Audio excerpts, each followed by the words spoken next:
God, come to my assistance. Lord, make haste to help me. Glory to the Father, and to the Son, and to the Holy Spirit, as it was in the beginning, is now, and will be forever. Amen. Hallelujah. Our hymn will be Shepherd of Souls, in love confide us. 3 stanzas.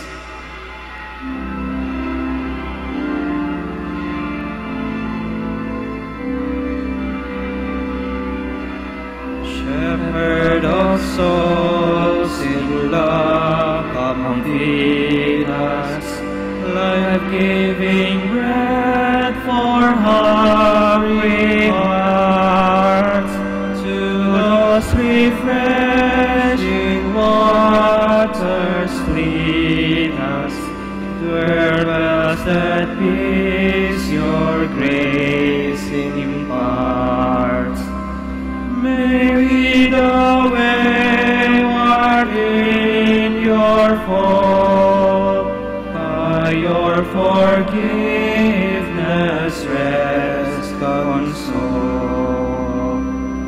Life-giving vine, come feed and nourish, strengthen each branch with life divine. Ever in you, O may we flourish, fruitful the branches of the vine. Lord, may our souls be purified, so that in Christ may we abide. Sinful is man who kneels before you, worthy of you are you alone. Yet in your name do we implore you, reach are the mercies you have shown. Say the words, O Lord divine, that our hearts made pure like thine.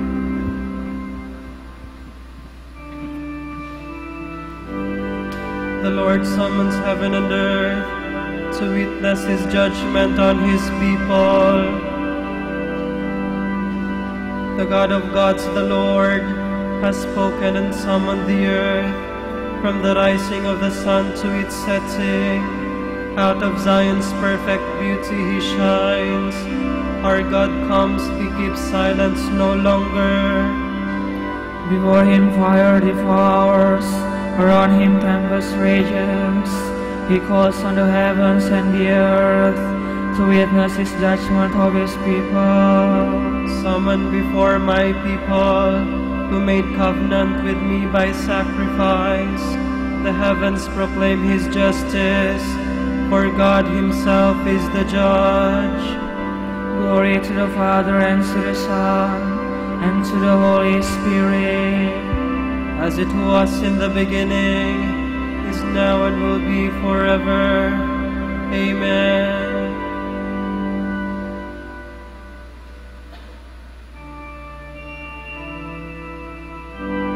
come to me in your distress, and I will save you.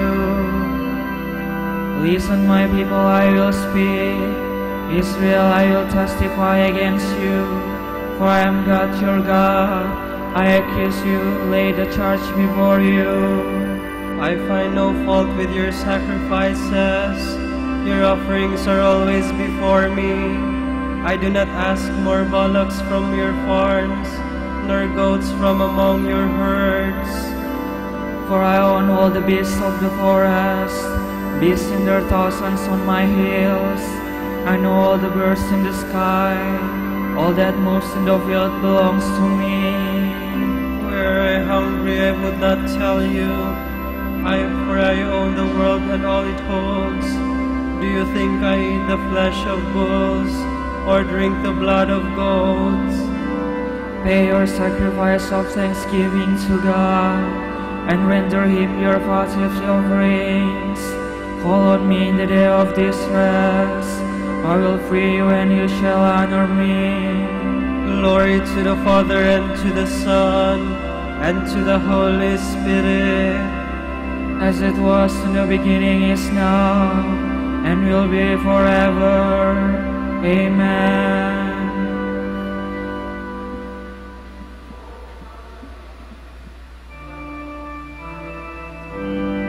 The sacrifice of praise will give me glory. But God says to the wicked, but how can you recite my commandments and take my covenant on your lips, you who despise my law and throw my words to the winds? You who see a thief and go with him, who throw in your lot with adulterers, who unbridle your mouth for evil, and whose tongue is plotting crime. You who sit and malign your brother, and slander your own mother's son, you do this, and should I keep silence? Do you think that I am like you? Mark this, you will never sing of God, lest I seize you and you cannot escape. A sacrifice of thanksgiving honors me, and I will show God's salvation to the upright. Glory to the Father, and to the Son, and to the Holy Spirit, as it was in the beginning, is now, and will be forever. Amen.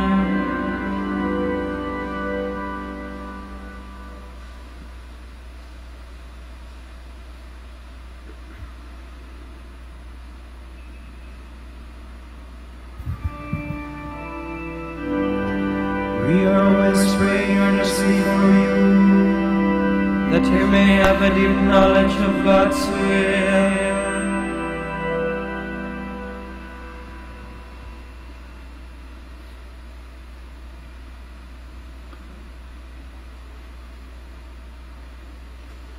A reading from the book of the prophet Ezekiel.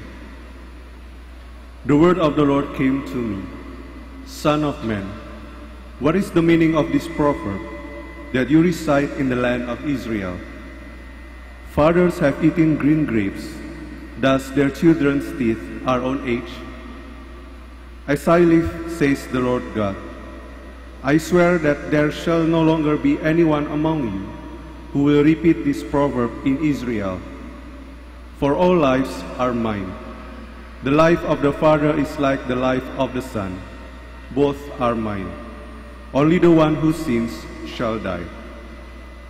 If a man is virtuous, if he does what is right and just, if he does not eat on the mountains, nor raise his eyes to the idols of the house of Israel, if he does not defile his neighbor's wife, nor have relations with a woman in her menstrual period, if he oppresses no one, gives back the pledge received for a debt, commits no robbery, if he gives food to the hungry and clothes the naked, if he does not lend at interest, nor exact usury, if he holds off from evildoing, judges fairly between a man and his opponent, if he lives by the statutes and is careful to observe my ordinances, that man is virtuous.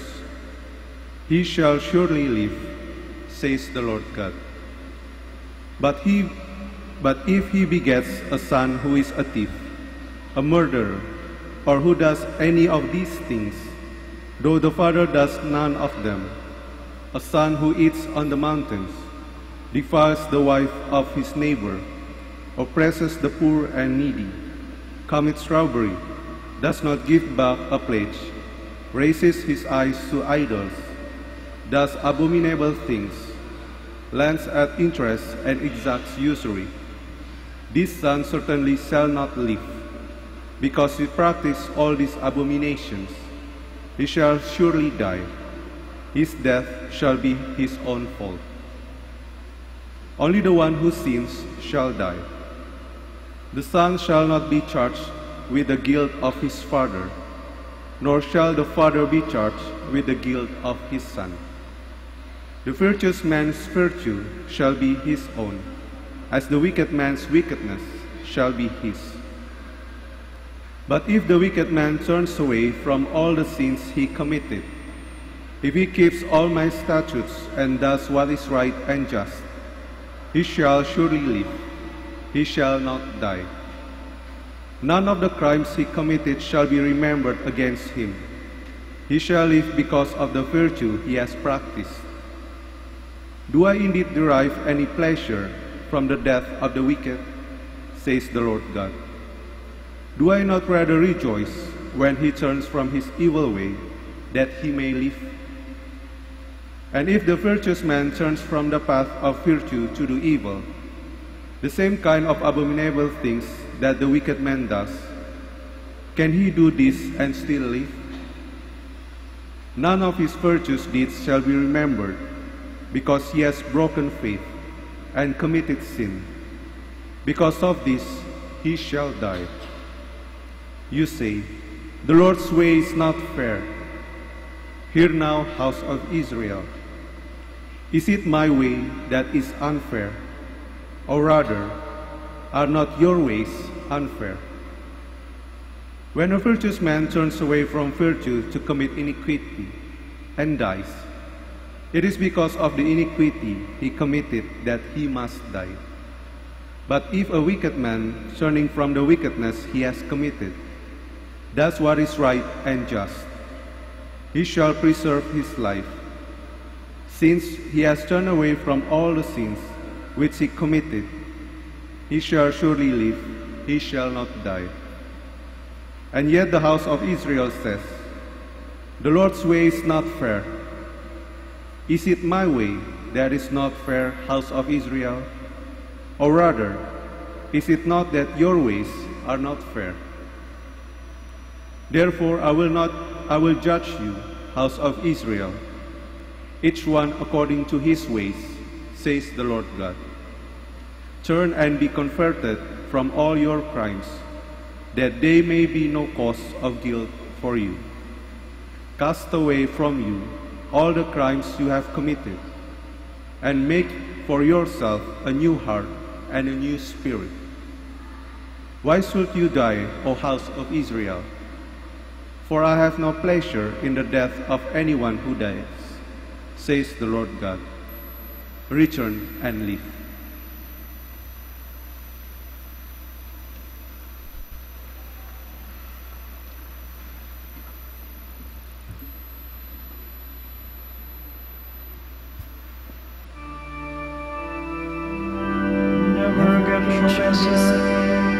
The Father's seed are God raised, the children's seed are set on edge.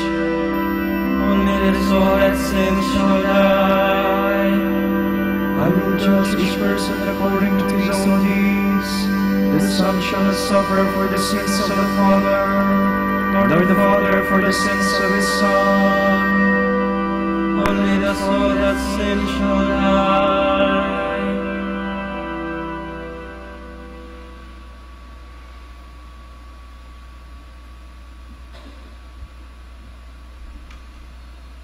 From the Decree on the Ministry and Life of Priests of the Second Vatican Council. By the sacrament of orders, priests are formed in the image of Christ the priest, to be ministers of Christ, the head, and constructing and building up his whole body, the Church, as fellow workers with the order of bishops. In the consecration of baptism, they have already received in common with all Christians the sign and gift of so great a vocation and grace that even in their human weakness they have the power and the duty to seek perfection in accordance with our Lord's words. Be perfect then, as your Father in heaven is also perfect. Priests are obliged in a special way to acquire this perfection. By receiving holy orders, they have been consecrated in a new way and made living instruments of Christ, the eternal priest, so as to be able to continue through the years Christ's wonderful work, which by divine power has restored to wholeness the entire family of man. Since each priest acts as far as he may in the person of Christ himself, he is given special grace to help him grow toward the perfection of the one whose role he plays, as he ministers to his flock and the whole people of God. He receives grace for the healing of human weakness from the holiness of Christ, who became for us a high priest, holy, innocent, undefiled, separated from sinners. Christ, whom the Father sanctified, that is, consecrated and sent into the world, gave himself for us to redeem us from all sin and to purify for himself an acceptable people, zealous for good works. So through his passion, he entered into his glory. In the same way, priests consecrated as they are by the anointing of the Holy Spirit and sent by Christ, put an end in their lives to the sins of our selfish nature and give themselves wholly to the service of mankind, and so are enabled to grow to perfect manhood in the holiness with which they are enriched in Christ. As they exercise the ministry of the Spirit and of holiness, they are strengthened in the spiritual life, provided that they are docile to Christ's Spirit, who gives them life and is their guide. By the sacred actions they perform daily, and by their entire ministry, in communion with their bishops and fellow priests, they are set on the way that leads to perfection. The holiness of priests is itself an important contribution to the fruitfulness of their ministry. It is true that God's grace can affect the work of salvation even through unworthy ministers, but God ordinarily prefers to show his wonders by means of those who are more submissive to the inspiration and guidance of the Holy Spirit, and who, through close union with Christ and holiness of life, are able to say with St. Paul, "I live, but no longer is it I who live. It is Christ who lives within me."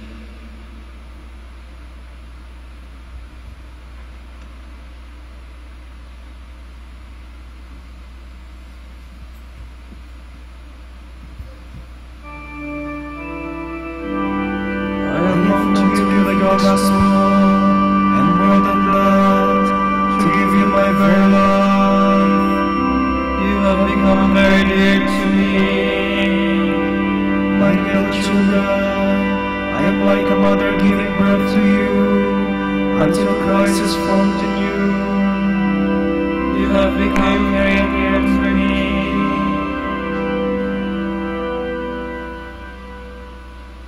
Let us pray. Lord God, you gave your Saint Padre Pio the spirit of truth and love to shepherd your people. May we who honor him learn from his example and be helped by his prayers. We ask this through our Lord Jesus Christ, your Son, who lives and reigns with you and the Holy Spirit, one God, forever and ever. Amen.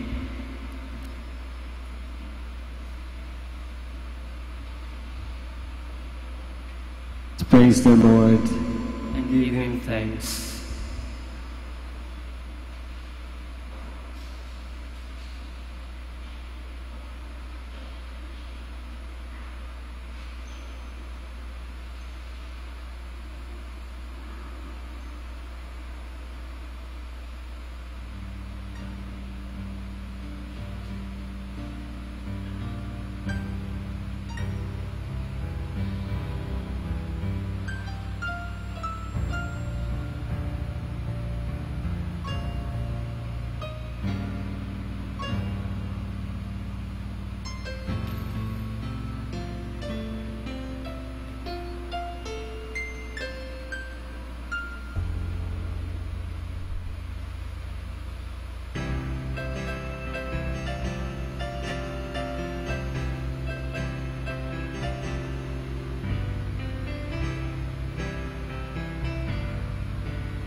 Our hymn is Now We Thank We All Our God, 3 stanzas.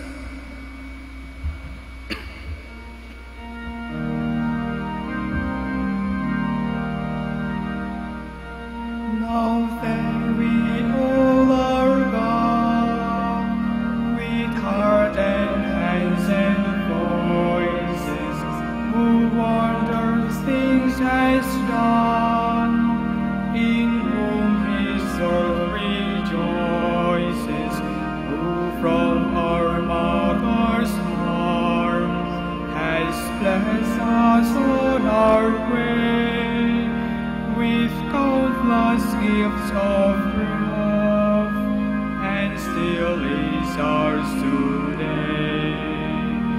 Oh, may this gracious God, through all our life be near us, with ever joyful hearts, and blessed peace to cheer us, preserve us in His ways, and guide us in distress, and free us from all sin, till heaven we possess.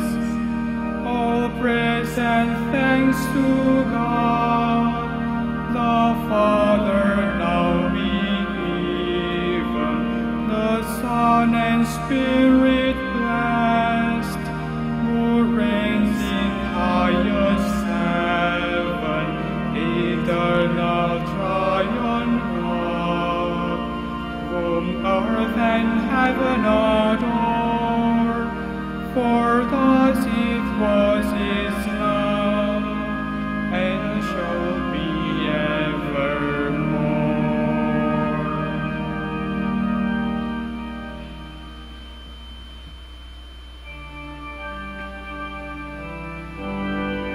Like burning incense, Lord, let my prayer rise up to you.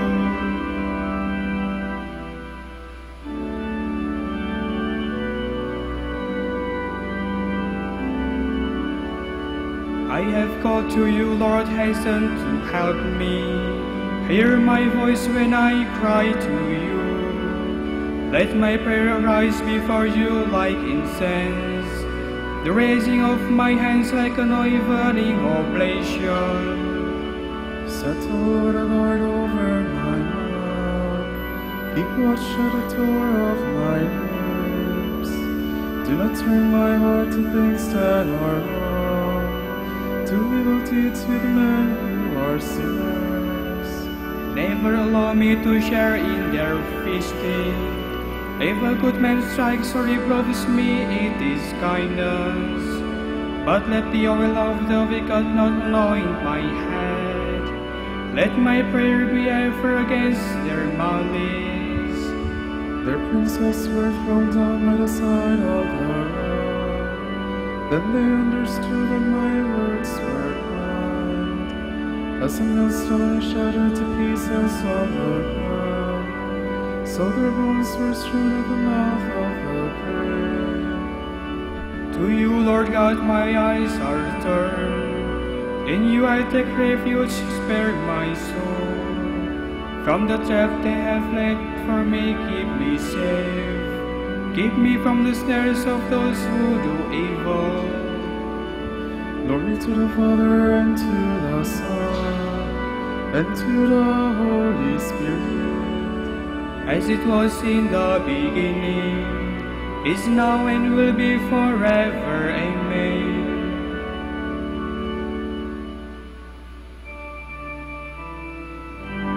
You are my refuge, Lord. You are all that I desire in life.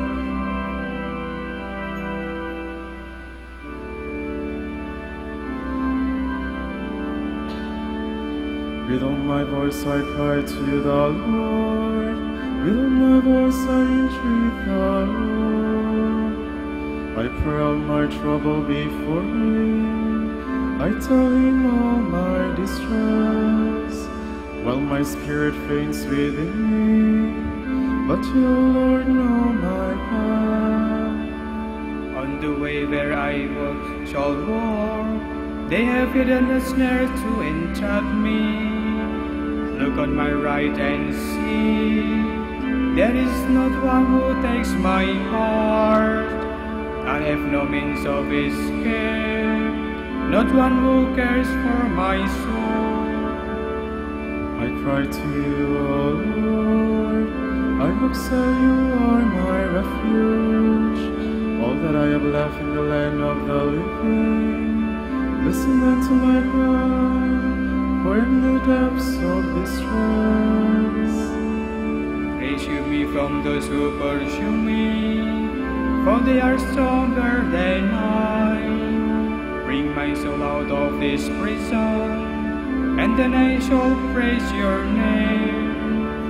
Round me the just will assemble, because of your goodness to me.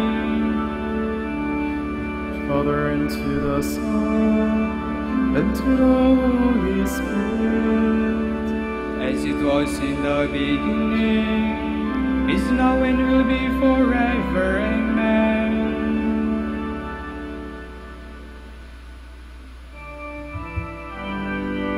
The Lord Jesus humbled himself, and God exalted him forever.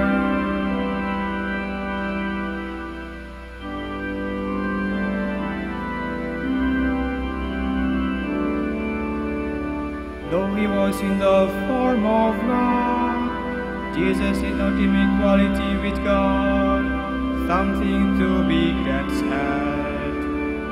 rather he emptied himself, and took the form of a slave, being born in the likeness of man. He was known to be of human estate, and it was thus that he humbled himself, obediently accepting even death on a cross. Because of this, God highly exalted him, and bestowed on him the name above every other name.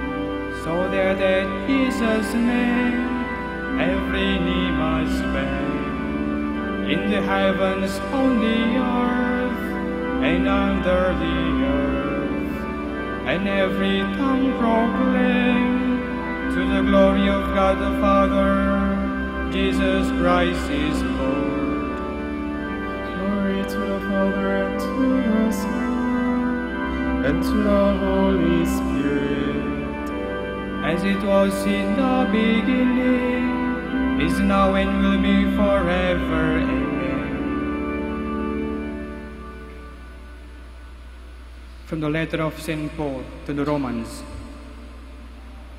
How deep are the riches and the wisdom and the knowledge of God!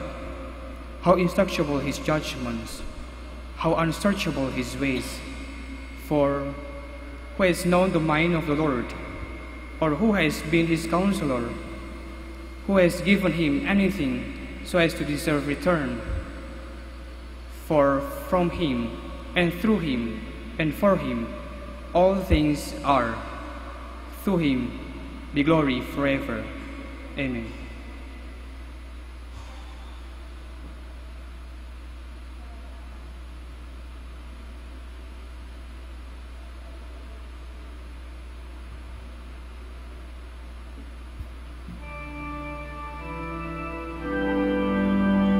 Our hearts are filled with wonder as we contemplate your works, O Lord.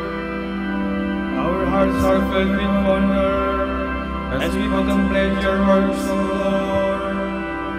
We praise the wisdom which wrought them all. As we contemplate your works, O Lord.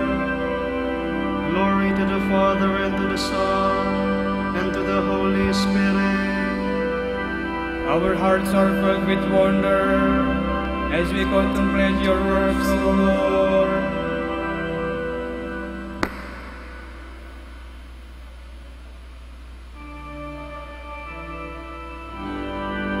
Go into my vineyard, and I will pay you a just wage.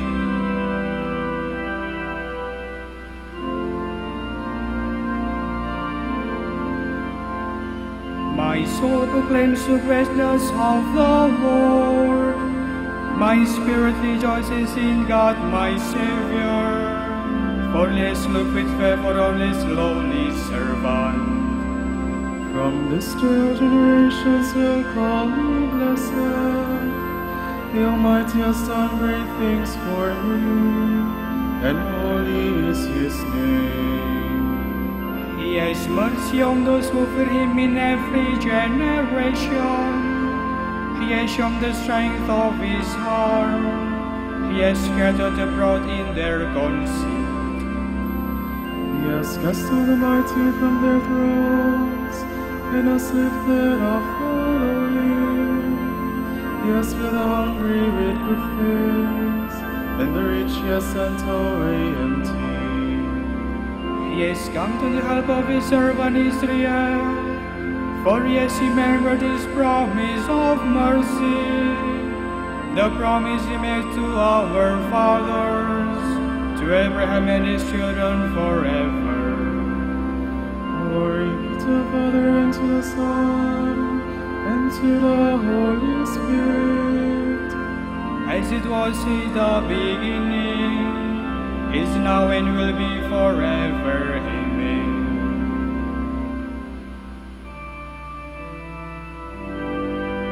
Go into my vineyard, and I will pay you a just wage. We give glory to the one God, Father, Son, and Holy Spirit, and in our weakness we pray. Lord, be with your people. Holy Lord, Father of all powerful, let justice spring up on the earth, then your people will dwell in the beauty of peace. We pray. Lord, be with your people. Let every nation come into your kingdom, so that all our people will be saved. We pray to the Lord. Lord, be with your people. Let married couples live in your peace and grow in mutual love. We pray to the Lord. Lord, be with your people. Reward all who have done good to us, Lord, and grant them eternal life. We pray to the Lord. Lord, be with your people. For our Pope, College of Bishops, parents, relatives, benefactors, and friends, and all those for whom we promise to pray. And for our missions, especially in Indonesia, Sri Lanka, Camiguin, Calayan, and Mindanao, we pray, Lord, hear our prayer. Lord, hear our prayer. For our sick brothers and sisters, especially for the fast recovery of Nardita Garcia and Luis Lapania, we pray, Lord, hear our prayer. Lord, hear our prayer. For the spiritual guidance of those students who will be taking their licensure examination for teachers tomorrow, especially Daryl Christian Navarro David, Rochelle May Bateros, Gemelin Virgilio Moriel, Allen Marilyn. May the Holy Spirit guide them as they answer the questions correctly. We pray, Lord, hear our prayer. Lord, hear our prayer. For our own personal intentions and for the intentions of the pilgrims and devotees of Our Lady of the Rosary of Manaoag, we pray, Lord, hear our prayer. Lord, hear our prayer. Look with compassion on victims of hatred and war. Grant them heavenly peace. We pray to the Lord. Lord, be with your people. We now pray in the words that our Lord himself has taught us.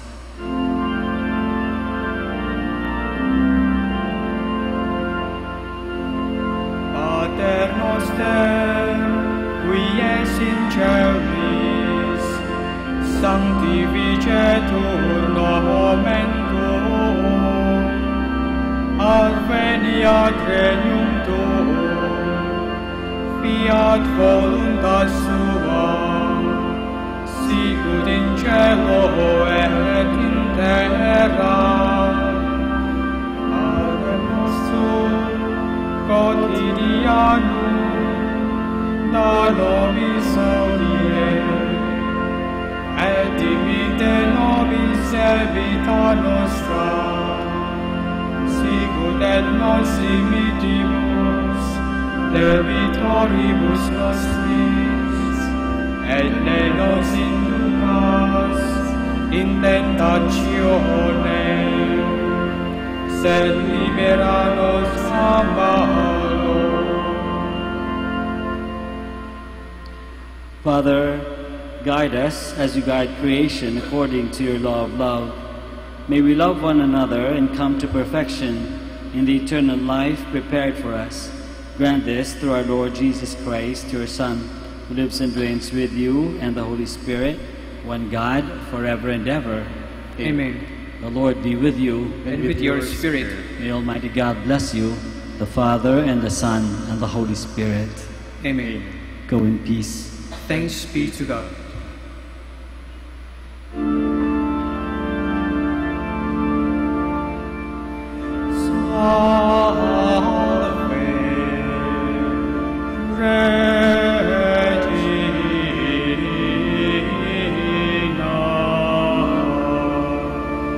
Mater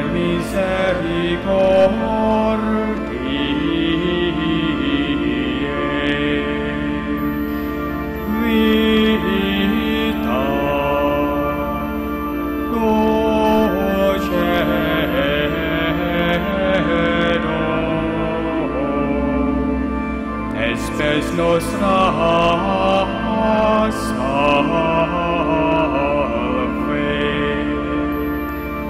a te clamamus, exules Filii Eve, a te suspiramus, gementes et flentes, in hac lacrimarum vale. Ea ergo advocata nostra, Illos tuos misericordes oculos ad nos converte,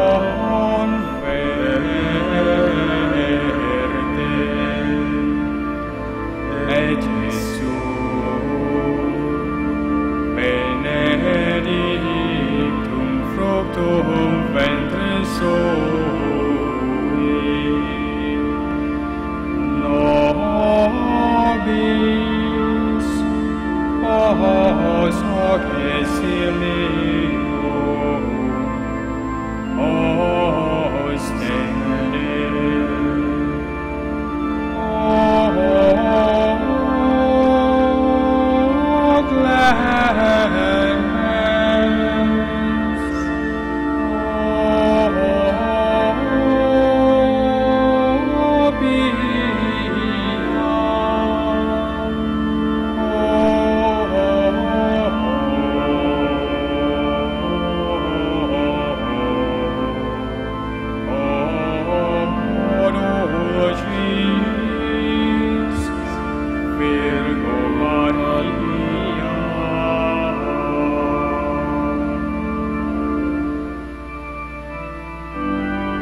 Dignare me laudare te Virgo Sagrata, Domine tutem contra oscus tuus.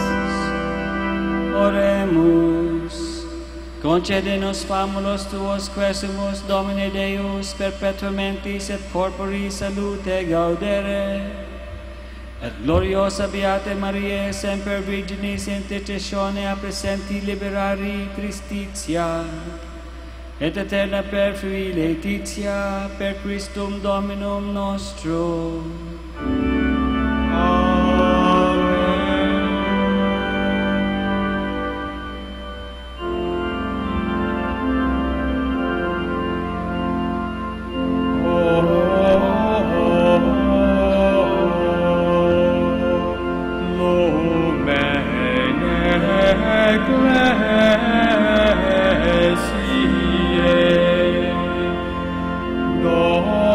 Doctor Veritas,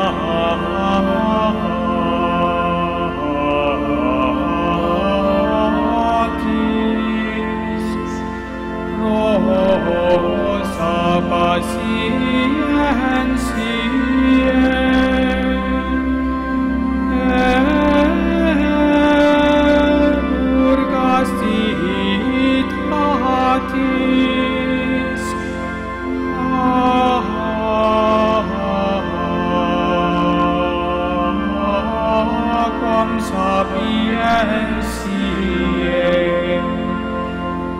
propinasi gratis, predicatur gratiae, nos iungebeatis.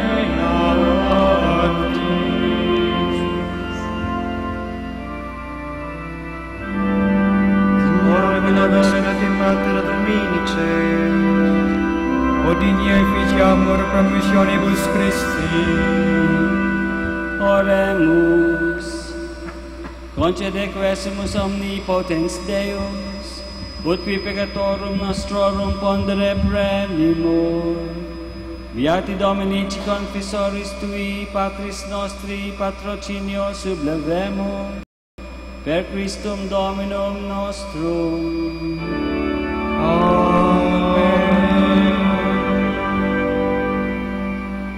De profundis clama fiate Domini, Domini exaudi vocem meam, fiant aurens tu intendentes, in vocem deprecationis mea.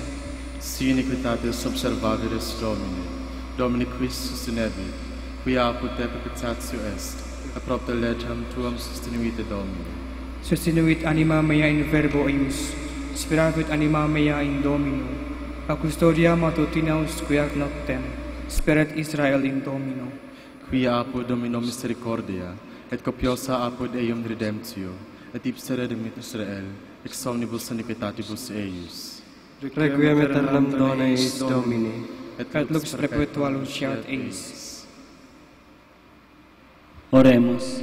Fidelium Deus omnium conditor et redemptor, animabus famulorumque tuarum remissionem cunctorum tribe peccatorum, ut indulgentiam quam semper obteverunt, pi supplicationibus consequantur, qui vivis et regnas per omnia saecula saeculorum.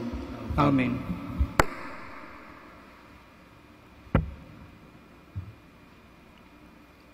Tomorrow is Sunday, September 24, 2017, the 25th Sunday in Ordinary Time. The Gospel reading should be taken from the account of St. Matthew. This story throws light on the kingdom of heaven. A landowner went out early in the morning to hire workers for his vineyard. He agreed to pay each worker the usual daily wage and sent them to his vineyard. He went out again at about 9 in the morning and see other idle in the town square. He said to them, "You also go to my vineyard, and I will pay you what is just." So they went. The owner went out at midday, and again at 3 in the afternoon, and he made the sum over. Again he went out at the last working hour, the 11th, and he saw others standing around. So he said to them, "Why do you stand idle the whole day?" They answered, "Because no one has hired us." The master said, "Go and work in my vineyard." When evening came, the owner of the vineyard said to his manager, "Call the workers and pay them their wage, beginning with the last and ending with the first." Those who had done the work at the 11th hour came up and were each given a silver coin. When it was the turn of the first, they thought that they would receive more. But they too received 1 silver coin. On receiving it, they began to grumble against the landowner.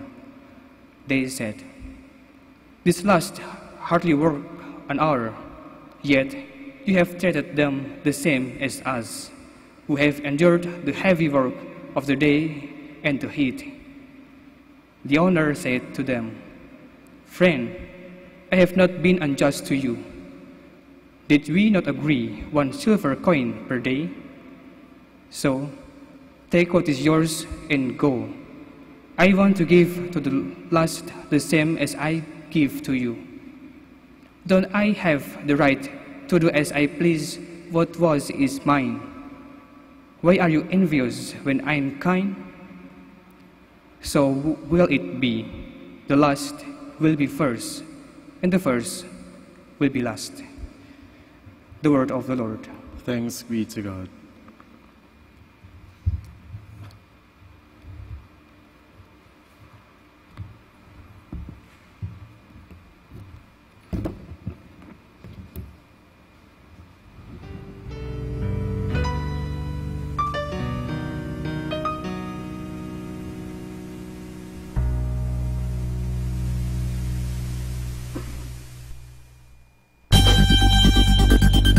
More than ever, we need Catholic radio station like Manaoag Dominican Radio FM.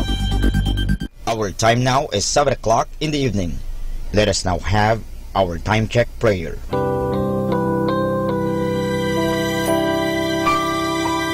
Panalangin sa panahon ng kagipitan. O Diyos na makapangyarihan, lumalapit ako sa iyo sa sandaling ito na kailangan kita at ang mahalaga mong tulong. Luba ako ngayong nahihirapan sa mabigat kong suliranin. Tunay na hindi ko alam ang aking gagawin sa mga panahong ito ng aking kagipitan. Nalilito at natatakot ako. Sinasabi sa banal na kasulatan, ikaw ang kanlungan ng mga hamak, takbuhan ng mga dukha sa kanilang kagipitan. Kaya naman buo ang aking pag-asa. Nagagawa ka ng paraan upang mabigyan ng kalutasan ang pagsubok na ito. Tulungan mo ako. Sa iyo ako nagtitiwala sapagat ikaw ay Diyos na makatarungan at makapangyarihan at mapagmahal. Sa ngalan ni Jesus. Amen.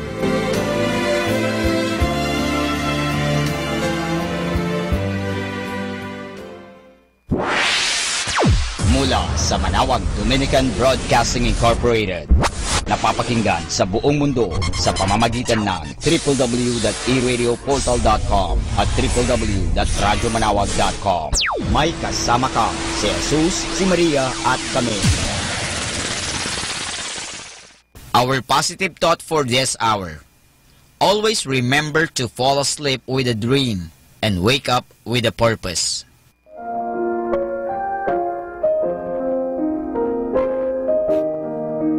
Hi kasama! This is your DJ Sky on radio. I just want to share you a one mana day for September 23, entitled Control Your Body Passion, taken from the first letter of St. Paul to the Thessalonians, chapter 4, verse 3 to 5. God wants you to be holy, so you should keep clear of all sexual sin. Then each of you will control your body and live in holiness and honor, not in lustful passion, as the pagans do, in their ignorance of God and His ways. Insight. Live a holy life by not getting yourself involved in forbidden sex, dirty words, and follow the direction of clean life. Reminder, the best way to fight evil is to live for Christ. This is again your DJ Sky, sharing one mana a day only here at Manaoag Dominican Radio. Hindi ka nag-iisa dahil may kasama ka. Atin pong pakinggan ang mga pasabi mula sa Basilica Minore ng Manaoag.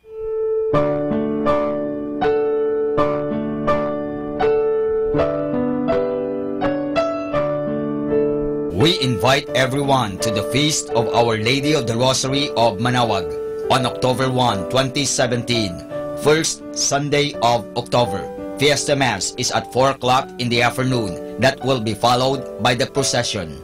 This will be aired live at 102.5 FM, Manaoag Dominican Radio. You can also tune in and log on to our website at www.eradioportal.com or watch live at www.radyomanawag.com. You can also follow us on Facebook at Manaoag Dominican Radio and on YouTube, Manaoag Dominican Radio FM.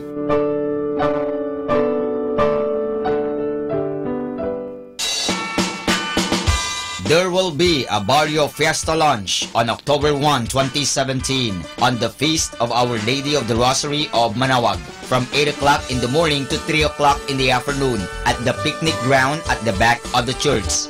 Tickets are available at the ticket booth.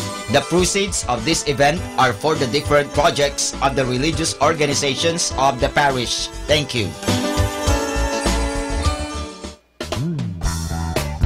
Voice of Manaoag. The fifth installment of the annual singing competitions for the Manawagueño young adults, staged in honor of the Feast of Our Lady of the Holy Rosary of Manaoag.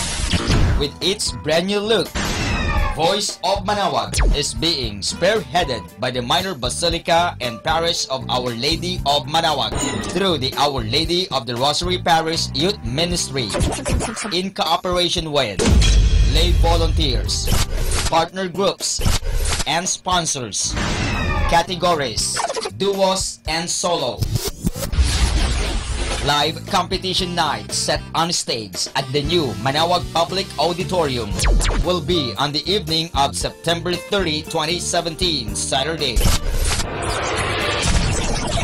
Voice of Manaoag 2017.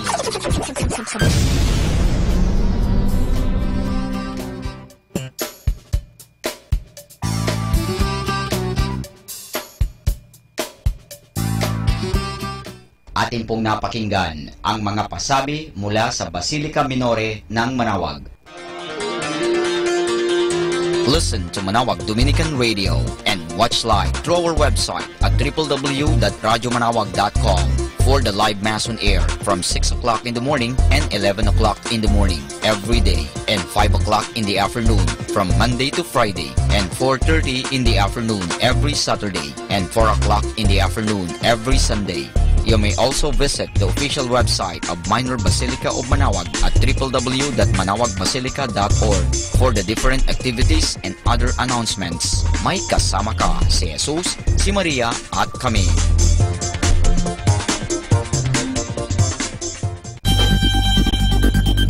More than ever, we need Catholic radio station like Manaoag Dominican Radio FM.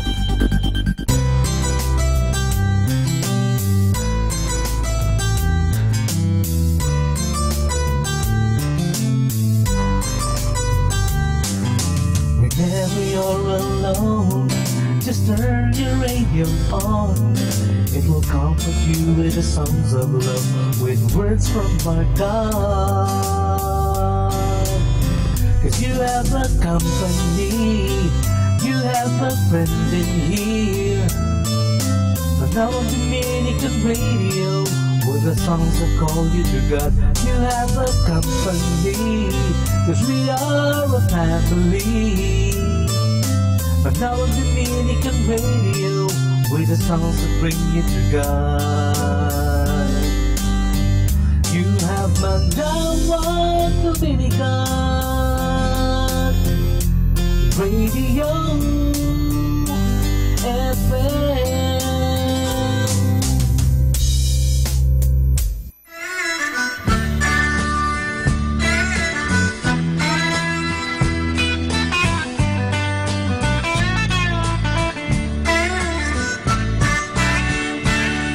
When I saw you standing there, I about fell off my chair. And when you moved your mouth to speak, I felt the blood go to my feet. Now it took time for me to know what you tried so not to show. Something in my soul just cries. I see the want in your blue eyes. Baby, I'd love you to want me the way that I want you, the way that it should be. Baby, you'd love me to want you the way that I want to, if you'd only let it be.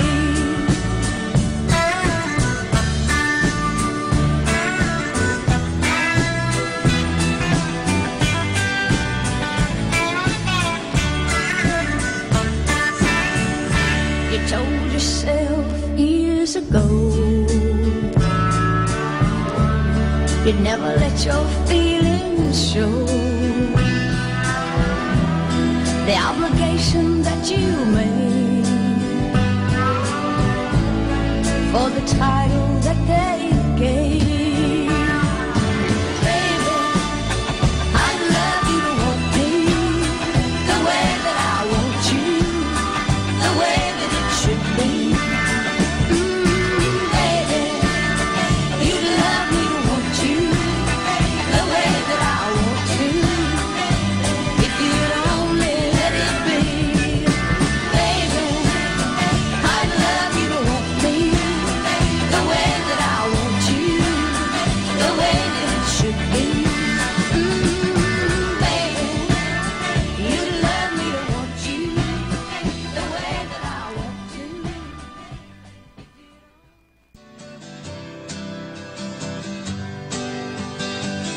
Mga kasama, mahal tayo ng Diyos. At sana po, pagkagising natin sa umaga, sabihin natin, mahal na mahal ako ng Diyos. Ngayong araw na ito, may maganda at mabuting bagay na mangyayari sa aking buhay. O sabihin natin, may maganda at mabuting plano ang Diyos sa akin sa araw na ito. Happy listening po sa Manawag Dominican Radio. God bless us all.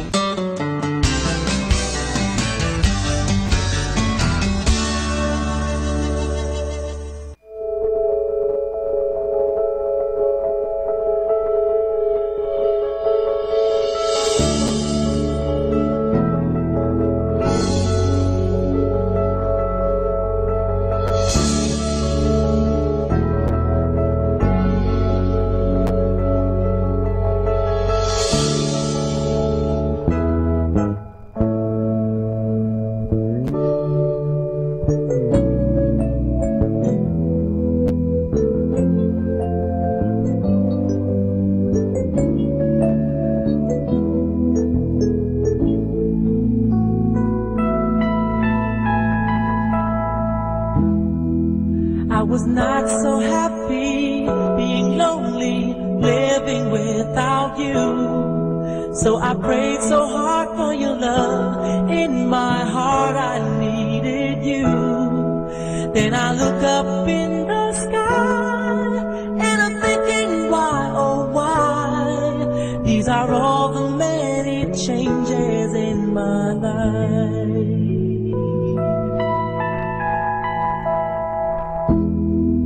After all the caring and the laughter, no one is like you.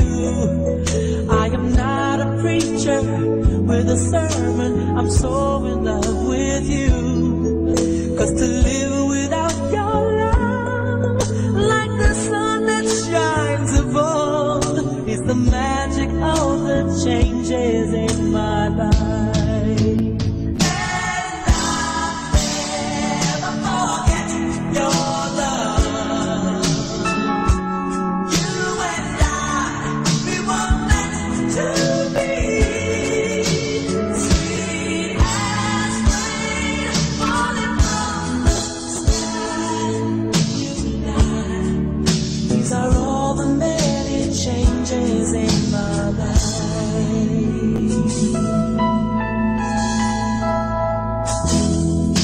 Listen to these words I want to give you on our love so true. Don't forget I love you and I need you. I'll always be with you. So just look up in the sky and you'll find out why, oh why. These are all the many changes in my life.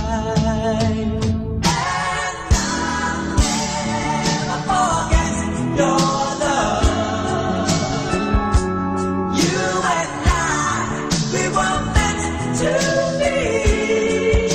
Sweet as rain falling from the sky. You and I, these are all the many changes. These are all the many changes. These are all the many changes in my life.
101.5, the music you grew up with.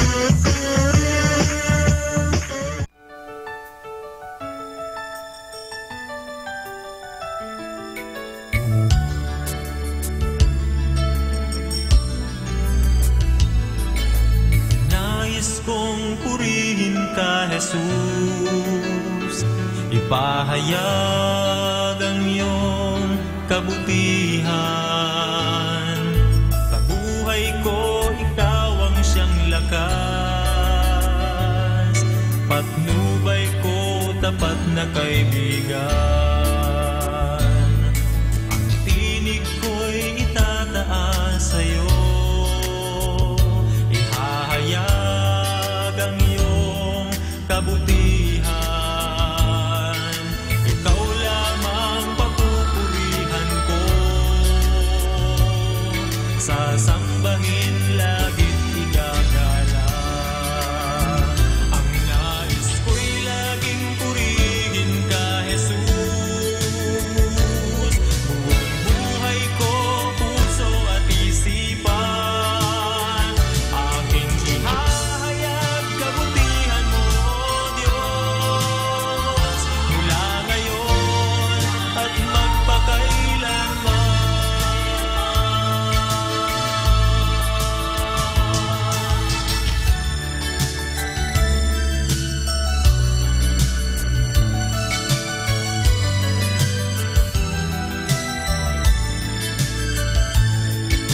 Ikaw lamang papupurihan ko, sasambahin lagit igagala. Ang nais ko'y laging purihin ka, Jesus. Buong buhay ko, puso at isipan, aking ihahayag kabutihan mo, Diyos, mula ngayon at magpakailanman.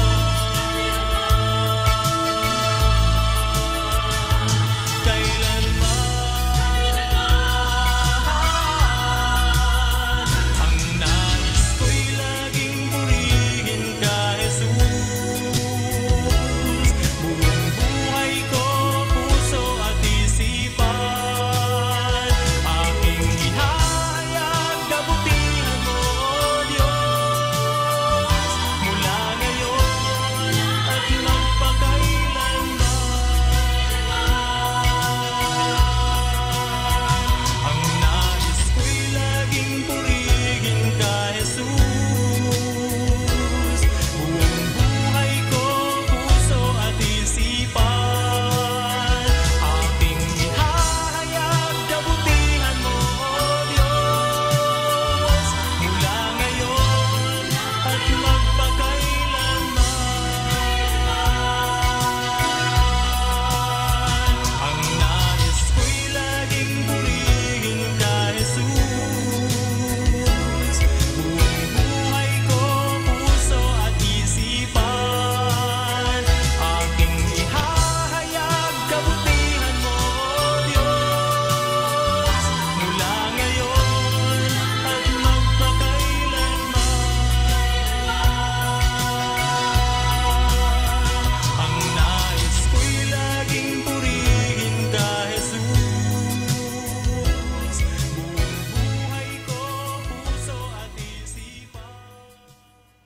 Kasama natin to. Oh, I'm a mess right now, inside out, searching for a sweet surrender, but this is not the end. I can't work it out. How? Going through the motions, going through us. And oh, I've known it for the longest time, and all of my hopes, all of my words are all overwritten on the signs when you're on my road, walking me home, home, home, home, home. See the flame inside my eyes, it burns so bright, I wanna feel your love.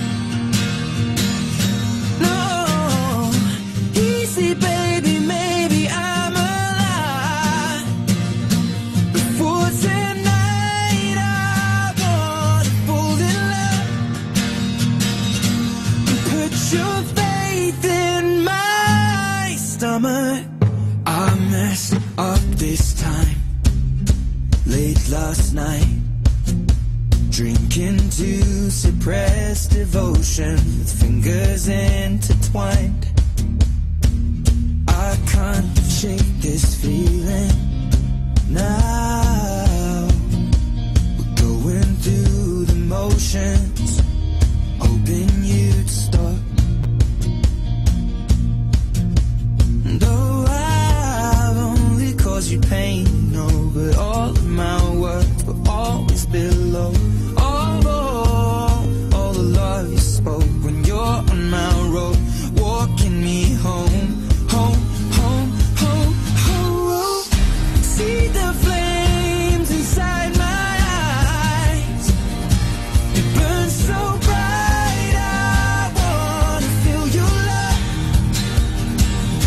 No, easy baby, maybe I'm alive. Before tonight I wanna fall in love. Put your faith in my stomach. For how long I love my lover. For how long I love my lover. Now, for how long I love my lover. Now, for how long I love my lover. Now, for how long I love my lover. I feel love. How long I love my lover. I feel love. How long I love my lover. I feel love. How long I love my lover. I feel love. How long I love it all. I feel love. How long I love it all. I feel love. How long I love my lover. Now, for how long I love my lover. Happy Saturday. Tomorrow is Sunday. Time to go to church. Time to remember. Time to spend time with the family. Just reminding you in anticipation. Happy Saturday.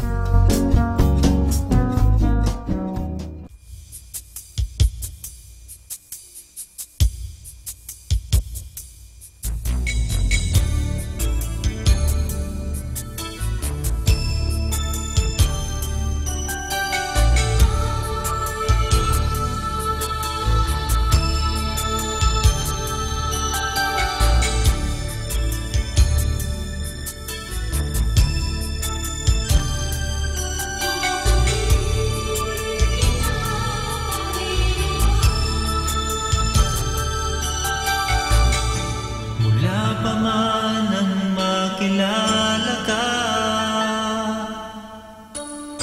sa puso ko'y naroon ka tuwina. Ang nais ko'y maibig kang lubos, mamalas ka sa buhay ko, O Diyos. Itataas lamang ang ngalan mo, buong papuri ko'y iyong. Hangad lamang kita'y sambahin, sa buhay ko'y dadakilain. Sa bawat paghingay, ikaw ang aawitin ko. Sa bawat pagtibok, bibigkasin ang puso. Pupurihin kita, Panginoon.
Sa bawat pag-ingay, ikaw ang aawitin ko.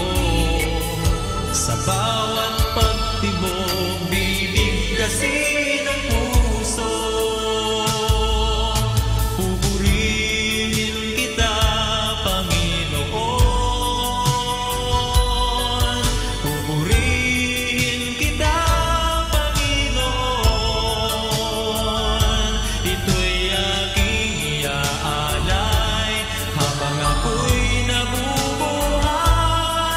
Pupurihin kita, Panginoon.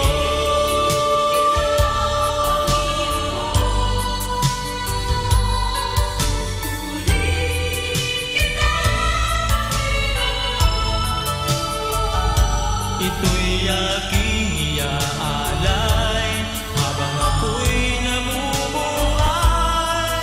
Pupurihin kita,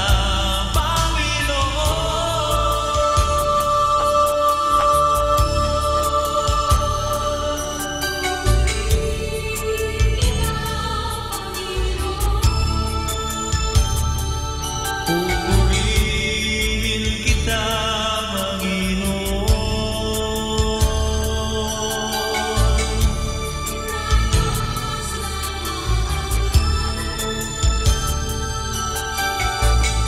Itataas lamang ang ngalan mo.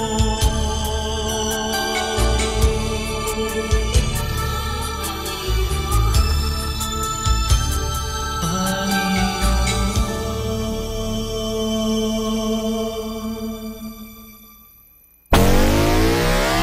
102.5 FM, 102.5 FM. 102.5 FM. Manawag Dominican Radio.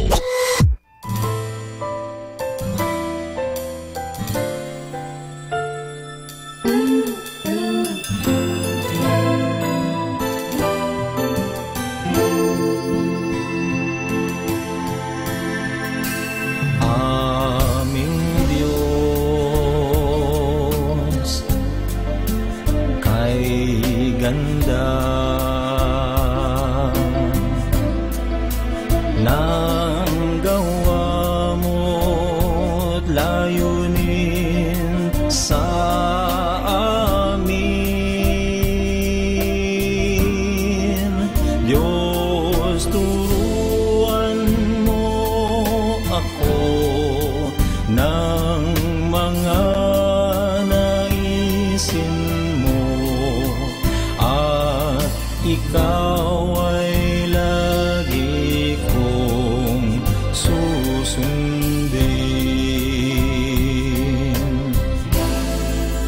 Diyos, sa'yo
may ganda.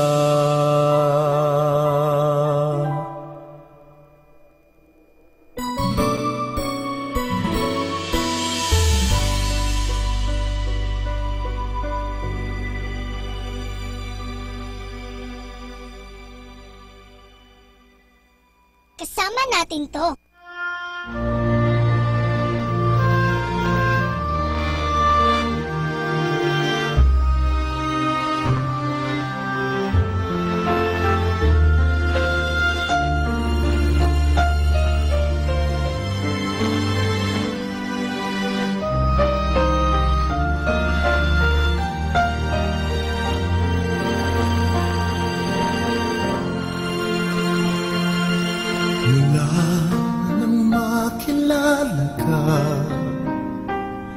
Buhay ko'y biglang nag-iba, kay saya ng bawat sandali, kailan may hindi pagpapalit. Ikaw ang aking hiniling, sa habang buhay ay makapiling. Ngunit mahal, ikaw ay nasaan? Aking minimithi ay ikaw lamang. Ikaw ang aking pangarap, ikaw ang sagot sa aking dasal. Puso ko ay iaalay, pagkat pinamahal kitang tunay. Ikaw ang aking pag-ibig, ang nagbibigay kulay sa aking daigdig. Wala nang nanaisin pa, kung magpakailanman ay kasama ka.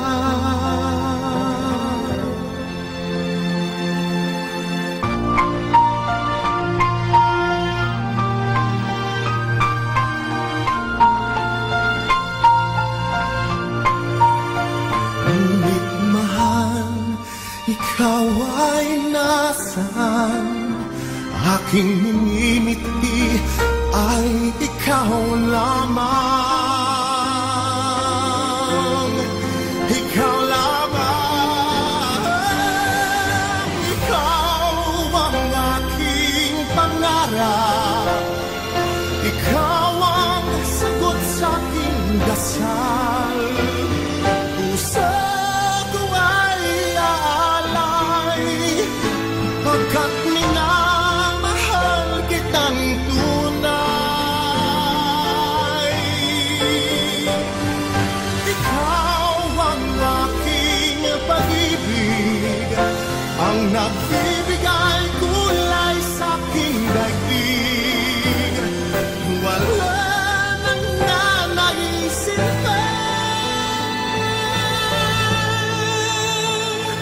kung magpakailanman ay kasama ka. Ikaw ang pangarap, ikaw ang aking pangarap.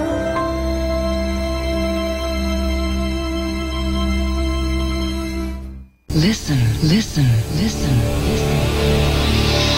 Listen to 102.5 FM. Manawag Dominican Radio, may kasama ka si Jesus, si Maria at kami. Kasama natin to. You're the light, you're the night, you're the color of my blood. You're the cure, you're the pain, you're the only thing I wanna touch. Never knew that it could mean so much, so much. You're the fear, I don't care, 'cause I've never been so high. Follow me through the dark, as a satellite. You can see the world you brought to life, to life. So love me like you do, la la, love me like you do. Love me like you do, la la, love me like you do. Touch me like you do, ta ta, touch me like you do. What are you waiting for? Fading in, fading out, on the edge of paradise. Every inch of your skin is a holy grail I've gotta find. Only you can set my heart on fire, on fire. Yeah, I'll let you set the pace, 'cause I'm not thinking straight. My head's spinning around, I can't see clear no more. What are you waiting for? Love me like you do, love me like you do, like you do. Love me like you do, love me like you do. Touch me like you do, touch me like you do. What are you waiting for? Love me like you do, love me like you do, like you do. Love me like you do, love me like you do. Touch me like you do, touch me like you do. What are you waiting for?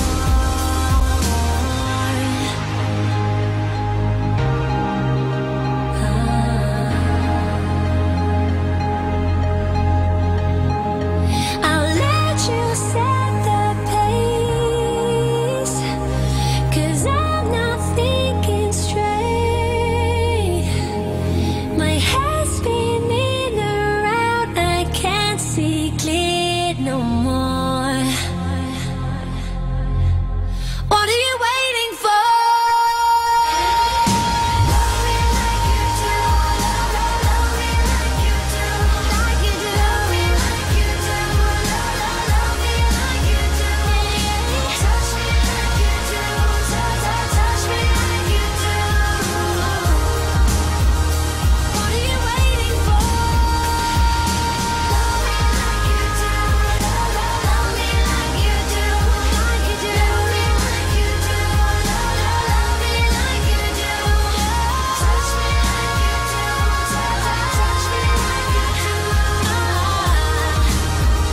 What are you waiting for?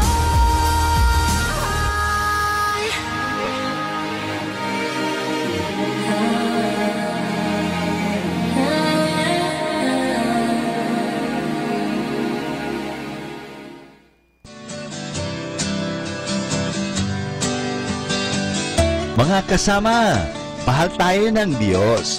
At sana po, pagkagising natin sa umaga, sabihin natin, mahal na mahal ako ng Diyos.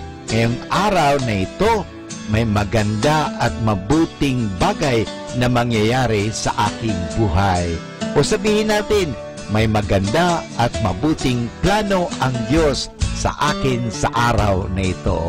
Happy listening po sa Manawag Dominican Radio. God bless us all.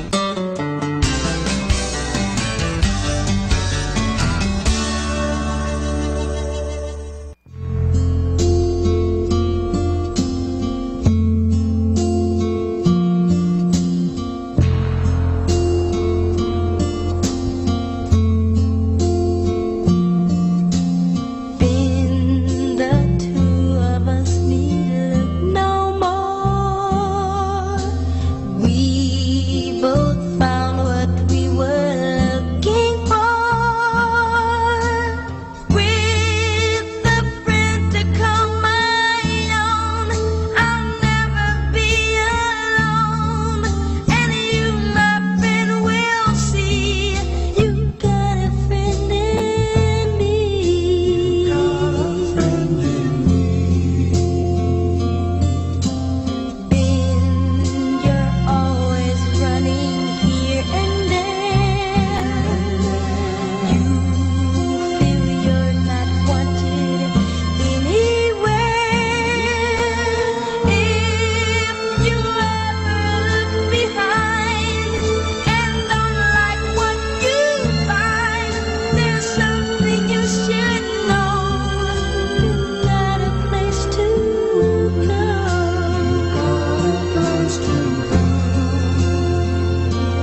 Kaibigan, sa gabing ito, kayo po ay aking inaanyayahan na magkaroon ng peace of mind.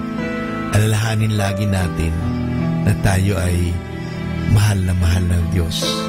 Totoo po tayo may mga pagkukulang at pagkakasala, pero nandoon din po ang pagpapatawad ng Diyos. Ang Diyos ay laging handang magpatawad. Kaya nga, lumapit tayo sa Kanya. Huwag po tayong mahihiya. Aminin po natin ang ating mga pagkukulang at pagkasala at ating mapapanibago ang mga bagay na yan. Simulan natin na palaging aminin ang ating mga pagkukulang at panibaguhin ang ating pananaw at humingi ng tulong sa Diyos at magagampanan po natin ang mga bagay na yan. Dahil ang Diyos ay handang magpatawad, ang Diyos ay handang tumulong, ang Diyos ay handa tayong palakasin sa panahon na tayo nanghihina, pinanghihinaan ng loob, pinanghihinaan ng katawan, nagkakasakit, pero nandun po ang Diyos, hindi niya tayo pababayaan. Kaya sa gabing ito, inanyayahan ko po kayo, just feel the presence of God.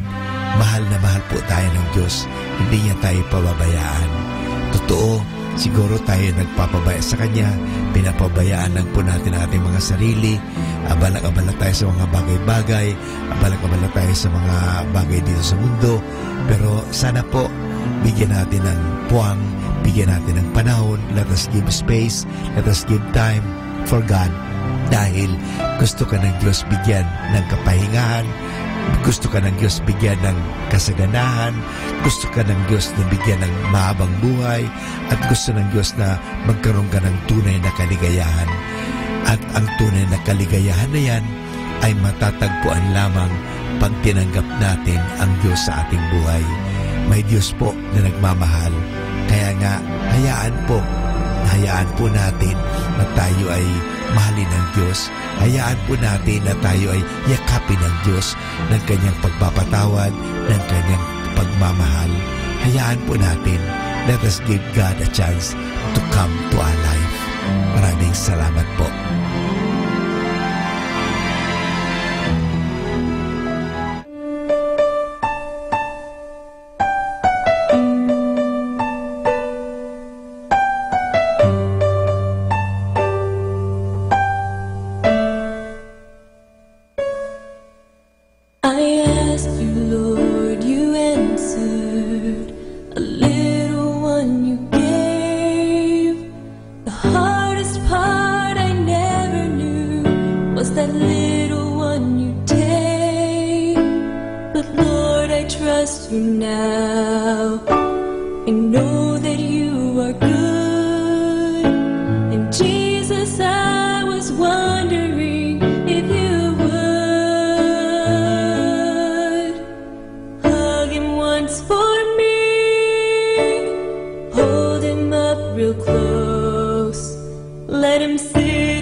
One more simple truth.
and Lord, I love you too.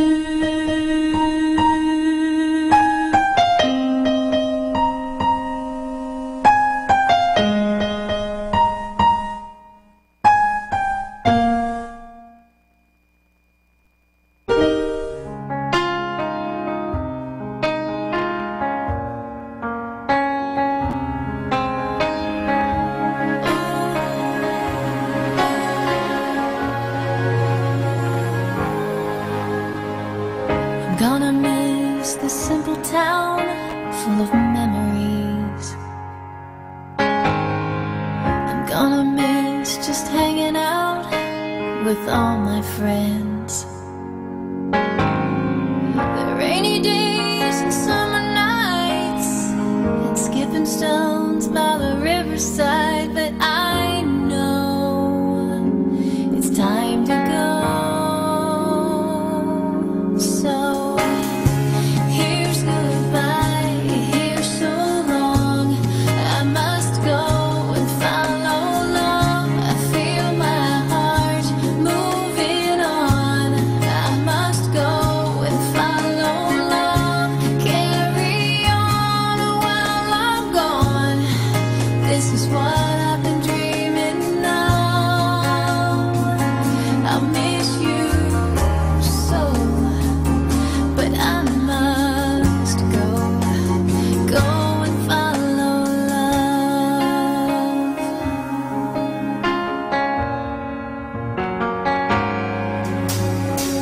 I've got a heart that's full of dreams and a little bit of crazy. I can feel it pulling me to somewhere I have never been.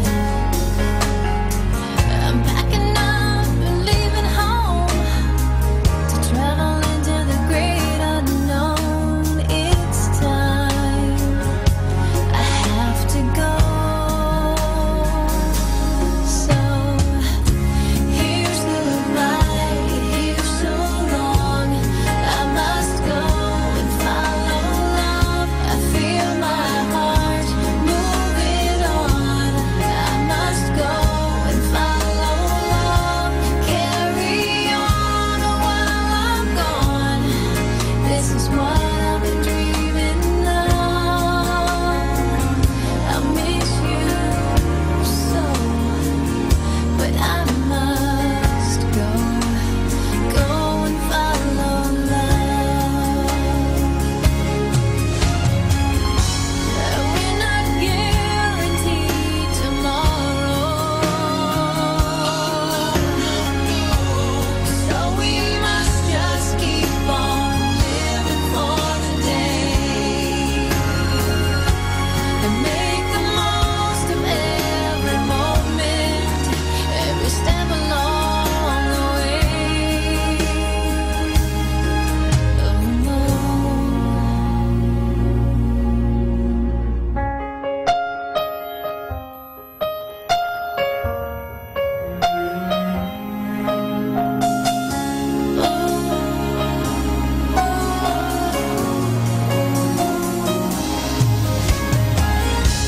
Here's goodbye, here's so long. I must go and follow along. I feel my heart moving on. I must go and follow along. Carry on while I'm gone. This is what I've been dreaming of. I'll miss you so, but I must go and follow love. I must go and follow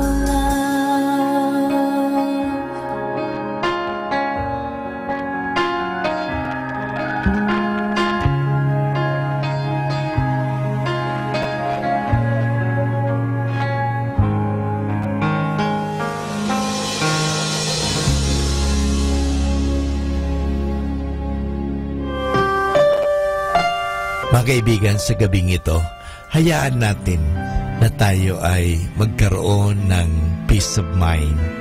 Hayaan po natin na bigyan natin ang ating sariling panahon na magnilay-nilay at pag-isipan ang isang katotohanan na tayong lahat ay mahal ng Diyos, na tayo ay pinatatawad ng Diyos, na tayo ay inuunawa ng Diyos, na tayo ay pinagpapasensehan ng Diyos. Kaya sa gabing ito, mga kaibigan, sana perceive, experience, maranasan natin ang presensya ng Diyos. Ang Diyos po ay naririto sa atin. Ang Diyos ay buhay na buhay sa atin. Nandyan po siya palagi. Hindi niya po tayo iniiwanan. Malamang tayo lang ang umiiwan sa Kanya. Iniiwanan po natin siya sa panahon na tayo ay abalang-abala sa trabaho, abalang-abala sa mga kaibigan, at sa mga bagay-bagay sa mundo. Pero hindi tayo minsan man iniiwan ng Diyos. Kasama tayo ng Diyos. Kaya sa gabing ito, hayaan natin, bigyan natin pansin ang Diyos sa ating buhay. Hayaan natin na tiyakapin tayo ng Diyos. Hayaan natin na patawarin tayo sa ating mga pagkukulang at pagkakasala ng Poong May Kapal. Hayaan natin na tayong lahat ay makaranas ng pag-uunawa, pagmamahal, ng pagyakap ng Diyos sa atin. Dahil ang Diyos ay nandyan lagi, handang tumulong, handang magpatawad, handa na tayo ibigyan ng masagana at magandang buhay. Yan po ang hangad ni Kristo sa atin kung bakit siya naging tulad mo, naging tulad ko. Ang Diyos naging tao. Parang tayo ay samahan sa buhay na ito. At sa mga panahon ng paghihirap, tayo ay mabigyan ng pag-asa, mabigyan ng lakas, at tingnan natin lagi siya na siya nga mismo ay naghirap para sa ating kasalanan. Para sa ganon, sa halip na ikaw at ako ang magkamit ng kaparusahan, inako niya ang lahat. Inako ng Diyos ang lahat. Inako ni Kristo ang lahat ng bagay na ito. He took upon Himself everything except sin. He took upon our sufferings, even our death on the cross. We deserve to die, but Jesus Christ took upon Himself. Lahat po inako niyan at inangkin niya yan para sa atin. Para sa ganon, tayo ay Kanyang mapalaya, na tayo ay maransom. Ika nga, na tayo ay mapalaya sa kasamaan. Kasi gusto ng Diyos na tayo ay magkaroon ng maganda at mabuting at masaganang buhay. Iyan po ang hangad ng Diyos. Kaya sa gabing ito, hayaan mo, maranasan mo ang Diyos sa iyong buhay.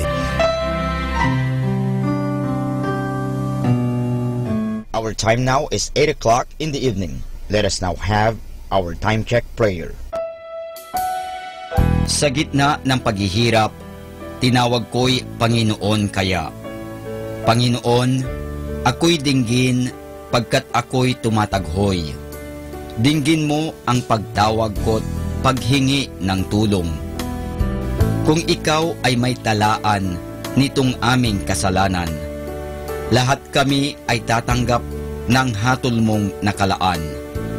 Ngunit iyong pinatawad, kasalanan ay nilimot. Pinatawad mo nga kami upang sa iyo ay matakot.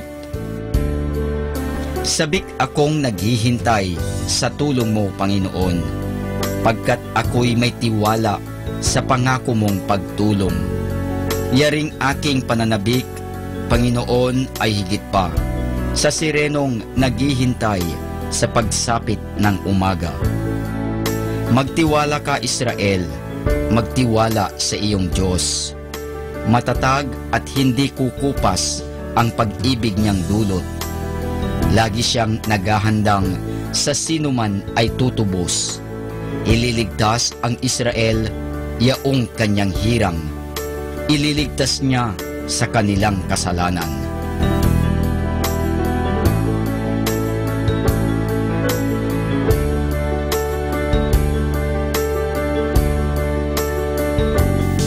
Kapayapaan kailanman ang igawad ng may kapal sa yumaong ating mahal. Sila nawa ay silayan ng ilaw na walang hanggan. Manalangin tayo. Ama naming makapangyarihan, ginawa mong bumagtas sa kalangitan ang iyong anak na nanaog sa kamatayan. Ipagkaloob mo sa kanila na nanaog sa pagkamatay ang kapalarang makaharap sa iyong kadakilaan bilang lumikha at manunubos kailanman. Sa pamamagitan ni Hesukristo kasama ng Espiritu Santo, magpasawalang hanggan. Amen.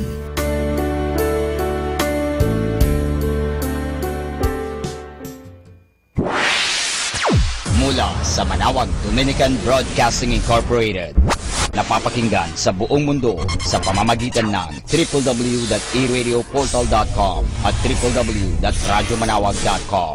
May kasama ka si Jesus, si Maria at kami. Our positive thought for this hour. The best things in life are unseen. That's why we close our eyes when we kiss, cry, and dream. More than ever, we need Catholic radio station like Manawag Dominican Radio FM.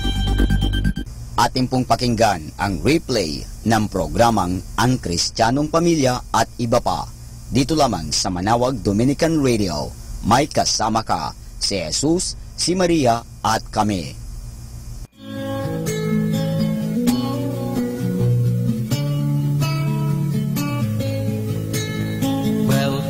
To the family, we're glad that you have come to share your life with us as we grow in love, and may we always be to you what God would have us be, a family always there to be strong and to lead.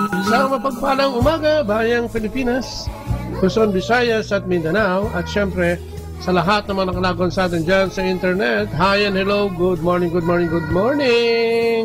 At syempre good morning sa lahat ng ating mga listeners, no, out there, ano. Magandang umaga po sa inyo. At katulad na sinasabi namin, no, tayo po ay mag-Live Christ, Share Christ on air. Ito po yung pagkilala, no, yung pagkilala sa ating Panginoong Diyos, yung Meet Christ and Share Christ and Live Christ. Oh, Eat Christ, Live Christ, and Share Christ. Ito po ay may tatlong module, katulad na sinasabi natin. At ito po ay kasasangkutan ng tatlong mahalagang bahagi. Ito po yung pagkilala sa ating Panginoong Diyos, ang pamumuhay na may Panginoong Diyos, at siyempre kung tayo namumuhay na sa ating Panginoong Diyos ay maibabahagi na po natin yan. So, ito po yung sinasabi namin at ito'y panawagan din naman ng Catholic Bishop Conference of the Philippines, at galing nga ito actually sa Roma o sa Santo Papa, yung tayo ay maging ibanghilista, no? Yung tayo ay mang-akit ng ating kapwa Katoliko upang magbalik loob sa ating Panginoon, especially yung mga kapatid nating lagi nating sinasabi, yung parang nagsawa na o yung nawalan na ng pananampalataya, nawalan na ng tiwala sa ating Panginoon. Ganoon din naman sa ating simbahan. Kung kaya ang programang ito'y tatalakay tungkol sa ating Panginoong Diyos. Kaya samahan kami, no? Sa isang oras ng talakayan at pagbabahagi tungkol sa pagmamahal ng ating Panginoon Diyos. Siyempre, gusto natin magpasalamat sa ating mga nakakasama dito sa ating istasyon, si DJ Cool. Kasama lang natin dyan sila Ace at si Joel. Maraming salamat sa inyong pag-alalay. At siyempre sa buong kongregasyon, ang Dominican Order, dito yan sa Dominican Radio, no? May kasama ka, si Jesus, si Maria, at kami. Kung kaya ng mga nakaraang araw ay tinalakay natin yung bakit nga ba natin kailangan kilalanin ang ating Panginoong Diyos, at ano nga ba ang nagagawa niya sa buhay natin. At yan ay karugtong ngayon ng ating pag-uusapan yung pagmamahal sa ating Panginoong Diyos. Siguro marami sa atin, ngayon ang hindi makaramdam, no, sa pag-ibig at pagmamahal ng ating Panginoong Diyos. Dahil nga sa mga bagay na nangyayari sa atin. Itong paghahayag na ito ay pagkilala, no, yung pagmamahal ng ating Panginoong Diyos, paghahayag ng pagmamahal ng ating Panginoong Diyos. Kung kaya nga ito'y pinamagatan natin at God's love, no? Kasi sabi nga nila, ang sitwasyon ba ng mundo ngayon, ano? Napakagulo ng sitwasyon ng mundo ngayon. Magulo at gusot ang kalagayan. May mga digmaan, ano? Sa iba't ibang parte ng mundo ay may digmaan. Meron nga dyan, sa Korea nga, magparehong isang bansa lang, pero may digmaan, ano? May conflict, ano? Sa Iran, sa Iraq, nagkaroon dyan ng maraming gulo, no? Sa Libya, sa Syria, lalayo ka pa, sa Mindanao. Napakaraming gulo dito sa ating mundong ito na ating ginagalaw. At syempre, pag sinabi mong gulo, hindi lang naman yung bakbakan ng barilan, patayan, kung hindi, yan din naman yung gulo, sigalot, sa kapwa-tao, no? Sa atin, ano, dito sa ating ginagalawan sa Pilipinas, sa mga gobyerno, ang daming gulo, ang daming sigalot, ang daming away, no? Puntahan mo yung Kongreso at Senado, ay dyan, ang mga tao ay talagang hindi rin magkasundo-sundo. At ang kanilang mga layunin, sa ating bansa ay hindi nagkakaroon ng katuparan dahil din yan sa gulo at sigalot sa kanila, no? Sa kanilang hanay. At dahil ito ay maraming nahihirapan. Diba? Nagkakaroon ng pagkagutom, marami ang nagugutom sa iba't ibang panig ng mundo. Marami ang mahihirap. Kung titignan mo nga, kahit sa mayayamang bansa, ay napakarami ding mahihirap. Hindi lang dito sa Pilipinas. Dahil din yan saan? Sa gusot ng mga tao sa lugar na yan. No, hindi pagkakasundo-sundo. Kaya nga, ito'y apektado. Ang nakakalungkot dito ang apektado ay ang mga mamamayan na naninirahan dito. At ano pa? Merong patayan, no? Kahit saan sulok naman ng mundo, kahit anong bansa, ay laging meron dito. Pero bukod tangi kasuklam-suklam, ay yung pagpatay o pagkitim sa mga bata o yung natawag nating abortion. Alam nyo ba na napakarami at milyon-milyon yung mga batang hindi sinisilang dahil sa pagkitil ng kanilang mga buhay o yung tinatawag na nating abortion. Meron din diyang social injustice. Yan, maraming sumisigaw dyan, no? Hindi lang siguro mahihirap o karamihan dyan, mahihirap ang sumisigaw, pero may mga yayaman din naman na sumisigaw ng walang katarungan, no? On a personal level, maraming nakadarama ng kalungkutan. Kapigatian, nagkatakot, walang kapanagtagan, walang tiwala, at iba pa. At ito yung makikita natin, ano? Yung kalungkutan na yun, kung minsan ay nagre-resulta yan sa sobrang pagkatakot. At ito ay nauuwi, diba, no? Sa pagpapakamatay. Napakaraming kaso ng mga suicide ngayon, ano? Walang kapanatagan ng loob, wala nang tiwala sa gobyerno, wala nang tiwala sa kapwa. At kung minsan, ay pati sa Diyos, ay nawawala na rin ang tiwala. Naniniwala tayo na kailangang magbago ang sitwasyon sa mundo. Siguro lahat tayo, no? Lahat tayo naniniwalang kailangan baguhin o magkaroon ng pagbabago ang sitwasyon. Ang tao ay nagsusumikap upang baguhin ang mundo. Subalit ang kanilang pagpupunyagi ay hindi naman nagtatagumpay. Alam niyo kung bakit? Diba? Sapagkat nakabase ito sa sariling dunong, no? Sa larangan ng medisina, sa pamamagitan ng ultrasound technique, no? Dito malalaman natin ang kasarian ng sanggol bago pa siya isilang. Subalit may mga magulang nagpapasyang kitilin ang unborn child kung hindi yun ang desired sex. May mga bansang ganito na nais nila o kapag may diferensya ang pinagbubuntis ng ina, ay pinagpapasyahan na nilang tapusin ang buhay o kitlin ang buhay o i-abort. Sa teknolohiya, nandiyan ang mga computers, ang mga internet at kung ano-ano pang bagay na nakapagpapatakbo sa atin ng mas mabilis. No?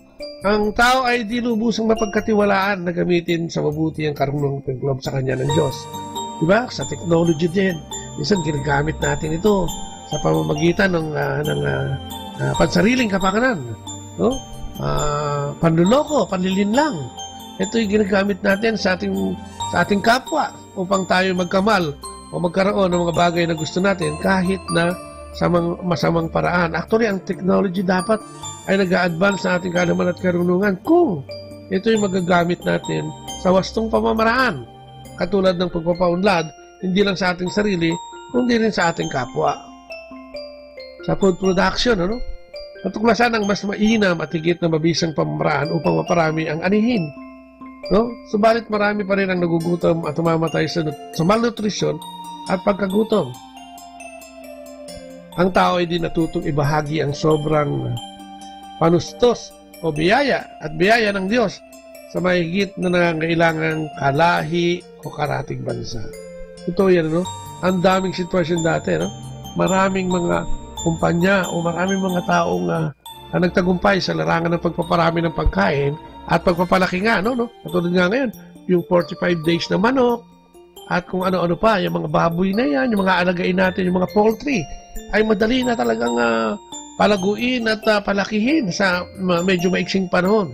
Ngunit yung iba, dahil nga sa sobrang greediness kung minsan ng tao, sa sobrang pagpapahalaga sa salapi at sa kanyang estado sa buhay, kung minsan nagkakaroon ng pagkaswapang. Sabihin na natin pagkaswapang, alam niyo ba na may mga bansa o may mga pabrika o may mga kumpanya na kapag nakapag-produce sila ng mas marami o sumobra sa kailangang demand o ng pangangailangan, ay inililigwak nila yung ibang produkto nila. Di ba rin ang mabulok, di ba rin ang matapon.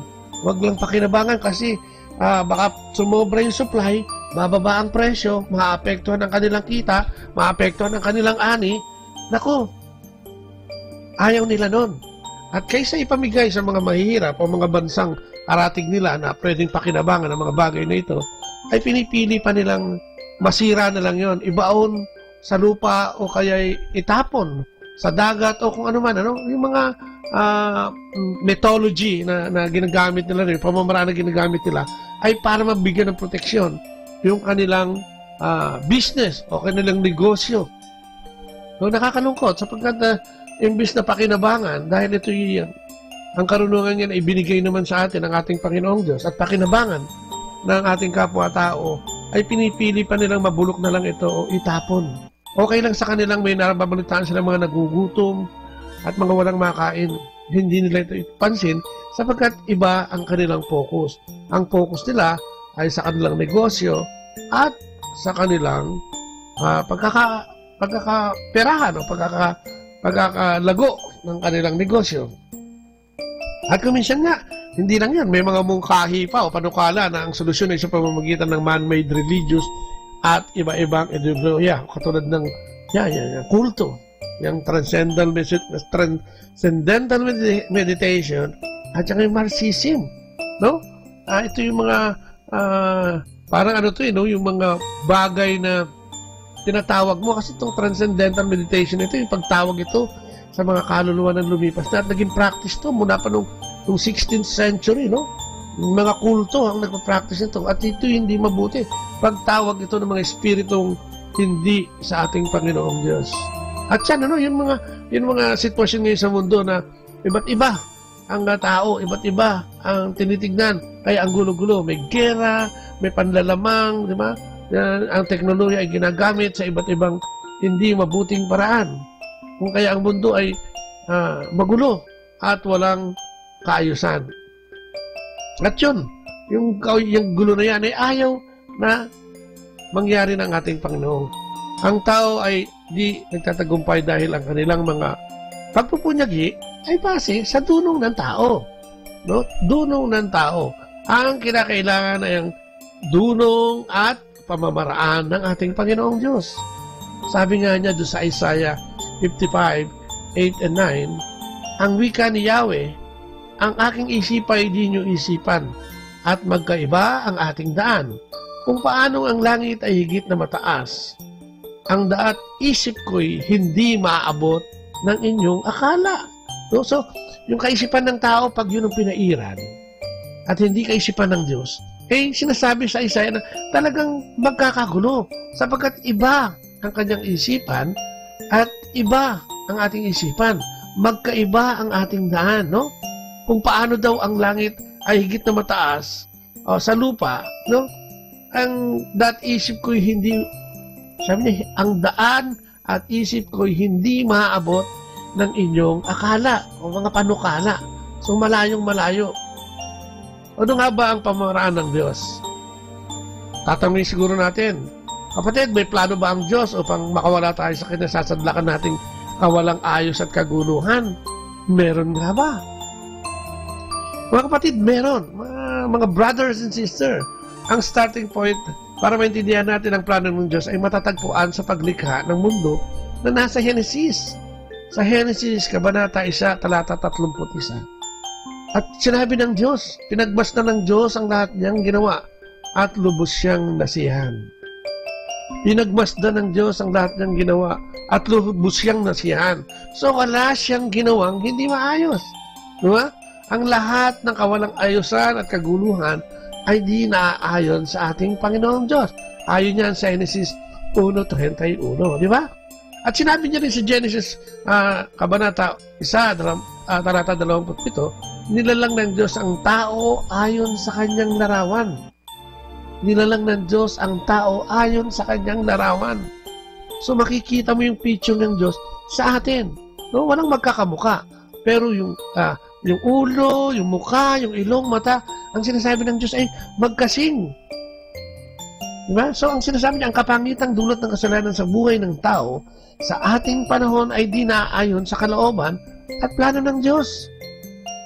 Diba? Pinagmasdan niya ang lahat ng kanyang ginawa at lubos siyang nasiyahan, sabi niya sa Genesis 31. At sinasabi niyang nilalang ng Diyos ang tao ayon sa kanyang larawan. So lahat maganda. Sinabi pa niya sa Genesis Kabanata 3, talata 8 hanggang 9.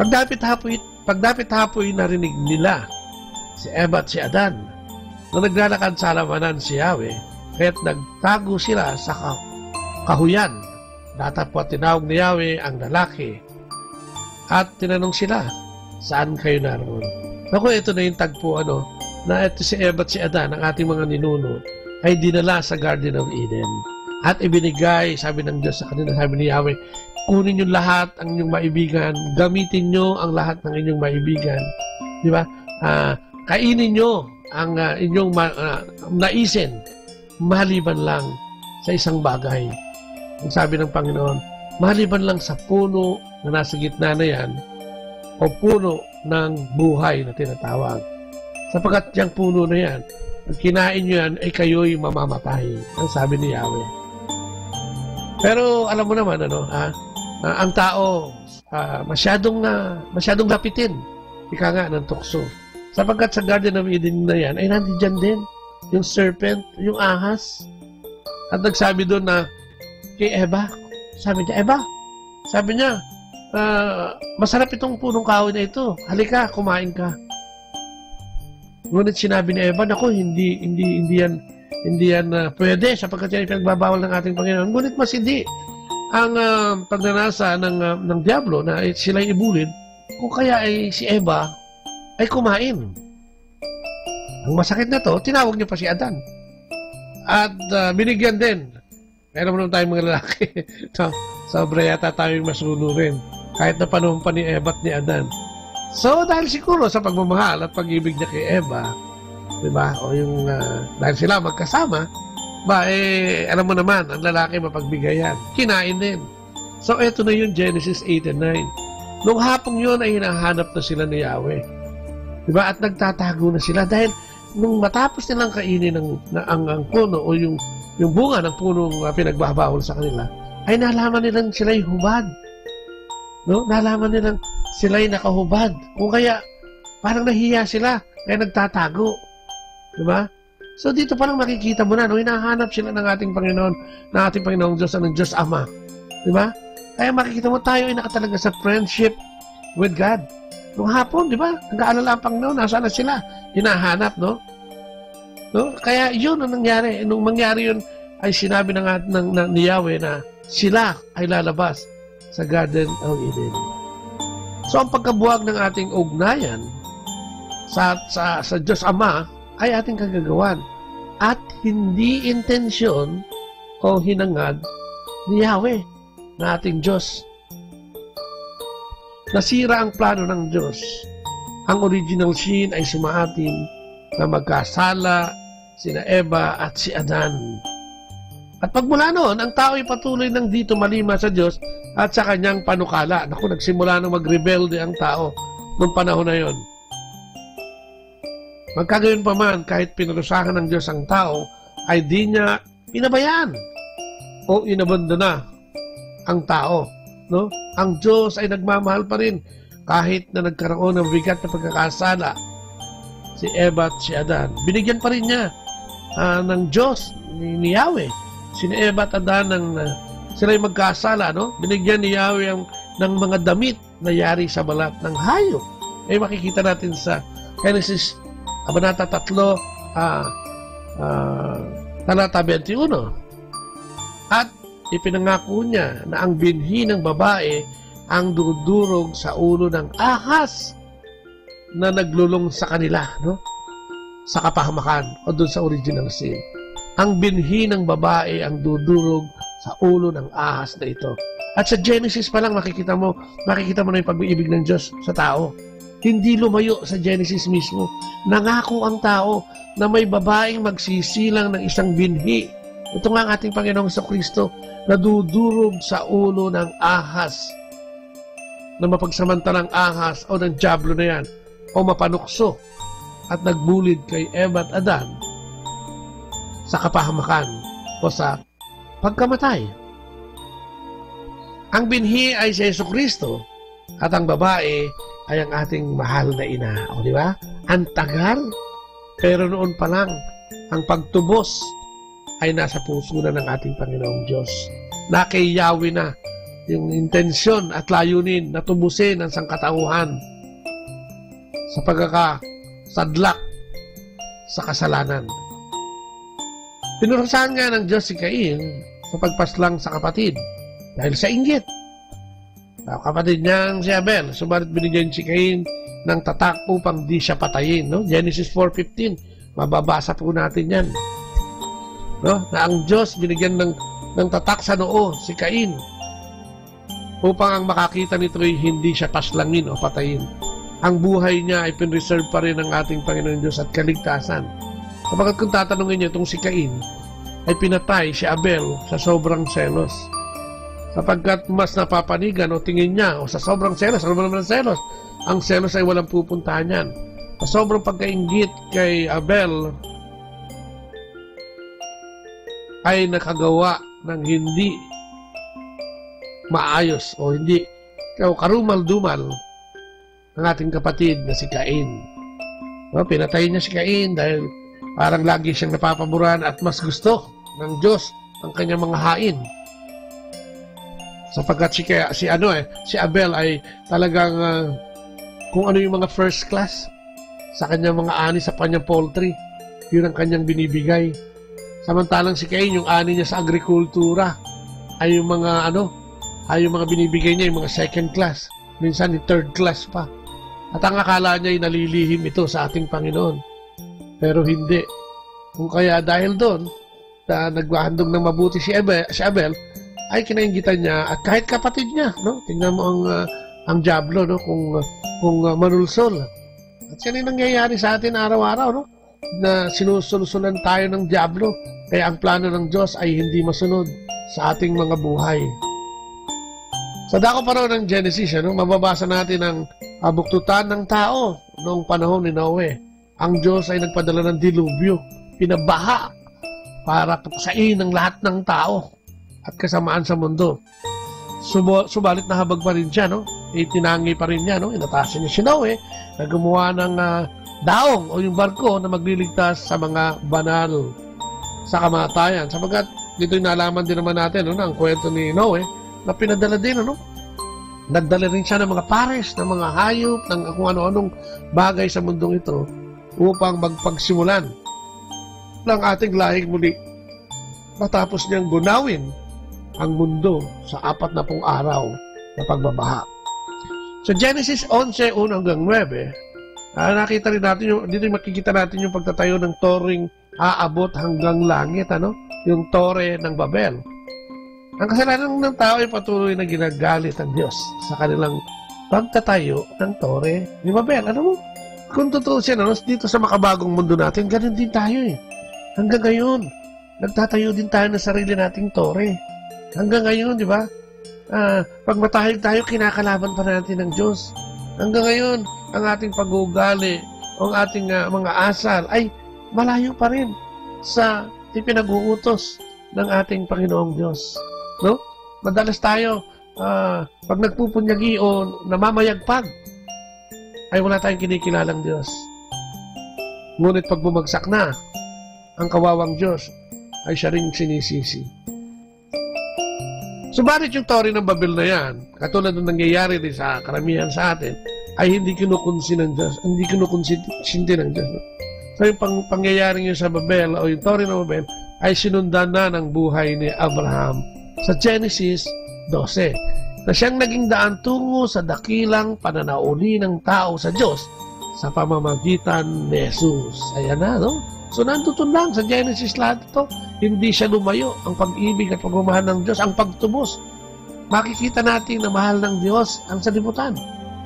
Di iiwan ng Diyos ang tao sa kanyang marapat na tadhana, bunga ng kanyang pagkakasala. No? Ganda, no? Di iiwan ng Diyos ang tao sa kanyang marapat na tadhana dahil lamang sa kasalanang kanyang nagawa. Ha? Ang ganda, no ha? Ang ganda ng pangako ng ating Panginoon.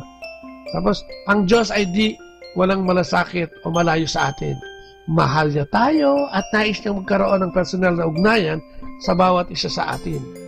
Siya ay interesado sa bawat detalye ng ating buhay. Yun ang sabi niya sa Isaiah 48:17. Sabi nga sa Jeremiah 29:11, sa katunayan, ako, paborito natin itong verse na ito eh. Sa katunayan, hangad ng Diyos na ibalik ang fellowship and intimacy with Him. Ang pag-isahin kay Kristo ang lahat ng nasa langit at nasa lupa. Ang pag-isahin kay Jesucristo ang lahat ng nasa langit at nasa lupa. At yan mababasa natin sa Efeso, Kabanata 1, 9 hanggang 10. So ano nga ba ang plano ng Diyos? Ito ang plano ng Diyos. Ito ang pagpapahayag ng kanyang pagmamahal sa atin. Di hinangad ng Diyos na mamuhay tayo sa pasakit, paghihirap, at kawalang hustisya. Hangad niya na magkaroon ng kapayapaan, katarungan at kaligayahan sa mundo. Isang lugar kung saan ay maaari siyang manahan at maghari, kapiling natin. Isang lugar kung saan ay maaari siyang manahan at maghari, kapiling natin. So, ninanais din pala ng Diyos na dito pa lang sa lupa ay makasama natin siya. Na magkaroon tayo ng kapayapaan, na magkaroon ng katarungan at kaligayahan sa mundo. Yun pala ang hangad ng Diyos. Yun pala ang plano ng Diyos. No? So, paano ito magaganap? Kung titignan natin sa sitwasyon ngayon, napaka-imposible na. No? Sa aganapan o nagaganap sa ating paligid at sa buong mundo, ay napaka-imposible na. Pero sabi, tignan natin ang wisdom ng Diyos o yung karunungan ng Diyos. Kailangan natin ang God's point of view. Anong sinasabi ng Diyos tungkol sa realidad ng buhay? Sabi sa Biblia, ang katunayan ni Satanas. Sinasabi sa Biblia, ang katunayan ni Satanas. Sabihin mo sa katabi mo, kapatid, sinasabi ng Diyos, ang katunayan ni Satanas. So may Satanas, may taning talaga.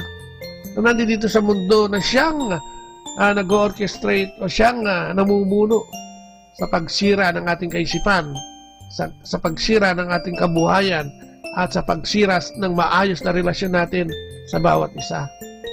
Sabi niya sa Efeso 6:12, ang kalaban natin hindi mga tao, kundi mga pinuno, mga makapangyarihan, at mga tagapamahala ng kadilimang namamayani na sanlibutan ito. Ang mga hukbong espiritual ng kasamaan sa himpapawid. So, no? Dapat maging aware tayo, no? Si Satanas ang nasa likod ng lahat ng kasamaan at kasalanan sa mundo. Dapat nating malaman yun. Di ba?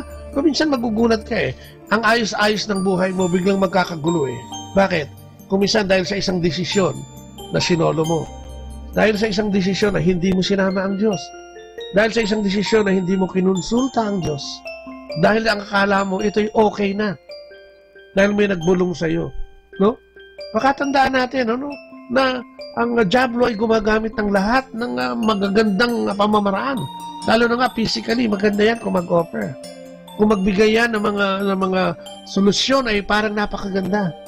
No? Ang ginagamit niyang equation ay mabibilib ka kumbaga sa mathematics o kumbaga sa calculus.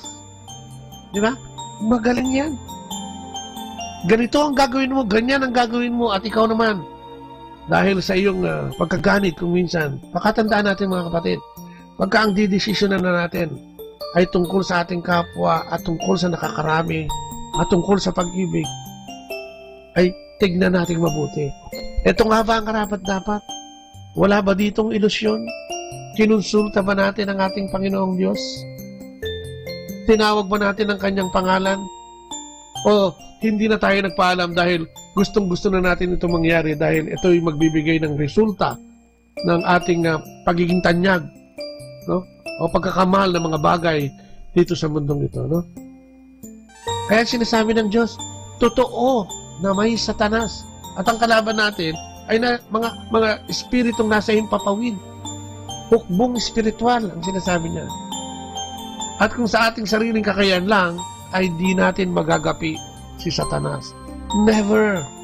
Hindi natin kakayanin mga kapatid. Kailangan natin ng Diyos. Sinasabi rin ng Diyos na walang saysay ang ating human effort apart from Him. Kung wala siya, ay wala tayong magagawa. Kaya nga pinapaalala niya, yung Juan 15:5. Ang sabi niya, ako ang puno ng ubas, kayo ang mga sanga. Ang mananatili sa akin at ako sa kanya ang siyang mamumunga ng sagana sapagkat wala kayong magagawa kung kayo'y hiwalay sa akin. Di ba malinaw pa sa sikat ng araw to mga kapatid? Siya ang puno. Tayo'y mga sanga lamang. Di ba? Ang sangang hindi nakakabit sa puno. Alam naman natin, literal, matutuyo yan. Matutuyo yan. Ngunit, ang sangang nakakapit kasama ng puno na yan ay mamumunga ng sagana. Sapagkat totoo yun, no? Saan dadaloy ang biyaya ng Diyos? Saan dadaloy ang kapangyarihan ng Diyos? Kung tayo hiwalay sa Kanya. Kung ikaw ay nasa east at siya ay nasa west. Di ba? Kung ikaw ay nasa lupa at siya ay namamayagpag bilang isang puno. Kung ikaw ay sanga na nalaglag sa lupa, ang tanging pakinabang mo na lamang ay sunugin upang magsilbing panggatong. Sapagkat sinasabi niya, wala kayong magagawa kung kayo'y hiwalay sa akin. Sa buhay natin literal, yung pag-ibig ng Diyos ay nariyan. Ngunit madalas ay ganito ang nangyayari sa atin. Humihiwalay tayo dahil sa ating sariling kapasyahan at dahil sa ating sariling plano at kagustuhan. Na kung minsan alam naman natin ikapapahamak natin, ngunit patuloy natin itong ginagawa. On our own strength, di natin madadaig ang mga pagsubok sa ating Kristiyanong pamumuhay. Kung tayo lang, di ba? So ano? Itatanong mo kapatid, ano ang solusyon? Ang solusyon ay ang ating Panginoong Kristo. Christ is the answer, ika nga. He is a spiritual being more powerful than Satan. Mas makapangyarihan, mas malakas, mas matalino, mas higit. Sapagkat siya ay Diyos ng mga Diyos, Hari ng mga hari. Ang Diyos Ama, ang siyang pinaka na pwedeng magbigay sa atin ng kapangyarihan upang ang diablong ito ay ating magapi. Siya ang puno na pinanggagalingan ng ating buhay. Lakas at kapangyarihan. Siya lamang. Sa katunayan, si Jesus ang ganapan ng pagmamahal ng Diyos. Diba't lahat naman tayo, kung tayo nagbabasa ng Biblia, ay makikita natin dito sa John 3:16, ang pinaka-famous na yata sa lahat ng verses sa Bible, sapagkat ito ang naghayag ng pag-ibig ng Diyos ng buong buo at ganap. Ngayon na lamang pagmamahal ng Diyos na kung sino man, di ba, ang manalig at manampalataya sa kanyang pinadalang bugtong na anak ay magkakaroon ng buhay na walang hanggan. Buong buo ito, no? Ganon ang pag-ibig ng Diyos. Isinakripisyo ang sariling anak, ang nag-iisang anak, upang tayo ay mabuhay at hanguin sa ating pagkamatay dahil sa kasalanan. Sino kaya sa atin ang kaya nun gawin? Ang ialay ang sariling anak para sa kapitbahay. Ang ipakulong ang sarili mong anak para makawala ang mapawalang sala ang anak ng iyong kaibigan, ng iyong kapitbahay, ng iyong kapatid, di ba? Ng iyong ina, ng iyong ama. Isasakripisyo mo ang iyong anak para siya ang pumalit sa kalagayan at kinatatayuan ng iyong kapwa upang magsilbi sa kulungan. Ito, samantalang ito, Diyos ang may-ari ng anak na ito. Diyos din ang anak na ito. Ngunit nagpakumbaba, pinatay at ginanap ang kanyang kahatulan. Para sa ano? Para sa kanya? Hindi, mga kapatid. Para sa atin. Kung makikita mo, anong uri ng pagmamahal yun? Anong uri ng pagmamahal ang ibinigay ng Diyos sa iyo?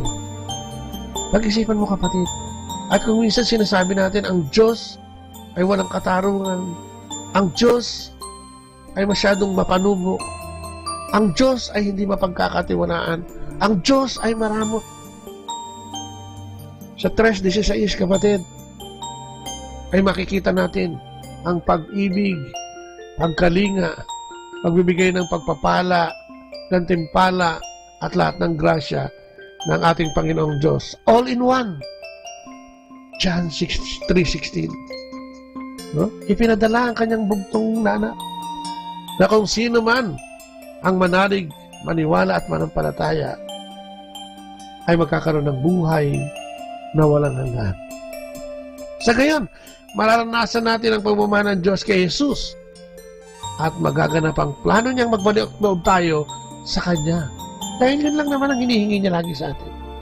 Alam niyang lahat tayo ay makasalanan. Ngunit, subalit, ika nga. No? Ang tigas ng ulo ng Diyos, no? Pwede naman yan, tunawin na lang ang mundo, eh. Pwede namang sa isang iglap, sa isang pitik, wala ng earth. Wala ng makasalanan. Diba? Wala na siyang paghihirapan pa. Ngunit hindi niya ginagawa yun. Sapagkat lahat tayo ay binibigyan niya ng pagkakataon upang magbago, makapagbago. Alam mo, may kwentuhan nga yung mga anghel sa kalangitan nung bago lalangin ng Diyos Ama si Eva at si Adan, eh. No? Pinalibutan siya ng mga anghel. Sabi nung Angel of Justice, huwag na lang po niyong likain ang sanlibutan, ang mga tao, magiging malupit at di makatarungan lang yan. Ngunit inignore yun ng Diyos. Noon pa lang, alam na ng mga anghel na magiging kawalan ng katarungan. Ano? Ang tao ay magbibigay ng pasakit sa kapwa-tao at magiging problema lang. Ngunit tinuloy ng Diyos. Sabi ng Angel of Trust, yung anghel ng tiwala, di po mapagkakatiwala ng tao. Gagawa lang po yan ng kasalanan. Na siyang nangyayari, di ba? Sabi ng Angel of Trust noon sa ating Diyos Ama, wag na lang. Hindi po mapagkakatiwala ng tao. Gagawa lang po yan ng kasalanan. Na siyang nangyayari. Kung kaya nga, in the end, pinadala ang anak dahil sa kasalanan yan ng mga tao at pinatay, nakarumal-dumal na pamamaraan. Ano pa sabi? Payo ng Angel of Holiness, sabi, ang tao ay makamundo at makasalanan. Susuwayin po lamang ang mga utos nyo na nangyari din. Ang gusto ng Diyos ay mamuhay tayo ng may kabanalan. Ngunit yung injustice, di ba? Yung kawalang katarungan, di ba? Ang pagsuway sa utos ng ating Panginoong Diyos ay naglalagay lahat sa atin sa kapahamakan. Sabi ng Angel of Mercy yung huli, ang tao ay di marunong magbahagi at maawa sa iba. Maramot po sila. Di ba kapatid? Kung tatanungin natin ng ating mga sarili, tayo ba ay nagkaroon? O nagkakaroon ba tayo ng pagkahabag sa ating kapwa? Naranasan na ba nating mamigay na galing sa puso? Sinubukan na ba nating mamuhay ng may kabanalan ayon sa kanyang plano at kagustuhan? Tayo ba ay napagkakatiwalaan ng ating kapwa-tao? At higit sa lahat, tayo ba ay pwedeng pagkatiwalaan ng Diyos? Tayo ba ay patas? Katulad din sinasabi ng Angel of Justice. Tayo ba ay hindi magulang, naglalamang?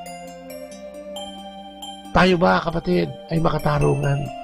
Ang lahat ng Diyos, ang lahat ng ito, ay karakter ng Diyos na ibinigay niya sa atin dahil sa pagmamahal. Marami nang nagsabi sa kanyang, wag na nating ituloy. Magiging problema lang yung mga yan. Subalit, nilalang pa rin ng Diyos ang tao. Ano kung bakit? Kasi nais niyang ibahagi sa atin ang kanyang mga pinagpaguran at makasama tayo sa kanyang kaharian. Sabi nga natin, ngunit subalit, tayo ba ay nagsisikap? Napakalalim at mahirap patarok ang pagmamahal sa atin ng Diyos Ama. Kahit na hindi tayo karapat-dapat sa pagmamahal na yun. Magtatanong ka nga minsan, di ba? Ba't ako minahal? Ang hindi lang kasi kayang gawin ng Diyos. Yung parasahan ka eh. No? Ang hindi lang kayang gawin ng Diyos eh, yung tanggalin niya yung pagmamahal sa iyo eh. At hindi ka na patawarin eh. At talagang ilaglag ka na eh. Ang pagmamahal ng Diyos ay nagbibigay ng second chance. Ang pagmamahal ng Diyos ay nandiyan, ready to grab. Ang pagmamahal ng Diyos ay laging nariyan at available sa atin. Sabi nga sa Pedro, unang Pedro 1:20, itinalaga na ng Diyos ang kamatayan sa krus ng kanyang bugtong na anak bago pa man niya likhain ang daigdig.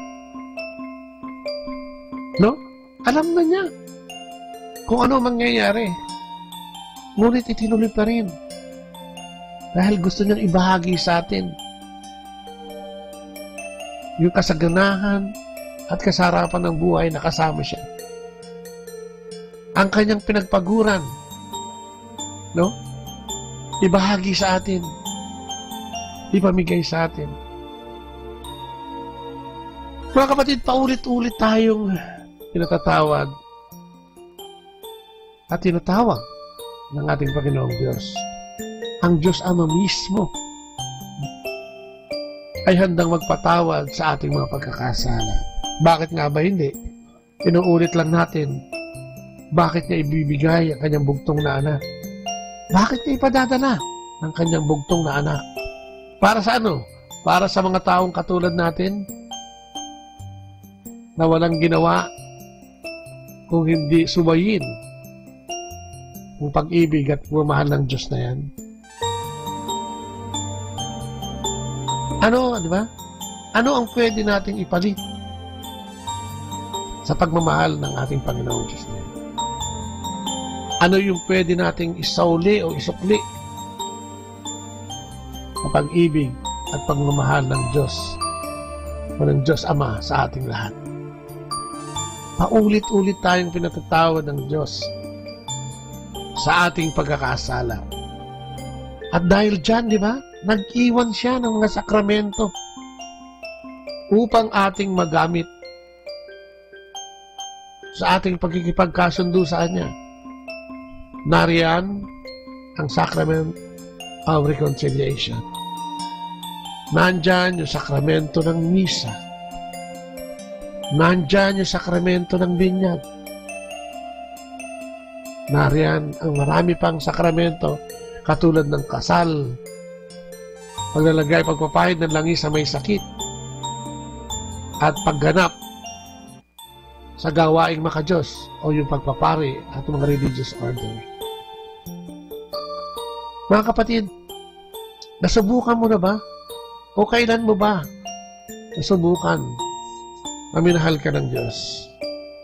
Kami siguro sa aming buhay, ako bilang isang tao, ay maraming pagkakasala at pagkakamali sa buhay.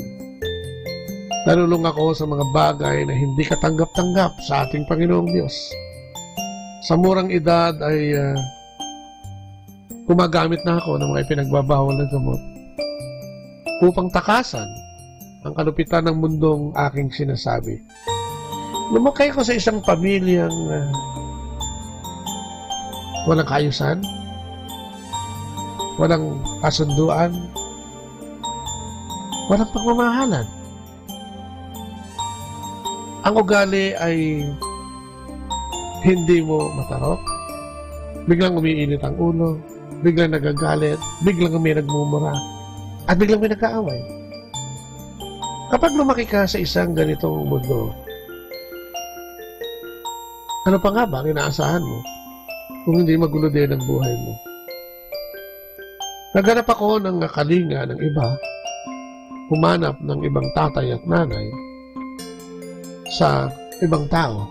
At natutuwa ako pagka merong nanay at tatay na medyo natutuwa sa akin at medyo parang mabait sa'yo. Mabait sa akin. Sapagkat uhaw ako sa pagmamahal at pag-ibig ng magulang at kapatid. Pero parang wala naman ako magagawa sapagkat ako ang bunso sa aming lahat at mukhang hindi mangyayari yon sa lalong madaling panahon. Kung kaya sa murang edad ay ang dami kong trauma, umaabot ako doon sa puntong dumarating ang aking ama, sasaktan niya ang aking ina, tututukan ng baril, at duet kami ng nanay ko na sumisigaw ng tama na po, huwag po, maawa po kayo sa amin. Sa pagmamakawang huwag ituloy ng aking ama ang pananakit o yung pagtutok ng baril sa aking ina. Pagka ganito naging experience mo, ay talagang sasabihin mo sa sarili mo, sa murang edad, na bakit ganun? Magtatanong ka, bakit sila ganun? Eh yung iba, hindi naman ganun. Bakit nakukuha ng saktan ng nanay ko na wala namang ginawa kundi magdasal? Magrosaryo araw-gabi. Walang oras na hindi nagdadasal. Ngunit hindi dahil yata sa kung ano paman, kung hindi sa takot na baka saktan na naman siyang muli ng aking ama. Lumaki akong ganon at dumating yung puntong iniwan pa nila kami sa probinsya. Kami magkakapatid. Naging bully ako sa loob ng pamilya. Akong nabubuli dahil akong bunso. Sa murang edad na 7, 6 hanggang 7, ano kaya ang pwedeng isipin ng isang bata na walang nakitang kabutihan? O kung meron man, ay madalang pa sa patak ng ulan kapag tag-araw. Ang hirap. Nasaan ba ang Diyos sa murang edad mo? Nasaan ang pamilya? Ano ba ang pamilya? Ano ba ang pagpapamilya? Meron bang pagmamahalan talaga? O ano ba ang definition ng pagmamahalan? Hindi yan nasagot kung kaya sa murang edad din na 16 ay nagwawala na ako. Naghahanap na ako ng mga barkadang pwedeng kumalinga sa akin at magpakita ng pagmamahal. Nasangkot ako sa iba't ibang uri ng gulo hanggang sa malulong sa pinagbabawal na gamot. Mahirap sapagkat sa murang edad na yan ay masyado tayong mapusok at walang ginawa kundi manggulo. Kung kaya Ang aking amay na bahala din naman sa parte na yun. At sinabi niyang mag-asawa na lang ako. Tunay, mga kapatid, sa aking pag-aasawa naman, ay nagkaroon ako ng kalinga sa aking napangasawa.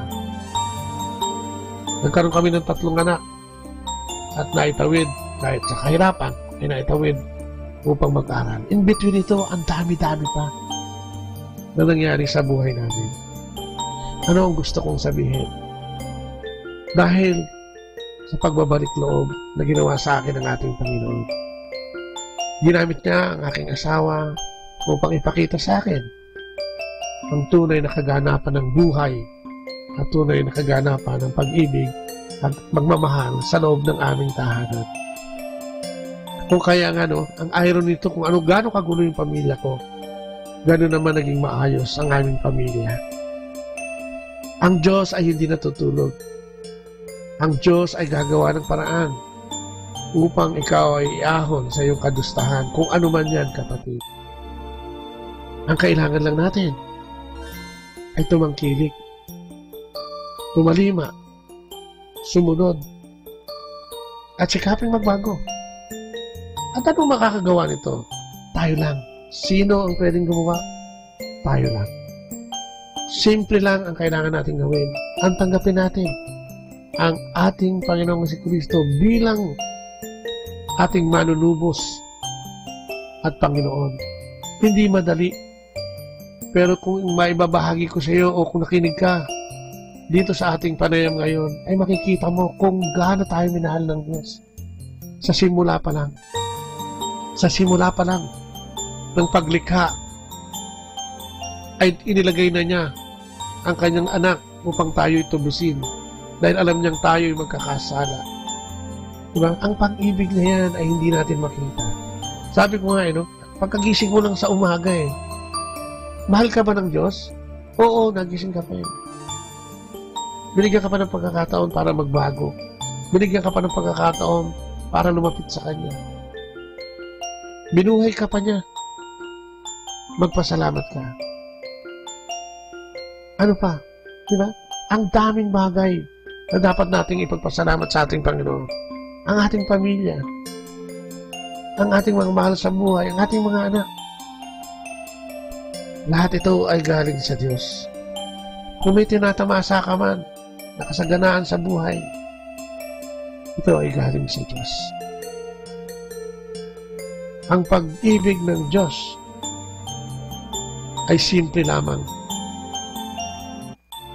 Kung tignan natin ay napakasimple. Kung sa Kanya, hindi kaya masakit yun? Patayin yung anak mo para ipakita ang pagmamahal sa iyong kapwa. At isa lang ang hinihingi niya. Sabi niya sa Roma 19, maliligtas ka kung ipapahayag ng iyong mga labi at ng buong puso na si Jesus ay Panginoon at mananalig ka ng buong puso, siya'y muling binuhay ng Diyos. Totoong nangyari. Bakit naman mahirap paniwalaan? Halika kapatid. Sama ka. Diba? Sumama ka. Sa panayam na ito, may mga ilang panayam pa na ibibigay namin sa inyo. At sana, makinig kayo. Samahan nyo kami.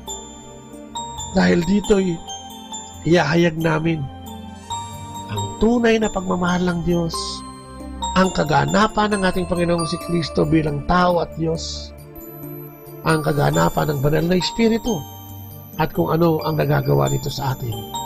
Yan ang ating mga isusunod na panayam. Kung kaya inaasahan namin na kami inyong samahan. Ngayon ay taon na mga laiko, sabi ng CBCP, sabi ng Batikano. No? Tayo mga Katoliko na nawalan ng tiwala, tayo mga mananampalataya na tumalikod sa ating Panginoon, tayo mga nakarinig ngayon ng mabuting balita ng kaligtasan, ay dapat magbalik loob. Diba? At gawin ang nararapat. Ang mahalin din ng Diyos pabalik. Ang mahalin ng ating kapwa. Ang magbalik loob sa Kanya. Mga kapatid, ang panahon natin ay hindi natin alam kung kailan. Ngunit ang Diyos ay nag-aanyaya sa atin bilang paghahanda para sa panahon ng ating pagharap sa Kanya. Halika kapatid, sama-sama tayong maghanda. Ipagkalat natin bilang mga laiko ang kabutihan at kaganapan ng pagliligtas ng ating Panginoong Diyos sa ating lahat. Ang Live Christ, Share Christ movement ay nag-aanyaya sa ating lahat na tayo'y magbilik loob sa ating inang simbahan at sa ating pananampalataya. Wala po tayong magagawa kung hindi tayo konektado sa ating Panginoong Diyos. Tayo magsisilbing mga sanga lamang na hiwalay sa Kanya at matutuyot at mawawala ng pakinabang. Halina, sama-sama tayo magbalik loob. Umpisahan natin yan sa pagbibigay ng pugay at pagtalima sa relasyon na inaalok ng ating Panginoong Diyos. Amen! At maraming salamat sa lahat po sa inyo na nakinig. Salamat din sa Dominican Radio. Thank you kila Joel, kay Cool, kay Ace, sa ating technical crew. Salamat din at ganoon din naman sa ating mga kay Father Boots Bombase na siya po nga nagbigay sa atin ng pagkakataon upang ang ating programa sa Maynila na nationwide ay magkaroon din ng programa dito sa ating pinagpipitagang Our Lady of Shrine or Our Lady of the Rosary dito sa Manawag. So maraming pong salamat At dyan po bukas na muli tayo magkita-kita Lunes hanggang Sabado po ang ating Lunes hanggang Sabado po ang ating programa mula alas 8 hanggang alas 9 ng umaga. Sana'y lagi namin kayong makapiling at makatalastasan. Kung may mga gusto po kayong imungkahi, kayo po ay tumawag sa amin sa 0917-528-0979, 0917-528-0979, at sa 0917-522-8773, 0917-522-8773. Yan po, tawagan niyo po yan. At sa aming email address, bot_Lea, at sa Facebook, Bot Lea po. Mag-iwan lang po kayo ng message doon. At tayo ay magsasama-sama na. Kung may mga topic kayong gustong talakayin, halina. At tayo ay magsama-sama. Muli po, ipong niyong lingkod, si Kuya Bobot, at nagsasabing tatapusin natin ito ang ating programa sa pamamagitan ng maikling panalangin.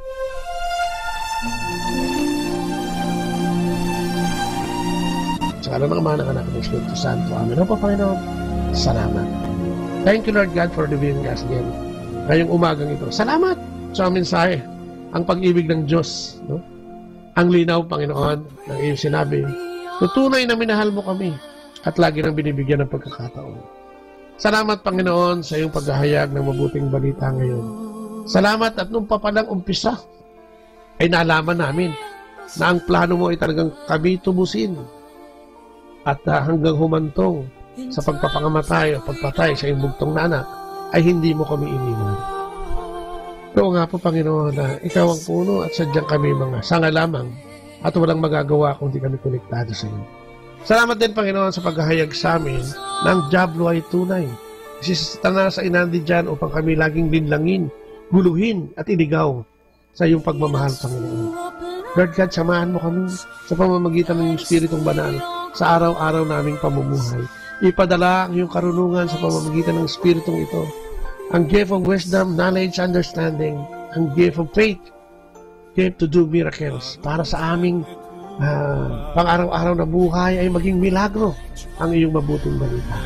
Samahan mo kami, Panginoon, sapagkat tunay na kung di kami nakakonekta sa iyo, kami ay mawawalang bisa at magsisilbing baliwala sa mundong aming ginagalawan at sa iyong kaharian.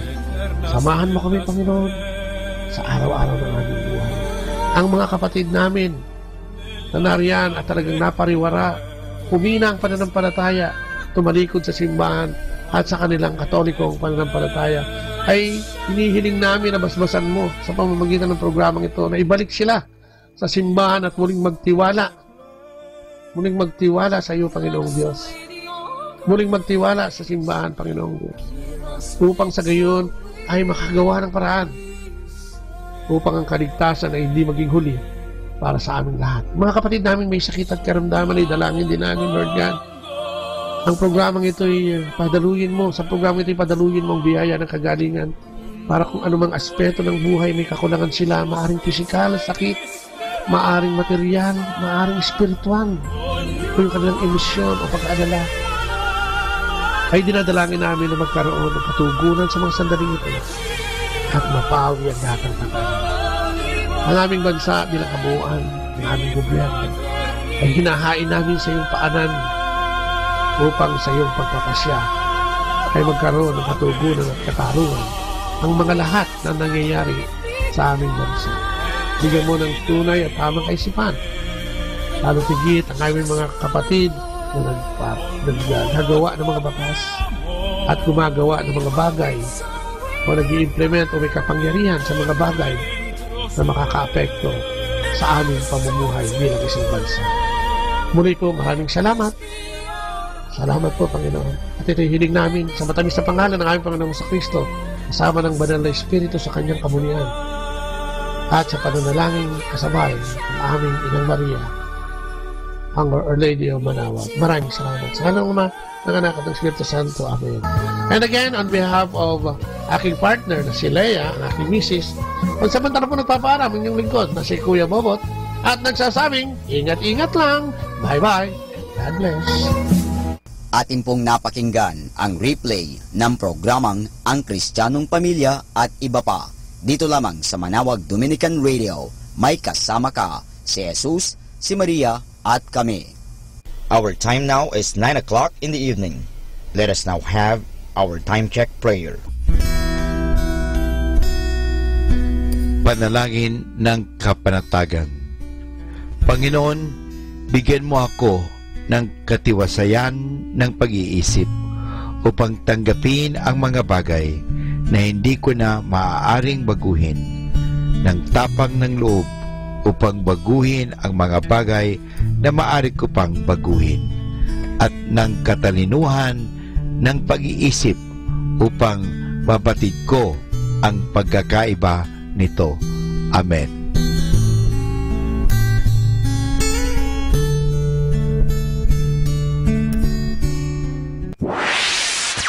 Mula sa Manawag Dominican Broadcasting Incorporated, napapakinggan sa buong mundo sa pamamagitan ng www.eradioportal.com at www.radyomanawag.com.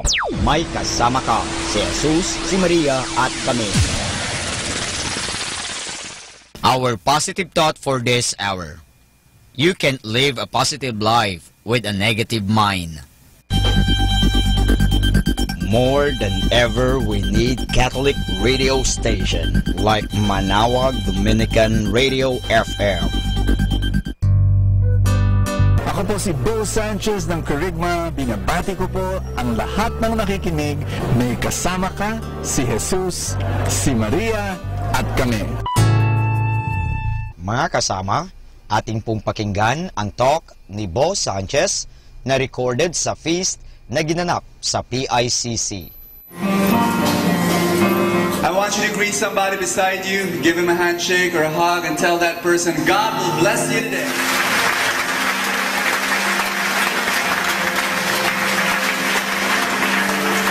I'm going to read the word to you. Thy word is a lamp unto my feet and a light unto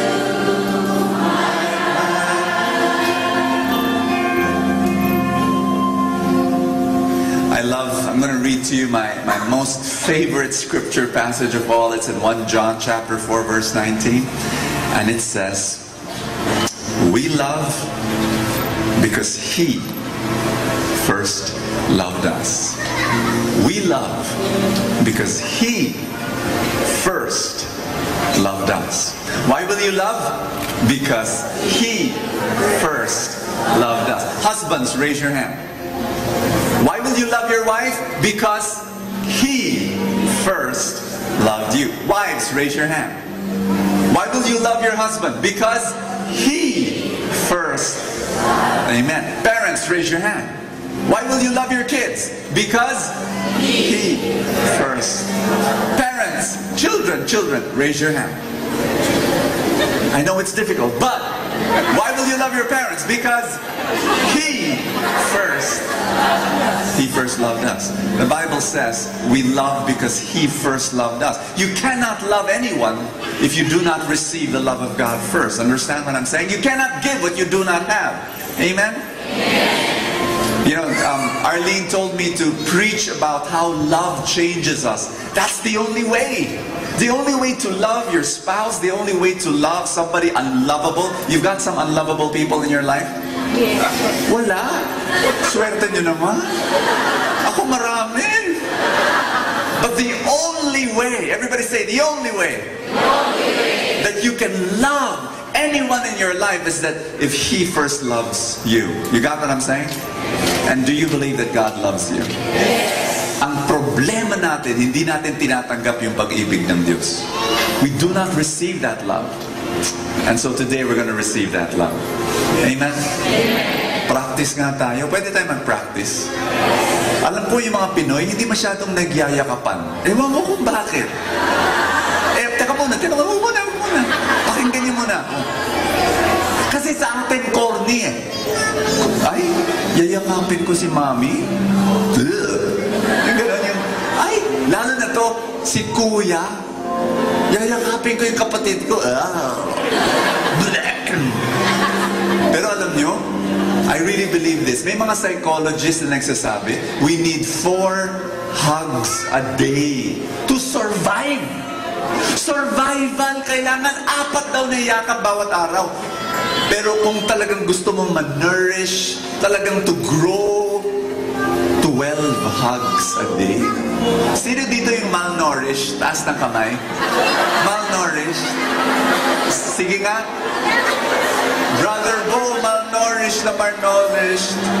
The last time, yinakap ako, 3 years ago, nung kinasal ako.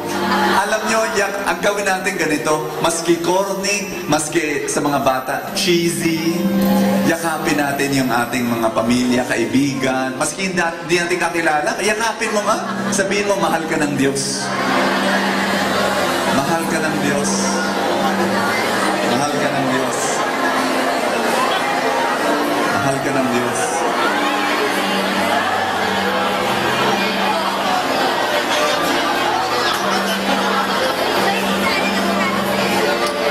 Let's be seated, everybody.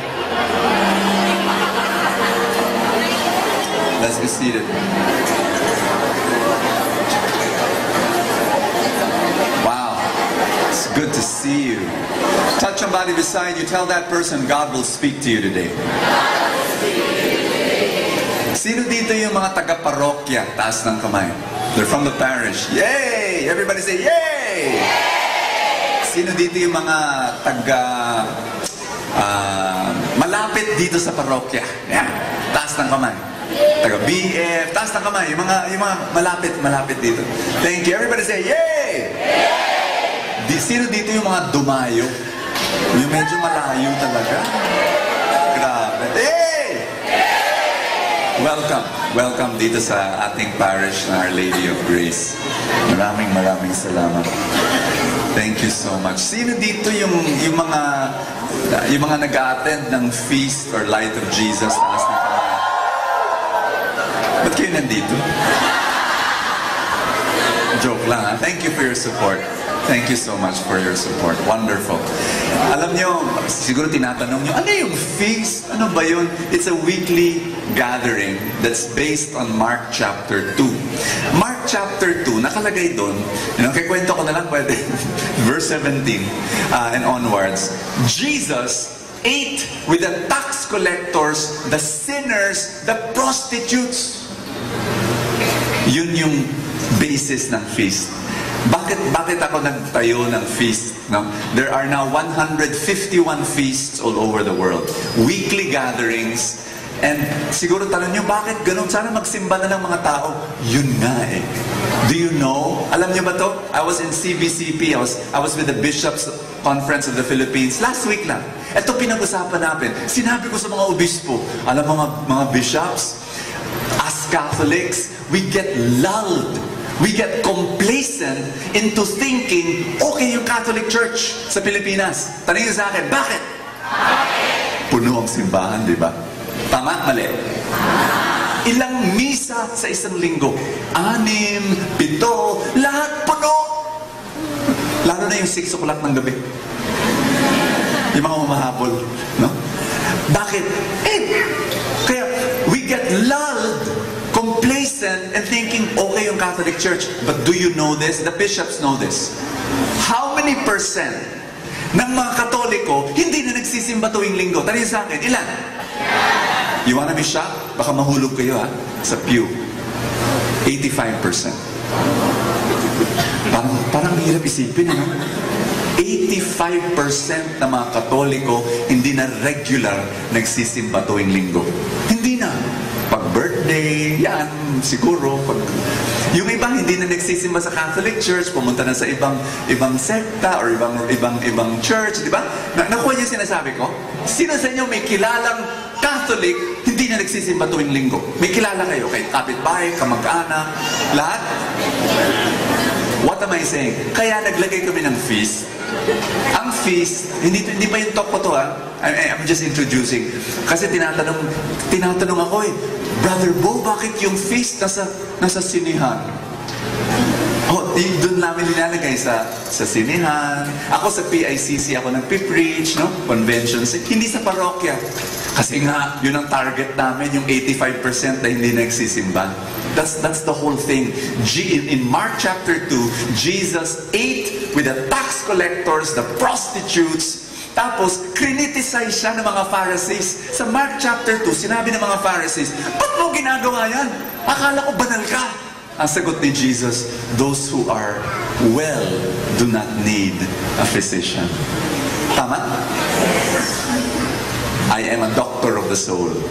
I go to the people who are no longer going to Mass. Doon ako. Medyo mahirap yung trabaho. But that's what I do. Kaya, once in a while, I go every 3 years yata ako nandito. I'd love to preach in church. But this is not my main mission. I hope you understand. I'm trying to go to the 85% ng mga nakuha niyo sinasabi ko. Let me explain. Can I explain? Pag dito, may pumasok na babae na naka-miniskirt. Hindi lang miniskirt, micro-miniskirt. Yung palda niya sa sobrang liit, akala mo malaking belt. Skandalo hindi. Dito sa simbahan. Skandalo hindi. Skandalo. Baka hindi nyo papasukin Tama? Sister, excuse me. Ito, scarf. Pakilagay mo sa... Kasi hindi ka pwede pumasok sa simbahan pag ganyan ang suot mo. Tama, mali? Pero sa feast, welcome na welcome yung mga ganun. Linalagay pa namin sa first row. Tanungin sa akin, bakit? Baka for the first time mag-a-attend ng isang prayer meeting. Gets nyo? Tapos sasabihin pa namin, excuse me, ano suot mo? Hello! Ha? Bakit naka-display ang mga legs mo? Hindi, we say, hi, how are you? We don't even look down. Sa mukha lang. Paso! Baka kahapon, gusto niya magpakamatay sa kanyang mga problema. Ngayon lang siya bumabalik kay Lord. I-reject namin dahil sa damit. Nakuha yung sinasabi ko. Sa feast, we welcome everybody, yung mga hindi kasal, yung mga nag-adultery, yung mga corrupt politicians, lahat yan, tanggap. Ha? Bakit? Bumabalik kay Lord Yun ang trabaho ko. Amen? Okay. Just wanted to introduce myself to some of you. This is my work. I've been doing this for many, many years. I came to know Jesus when I was 12 years old. Now that I'm 36 years old, matagal na.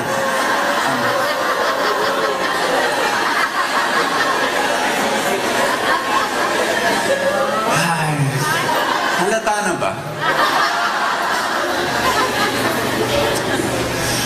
Okay. 37 na. Hindi pa rin. I'm 40, maniwala kayo dito, I'm 47 years old. Mag-shock naman kayo, but, Thank you. Parang iba, 57, sobra ka naman. 47 lang. And you know, I've been serving the Lord for all these years. It's been a wonderful experience. And you know, just want to share some. People ask me this question a lot. Bo, tagal mo na? Tagal mo na kay Lord? Grabe yung kapit mo kay Lord, sobra. You know, and I always tell people, it's the love of God. It's the love of God. You know, Brother Bo, ba't ka successful sa buhay mo? The love of God. Brother Bo, ba't ang ganda ng pamilya mo? The love of God. Brother Bo, bakit pati mga negosyo mo? Blessed. The love of God. The love of God. It's the love of God. Marunong akong tumanggap ng What makes a saint a saint? What makes a saint a saint? Ay, Brother Bo, grabe magdasal mga santo. Grabe.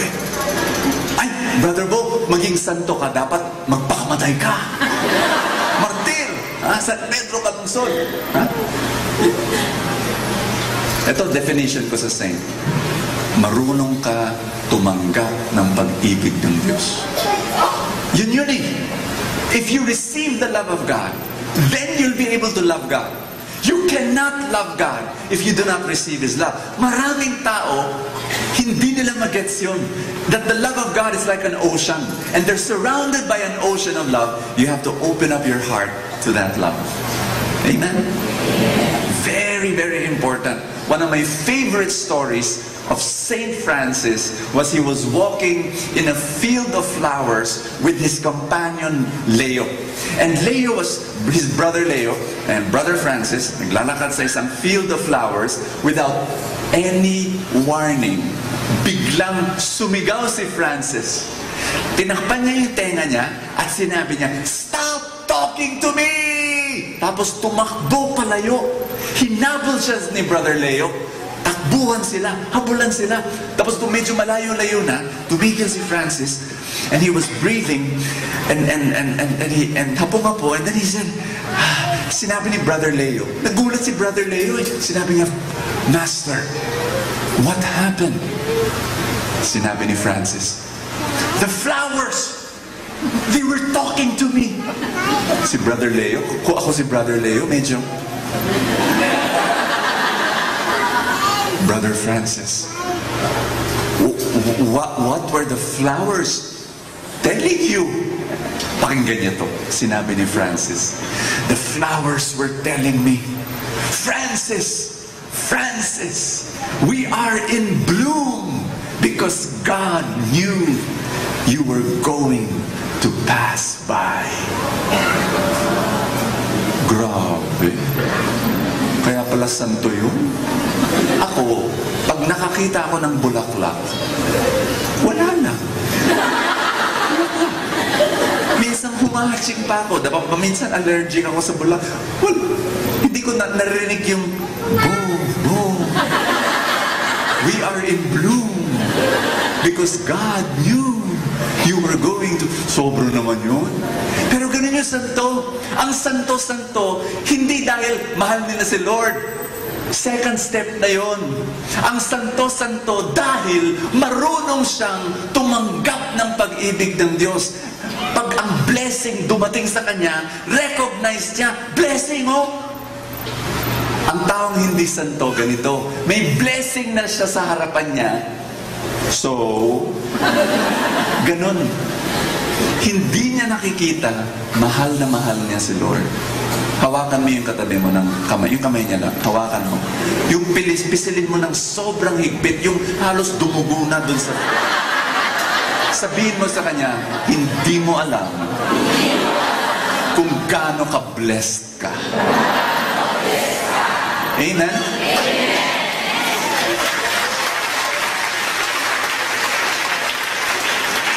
If you only knew how blessed you are, you will say to yourself, grabe, love na love talaga ako ni Lord, sobra. Ganun yung santo. Ganun yung santo. Always grateful. Always grateful to the love of God. Alam mo, ang problema natin, may mga problema tayo. At minsan, sa sobrang laki ng problema natin, hindi natin nakikita ang blessings ng Diyos. Amen? Sino sa inyo may problema? Taas na kamay.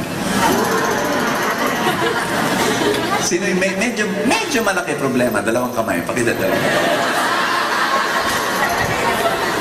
Yung maraming problema, pati paa, pakitaas.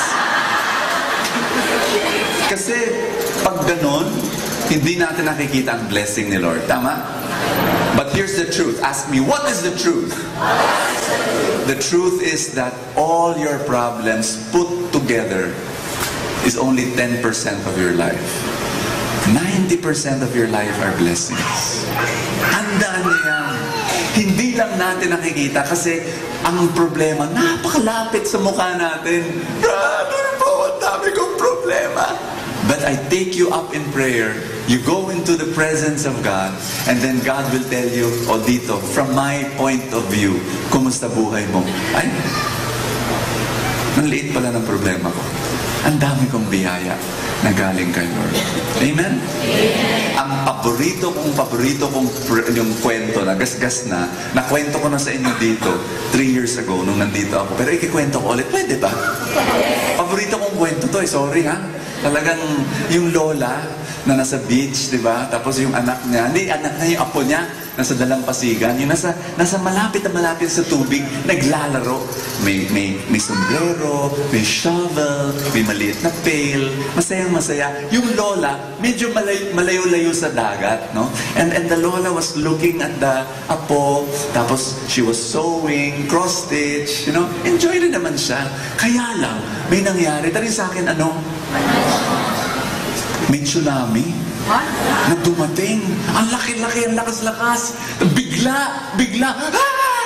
Tapos dumating, tapos it crashed onto the little boy. And then when the water receded back to the sea, nawala yung boy. Nawala yung little boy. Yung lola, talagang, tumayo.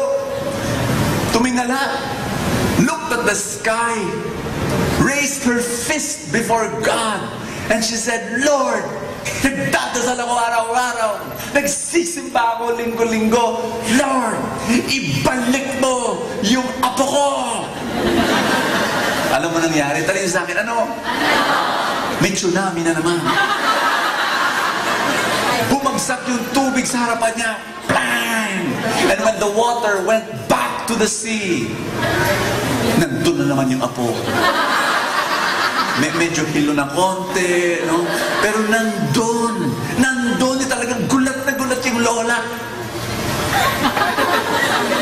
Biglang kumunot ulit yung noo ng lola.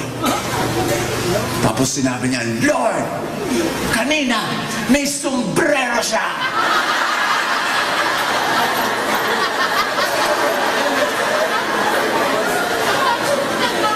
Sino sa inyo may kilalang parang yung lolang yun? Taas na naman. Blessed na ang hinahanap yung problema, yung kulang. We're like that. We don't see what we have. We see what we don't have. Amen? Sino sa inyo may trabaho? Taas ng kamay. Maraming tao walang trabaho, right? Pero bakit tuwing Monday, buwisit na araw to? May trabaho na naman. Buti na may trabaho ka eh.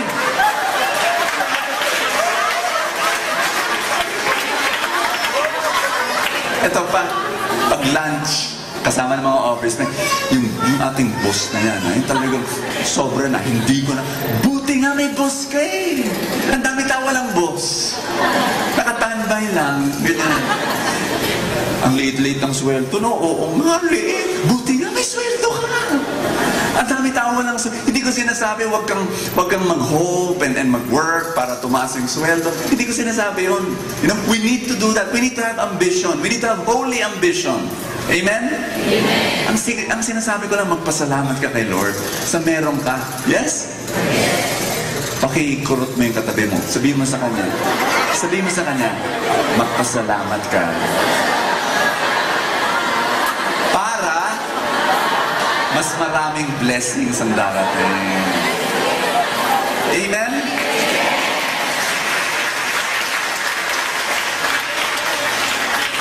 Tuwing kinsenas, tuwing katapusan, When you have your salary, hawak-hawak mo na, ang liit! Buisit! Ay nako, lalong liliit yun. Tapos, yung parating na sana yung pera, ay, reklamador, wag na lang. Lalayo sa'yo. Kailangan pagdating ng biyaya, Lord, ang bait mo. Thank you. Thank you, Lord. Alam mo, pag nagpapasalamat ka, magnet ka. Darating ang mga biyaya ng Diyos. Grateful kayo. Amen? Tanungin sa akin, bakit? You have two choices. You can be a problem magnet or a blessing magnet. Ano yung problem magnet? Walang ginawa kundi tingnan ng mga problema sa buhay. May kilala kayong reklamador? Taas ng kamay. May kilala kayo? Talaga? Kilala yung talagang sobrang kilala? You live with that person? Nakikita nyo araw-araw?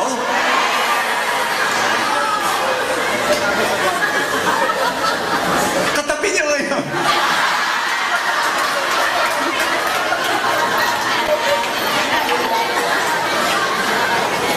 Kasi may nakita ko eh. May nakita ko eh.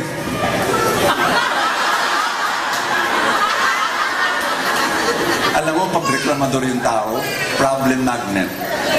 Kasi expert siya sa problem eh. Buong araw, pag-gising pa lang niya, ay, naku na naman, ito problema. Oh, the whole day, ay problema, ay problema, ay problema. Eksperto siya sa problema kasi yun ang focus niya. I want you to be a blessing magnet. Pag-gising pa lang ng umaga, Lord, may blessing ka. Lord, blessing. Uy, may blessing na naman. Oh. Uy, may blessing. Ay, may blessing. Eksperto siya sa blessing.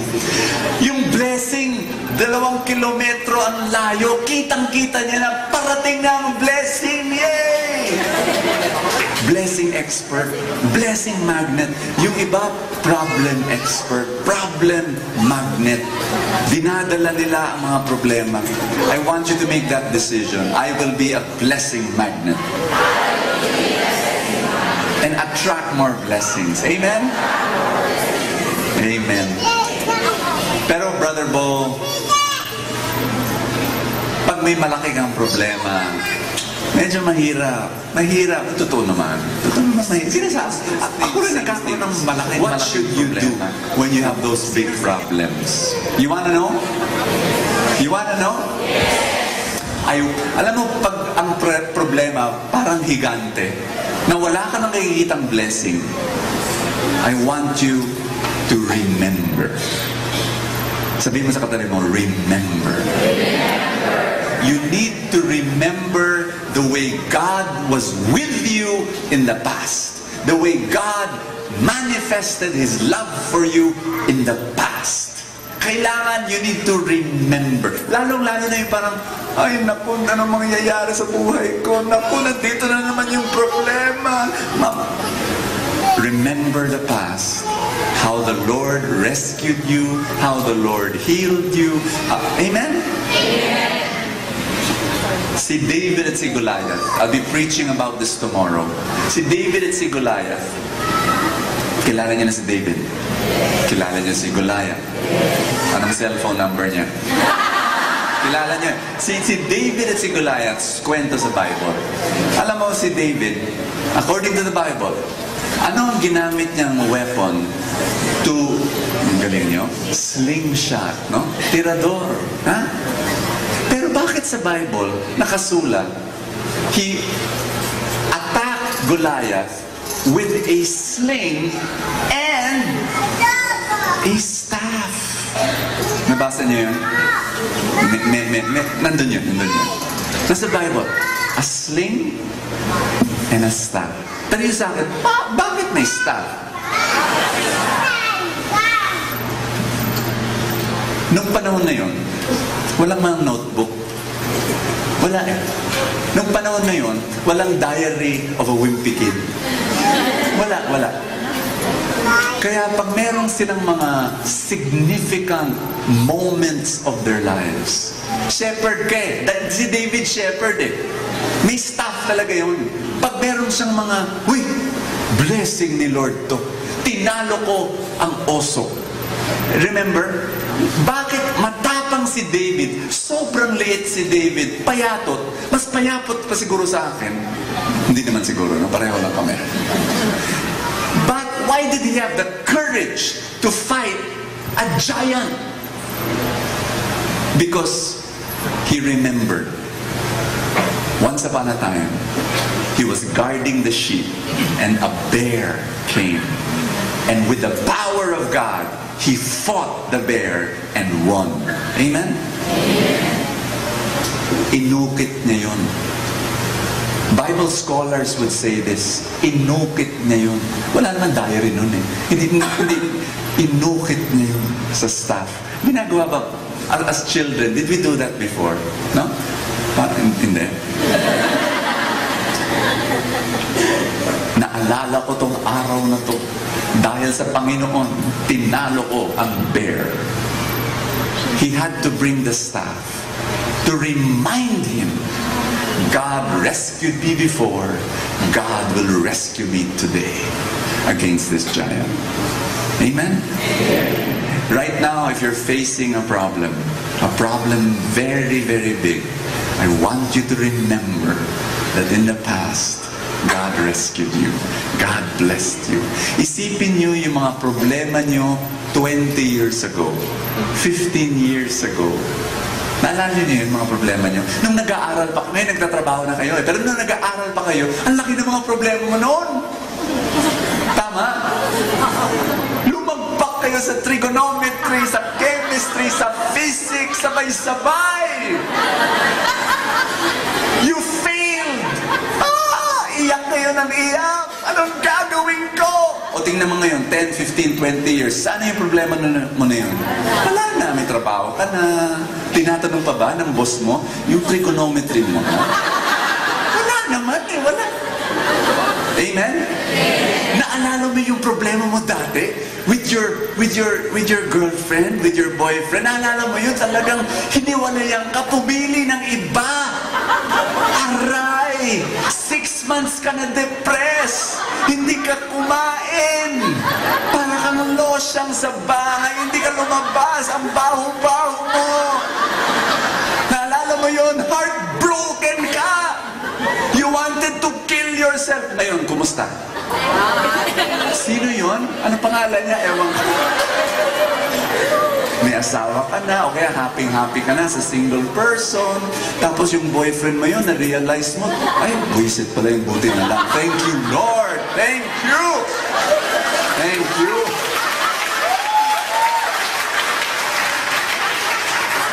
The Lord rescued you in the past. Everybody say, remember.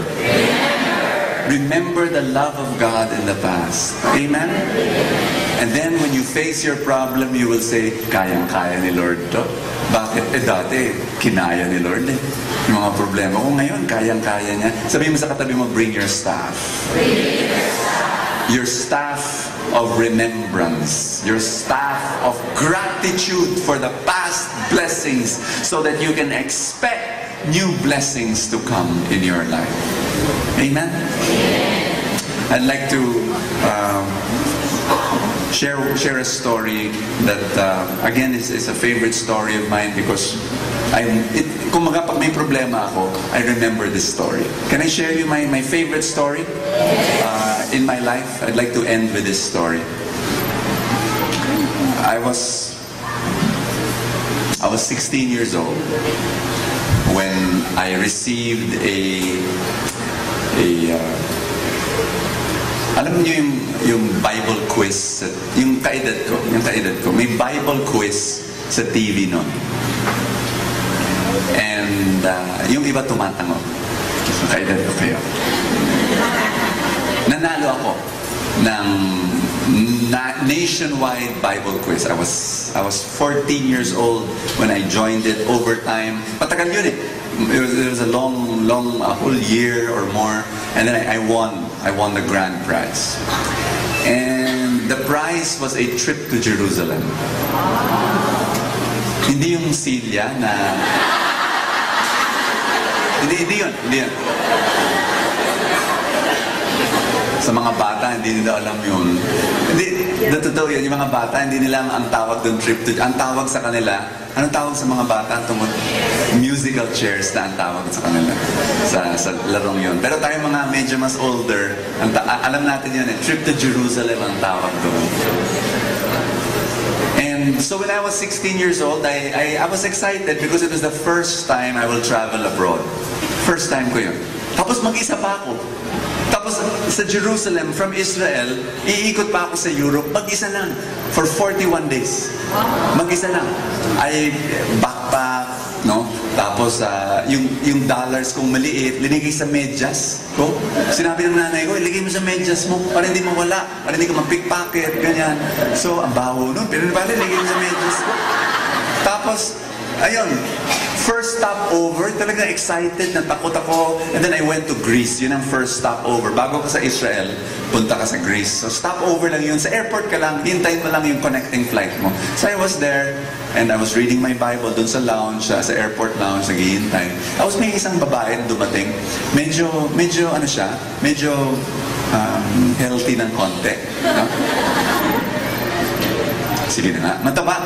Tapos, dala niya yung dalawang maleta, and she was walking towards me, and para siyang she was not walking, she was wobbling, parang ganyan, dum, dum, dum.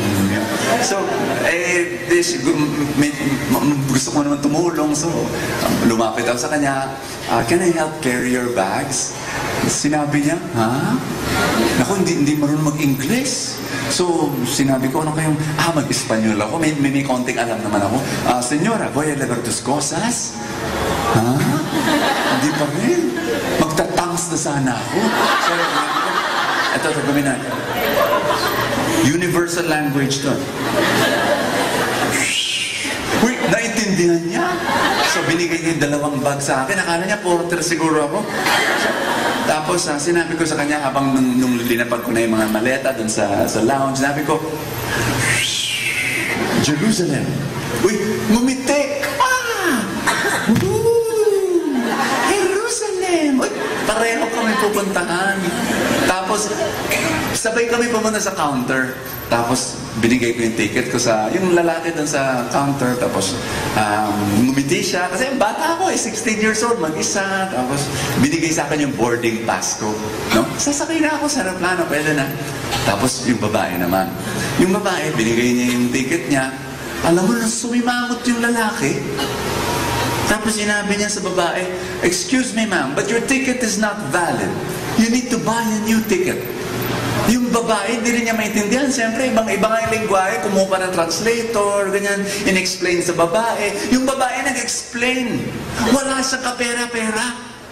She could not buy a new ticket, and she was stranded there in that airport because she came from far, far, far away.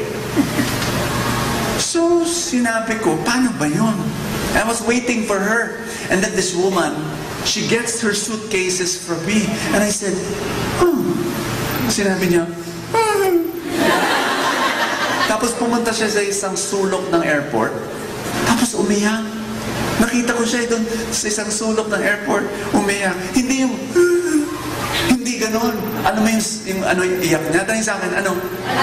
Ganito. Yung talaga, rinig ng buong airport. Sinabi ko, Lord, anong gagawin ko? You know, when you ask that question, mapanganib pala yung tanong ko. Dangerous, dangerous question.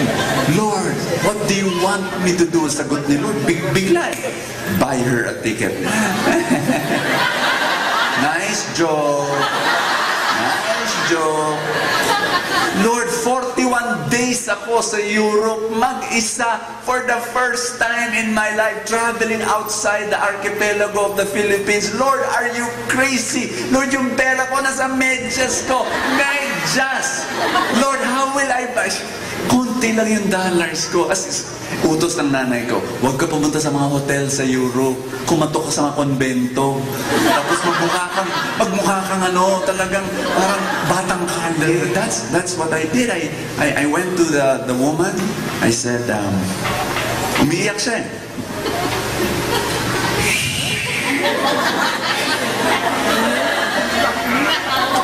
Wala naintindihan. Talagang tumalon yung babae, talagang tumalon, tapos lumanding sa akin. Sinabi ko ba na medyo siya, healthy? Grabe yun, talagang wow! Yakap sa akin, tapos binaba ako ng konti. Wala namang nabali, no? Lakad kami sa counter, sinabi ko, Sir, I will buy her a ticket to Jerusalem, to Israel. Nagulat yung mama. Do you know her? No, I just met her now. But why are you doing this? Do you know how much is a ticket to Jerusalem?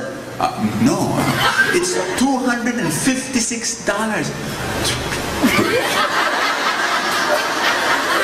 Kinumpute ko, 20, ang dala ko yata mga $1,000 noon eh. Kasi na 41 days ako mag-isa eh.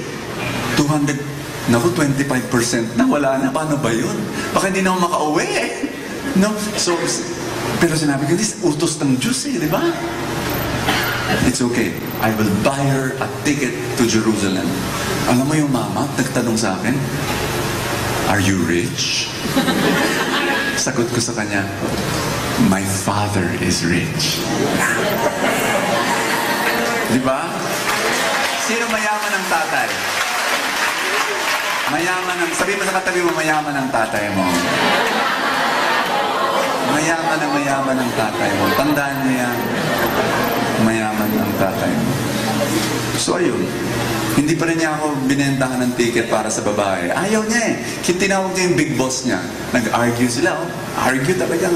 Tapos ganyan. Basto eh. Tapos finally, sinabi ng boss, kasi aalis na yung aeroplano eh. Sinabi ng big boss, tiningnan niya ako. Tapos tiningnan niya yung babae. Tapos umiling. Tapos kinausap niya yung supervisor niya. Sinabi niya, okay. Let this woman fly. Tapos tinuro niya ako, but don't let this stupid guy pay. So yung, hindi ako nagbayad. Libre yung babae. Libre.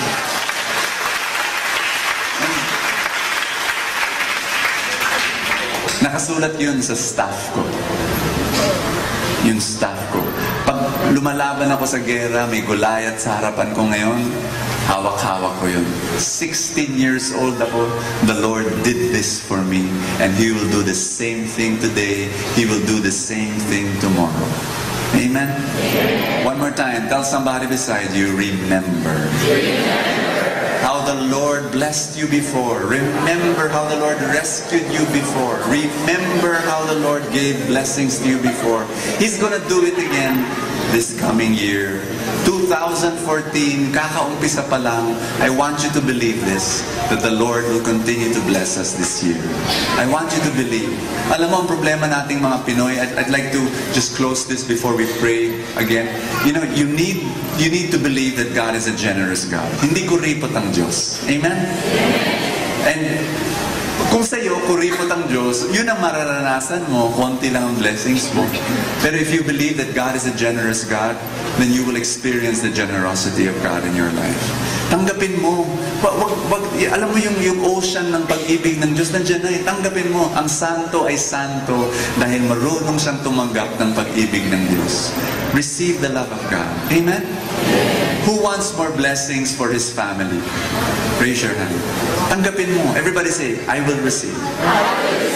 Amen?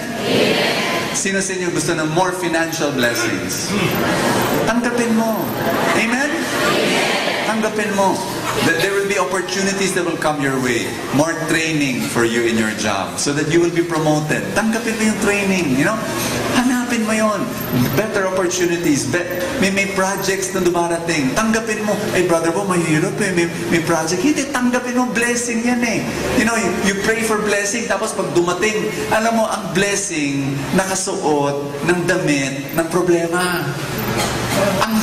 People don't understand this. Diba? Gets nyo? Hindi nyo gets. Ang blessing ng Diyos, ang damit niya, problema. Challenge. The challenges are there. Problems come. Pero sa loob nun, blessing. Tanggapin mo. Amen? Tanungin sa akin, ilan ang negosyo mo? Tanungin sa akin. I have about 12 businesses. Marami akong problema? Konti. Marami. Ang dami kong problema. Bakit 12 ang negosyo ko eh? Pero, blessed ako, hindi. Bakit? Marami akong problema eh. Amen? Pag nagdadasal ko yun ng blessing, may mga problema na darating, okay lang yun. Sa loob nun, blessing. Amen? And just make that decision. Sabihin mo sa katabi mo, maging matapang ka. Harapin mo yung trabaho, harapin mo yung promotion, harapin mo yung opportunity, harapin mo yung bagong opportunity. You know, magkakaroon ka ng problema, okay lang. Okay lang yun. Make that decision. I really believe this. Sino gustong magkaroon ng bagong negosyo? Taas ng kamay. Kung gusto mo magkaroon ng bagong negosyo, tingnan mo ako ha. I-invest mo ang oras mo. I-invest mo ang talento mo. Huwag ka mag-invest ng pera. Malaking pera, wag. Konti lang. Bakit? Tanong sa akin, bakit? Malulugi ka. Normal yun. First 2, 3, 4, 5 businesses mo, malulugi ka. Okay lang yun. Kailangan mong pagdaanan yun. Kaya konti lang ang invest ng pera. Yung perang kaya mong malugi, kaya mong mawala sa buhay mo. Amen? So because that's part of the blessings. Blessing yan. But after that, matututo ka na. Tapos malaki na yung invest mo. Amen?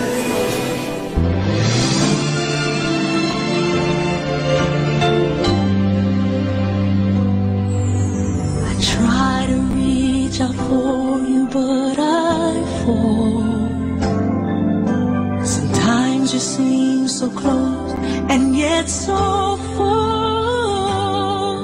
Oh, I need another chance. I need to know your mercy. Just give me the strength to change within. I know I'm not all that I can be. My weakness seems to get the best of me, but as long as you are here, I know that I will make it. Every step along the way, please hear my prayer. A heart like yours is my desire. A heart like yours is what I'm searching for.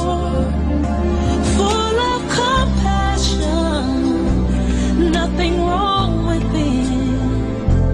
Please hear me, Lord. Give me a heart like yours. So much grace, so much kindness, so much faith, forever true, strong as the wind, soft as the shadows. If just once I could be like you, a heart like yours is mine.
Hello mga kaibigan! Pwede po bang magtanong? Yung bang lalagyan ng yung gasolina o yung tangke ay puno o baka kulang ng gasolina? Alam nyo, mahirap po magbiyahe o maglakbay na hindi ho puno ang ating tangke. Kaya kailangan palaging puno ang ating tangke. So, sana po pakinggan natin ang ating kaibigan na si Bo Sanchez sa kanyang programang Full Tank. Are you a long-term person?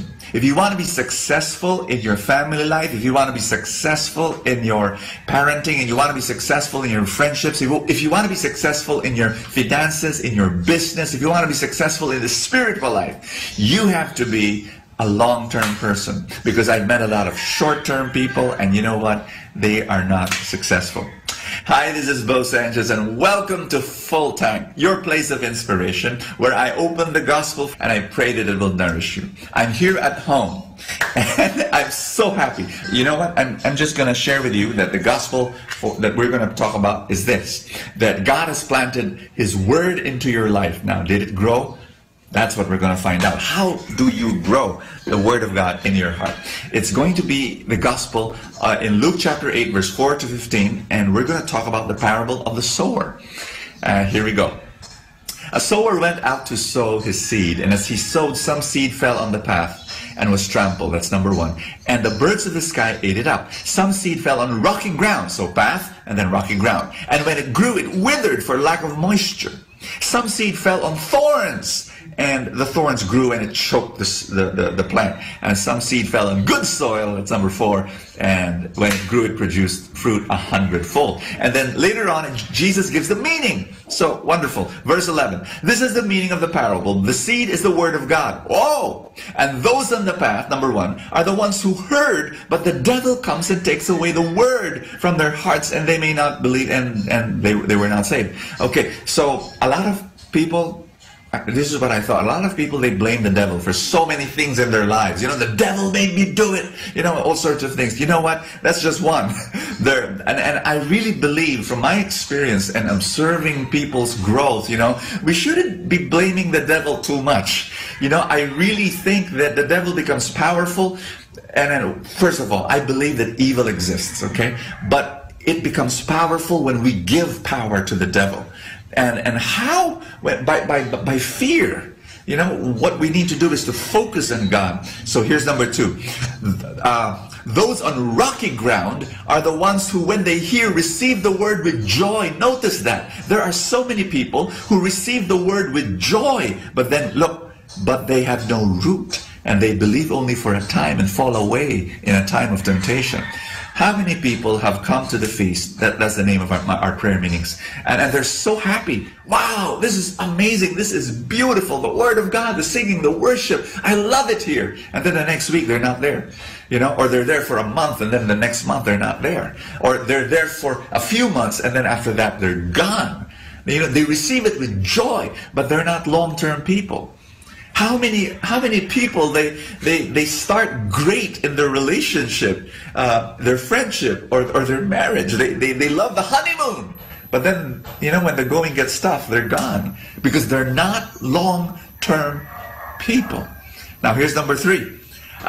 As the seeds that fell among thorns, they are the ones who have heard, but as they go along, they're choked by the anxieties, worries, and the riches and pleasure, greed, and lust, and they fail to produce mature fruit. So I'm going to ask you this question right now. This is going to be a challenge to you. How can you be a long-term person? The only way is by perseverance, by commitment, by being consistent. Here's how. It's so easy to say yes at the start. Yes, I will go to the feast. Yes, I will read the Bible. Yes, I will follow Jesus. You know, it's so easy to do that. When I was 12 years old, I said yes to Jesus. But guess what? Every single day, at least I tried to say yes to Jesus every single day for the past 38 years. Yeah, I know, you're getting your calculator right now and you're trying to count my age. Okay, I'm 50.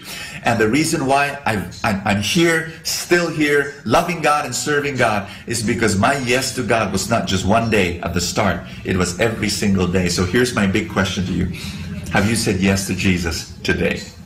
Right? You're saying yes right now because you're watching full time.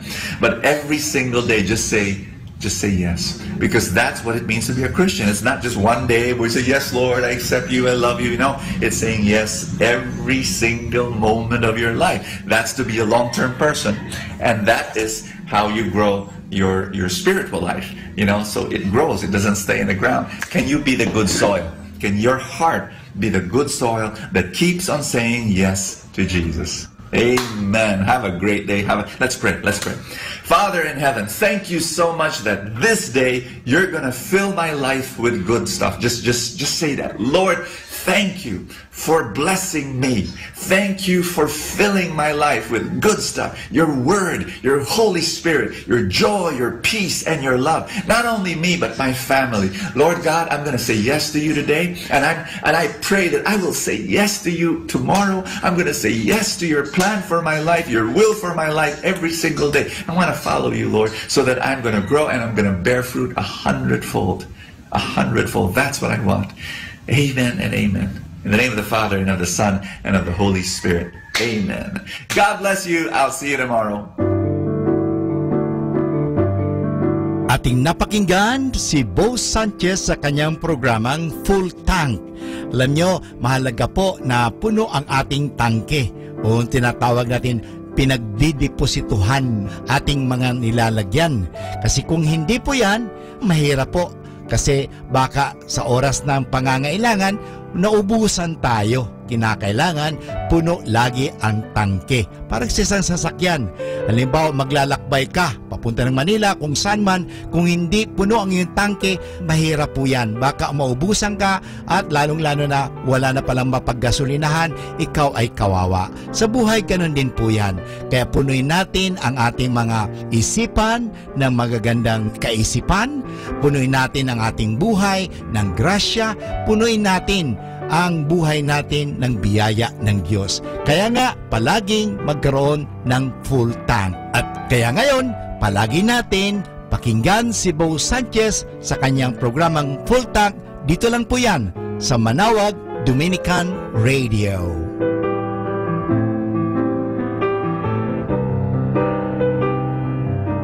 Atin pong napakinggan ang talk ni Bo Sanchez na recorded sa feast na ginanap sa PICC. Manatili pong makinig sa Radyo Dominico ng Manawag sa mga pangaral ni Bo Sanchez. Maraming salamat po. Ako po si Bo Sanchez ng Kerygma. Binabati ko po ang lahat ng nakikinig. May kasama ka, si Jesus, si Maria, at kami. More than ever, we need Catholic radio station like Manawag Dominican Radio FM. Isaiah 58:9. Then you will call, and the Lord will answer. You will cry for help, and He will say, "Here I am." We're the station that reminds you God is listening. Dominican Radio. Our time now is 10 o'clock in the evening. Let us now have our time check prayer.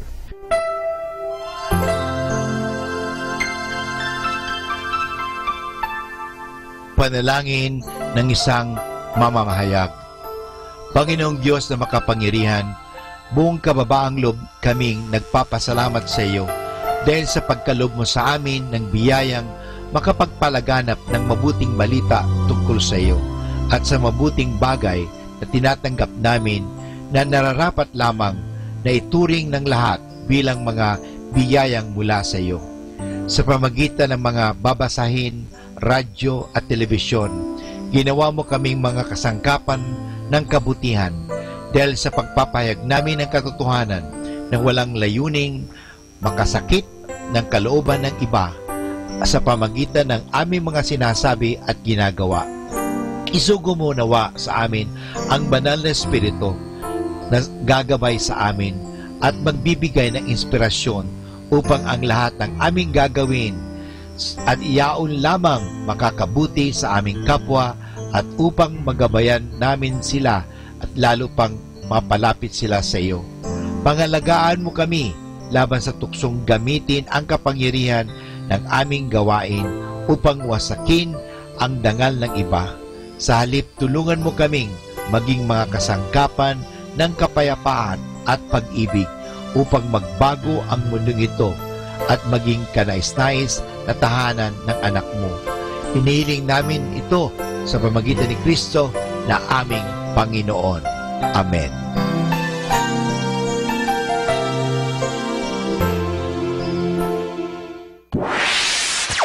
Mula sa Manawag Dominican Broadcasting Incorporated, napapakinggan sa buong mundo sa pamamagitan ng www.eradioportal.com at www.radyomanawag.com. May kasama ka si Jesus, si Maria at kami. Our positive thought for this hour: you cannot hang out with negative people and expect to live a positive life. Hi and hello, this is your friend Father Butch Bombase, OP, giving you a thought for today. And our thought for today is some words on wisdom. Every person wants to be wise. Here is what some of the wisest men in the world have had to say about wisdom. I realized that I would never receive wisdom unless God gave her to me. So I prayed and begged the Lord with all my heart. How does wisdom grow? By simply saying, I do not know. We learn more from failure than from success. When you come to see that you are not as wise today as you thought you were yesterday, then you are wiser today. He who knows not and knows not that he knows not is foolish. Shun him. He who knows not and knows that he knows not is humble. Teach him. He who knows but knows not that he knows is asleep. Wake him. He who knows and knows that he knows is wise. Follow him. Wisdom begins when you sincerely want to learn. Nothing can make you richer than wisdom. Wisdom is common sense in an uncommon degree. Socrates of Greece said that he was the world's wisest man because he alone knew that he knew nothing. A knife of the sharpest steel needs sharpening, and the wisest man needs advice. And this is your friend Father Butch Bombase, OP, giving you a thought for today. And our thought for today is entitled, Some Words on Wisdom. Atin pong pakinggan ang mga pasabi mula sa Basilica Minore ng Manawag.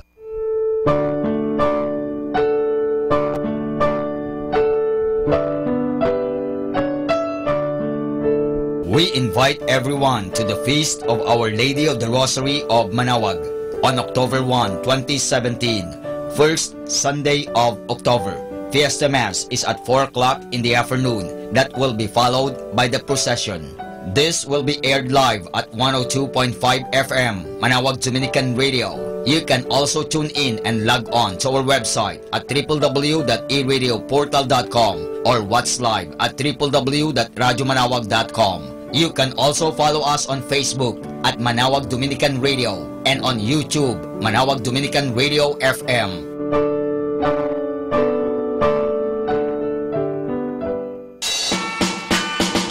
There will be a Barrio Fiesta Lunch on October 1, 2017 on the Feast of Our Lady of the Rosary of Manawag from 8 o'clock in the morning to 3 o'clock in the afternoon at the picnic ground at the back of the church.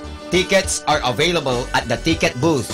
The proceeds of this event are for the different projects of the religious organizations of the parish. Thank you. Voice of Manawag. The 5th installment of the annual singing competitions for the Manawagueño young adults, staged in honor of the Feast of Our Lady of the Holy Rosary of Manawag.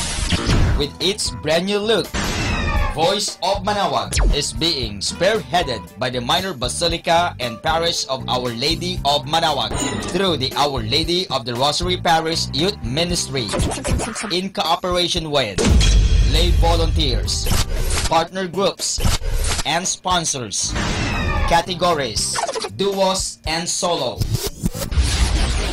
Live competition night set on stage at the new Manawag Public Auditorium will be on the evening of September 30, 2017, Saturday. Voice of Manawag 2017.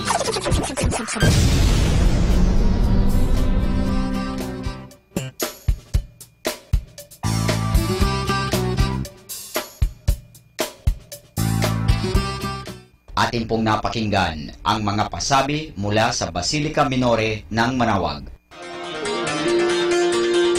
Listen to Manawag Dominican Radio and watch live through our website at www.radyomanawag.com for the live Mass on air from 6 o'clock in the morning and 11 o'clock in the morning every day and 5 o'clock in the afternoon from Monday to Friday and 4:30 in the afternoon every Saturday and 4 o'clock in the afternoon every Sunday.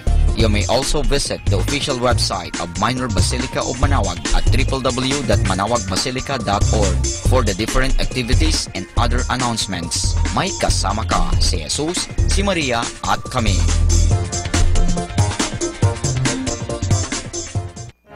Here I am, dear Lord, before you at the end of this long day. I want to devote to you these moments, because only through being with you now will I be able to sleep in your peace and love. I thank you for all the good and bad events of this day, for all the blessings I received, and the ways that I have been a blessing to others. I thank you too for all the lessons learned from mistakes. I hope you will continue to understand my failures and shortcomings, my unkind thoughts, my inconsiderate words, my unbecoming actions, and all that I have done today that may have caused harm to others. For all these, Lord, I beg your mercy. Please heal the wounds of sin and selfishness in me, and blot out whatever still hinders me from following you closely. Draw me nearer to you than before, and with the help of your grace I pray for the day when I shall no longer wound your loving heart. Amen.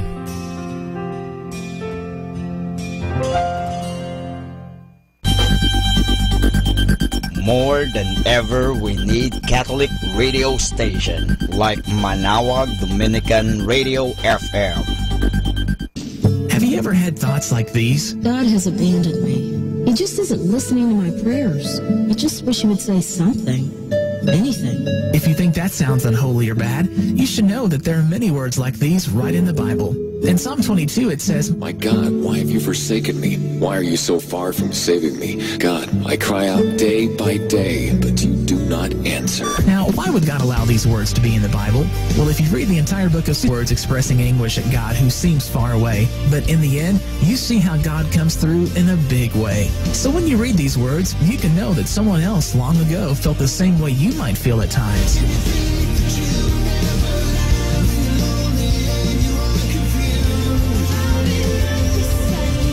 Reminding you God is near. That's the message you hear every day. Dominican Radio.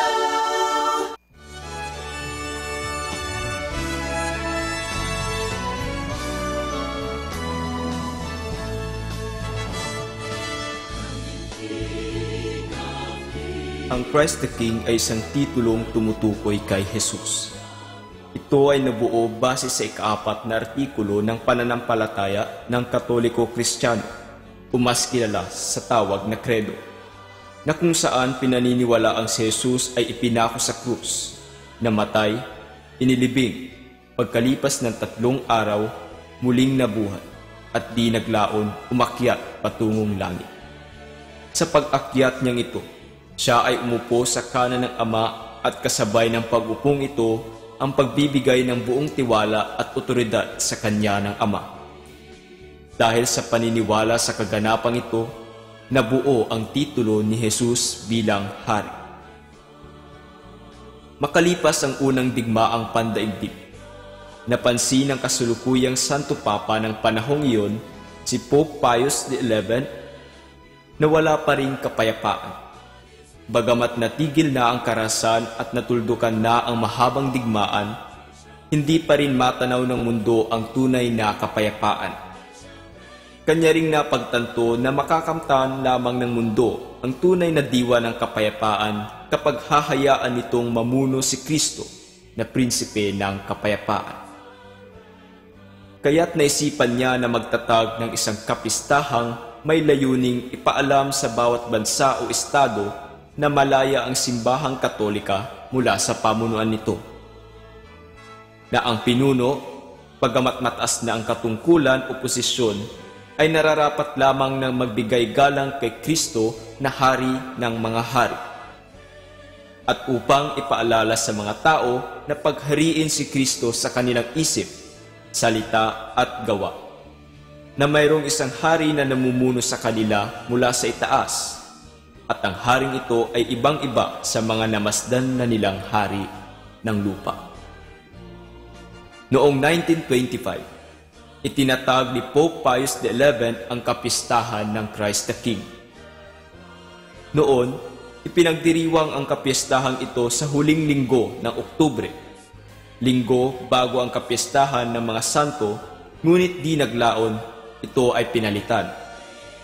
Ang pagdiriwang ay inilipat sa huling linggo ng kalendaryo ng simbahan, ang ika-34 na linggo ng ordinaryong panahon. Inilipat ito upang maitama ang pagkakasunod-sunod ng tema ng simbahan. Nagsimula sa Adbyento patungong kapanganakan ni Kristo at magtatapos sa pag-akyat niya sa langit at pag-upo sa kanan ng Ama. Pinaniniwalaan din na 33 taon na namuhay si Kristo sa lupa at ang pang-34 ay ang pagtatapos ng kanyang misyon. Tugma sa binagong araw ng pagdiriwang. Kasabay ng paglipat ng araw ang pagbabago rin ng pangalan. Mula sa kapistahan na pangalawa sa pinakamataas na selebrasyon ng simbahan, itinaas ito sa pinakamataas na antas. Ito ay naging isang solemnidad. Isa sa mga palaging tinatanong ng karamihan, nakikita ba ito sa Biblia? Hindi natin makikitang magkasama sa Biblia ang salitang hari at pangalang Kristo, sapagkat ang titulong Kristo ay tumutukoy na sa isang hari kapag sinabing Kristo, siya ay anointed o binasbasan sa 3 ministry. Isa siyang pari, hari at propeta. Kaya naman kadikit na ng pangalang Kristo ang pagiging hari. Makikita din sa Ebanghelyo ni Mateo, 2 kapitulo at 2 bersikulo na kung saan hinahanap nila ang bagong panganak na hari ng mga Hudyo. Ang kaganapang ito ay noong ipinanganak si Kristo sa Bethlehem. Ang bagong panganak na hari ay walang iba kundi si Kristo. Sa Ebanghelyo naman ni Juan, 18 bersikulo, si Kristo ay iniharap kay Poncio Pilato. Tinanong si Kristo kung siya nga ba isang hari. Siya ay sumagot, "Ikaw na mismo ang nagsabi." Dito pa lamang, inamin na ni Kristo na siya nga ay tunay na hari. Sa mga sulat naman kay Timoteo, tinagurian si Jesus bilang King of Kings and Lord of Lords. Ilan lamang ito sa patunay na si Kristo ay tunay ngang hari. Tayo na may dumako sa kahulugan ng larawan ng Christ the King. Ang larawang ito ay ipininta hindi dahil maganda sa ating paningin, ngunit ang bawat parte nito ay may nais iparating. Sa bawat taong titingin sa imahe, may mensahe itong nais ipabatid. Una, si Kristo ay nakaupo sa isang trono. Tanda ito na si Kristo ay tunay ngang hari, sapagkat ang isang hari ay nararapat lamang na may trono. Pangalawa, siya ay nakasuot ng pulang kapa. Pula sapagkat ito ang kulay ng dugo. ipinaaalala ng pulang kapang ito ang dugo na ginamit ni Kristo upang hugasan ang ating mga kasalanan at tubusin tayo mula sa parusa nito. Pangatlo, ang korona sa kanyang ulo. May tatlong bagay na sinisimbolo ang koronang ito. Una, kapangyarihan. Pangalawa, karangalan. At ang pangatlo, buhay na walang hanggan. Pang-apat, ang scepter at orb na kanyang hawak. Sinisimbolo ng scepter ang otoridad, kakayahan, habang ang orb naman ay ang mundo, na kung saan ang otoridad na ito ay kinikilala. Ibig sabihin, may kakayahan si Kristo sa buong mundo. Panglima, ang kanyang kanang kamay. Ito ay pagbabasbas. Ginagamit niya ang kanang kamay sapagkat ito rin ang kamay na nagbibigay basbas. Sinasabi rin na ang kamay niyang ito ay tumutukoy sa kanyang pangalan sa salitang Griego na ICXC. Mapapansin din na ang isa sa kanyang daliri ay nakaturo paitaas. Kanyang ipinaalala na sa itaas tayo dapat magpunta. Bagamat mahirap ang daang ito, kanya tayong ginagabayan patungo ng langit. Mapagtatanto rin na ang kanyang dalawang daliri ay nagdikit. Simbolo ito ng pag-iisa ng kanyang pagiging tao at pagiging Diyos, sapagkat nang muli siyang nabuhay, ang dalawang pagkataong ito ay naging isa. Ang larawang ito na ginagamit sa pagdiriwang ay may pinababatid sa atin, na ang kanyang pag-ahari ay hindi katulad ng isang pinuno na gumagamit ng kakayahan bilang isang tao, ngunit pag-ahari na gamit ay instrumento ng pagsisilbi at pagmamahal sa bawat isa.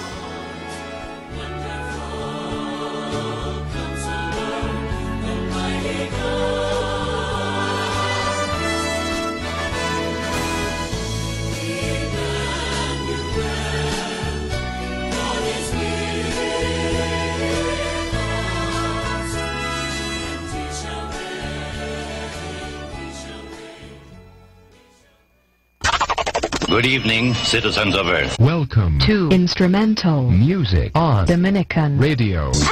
Best choice for music and ministry.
Magandang gabi po sa ating lahat.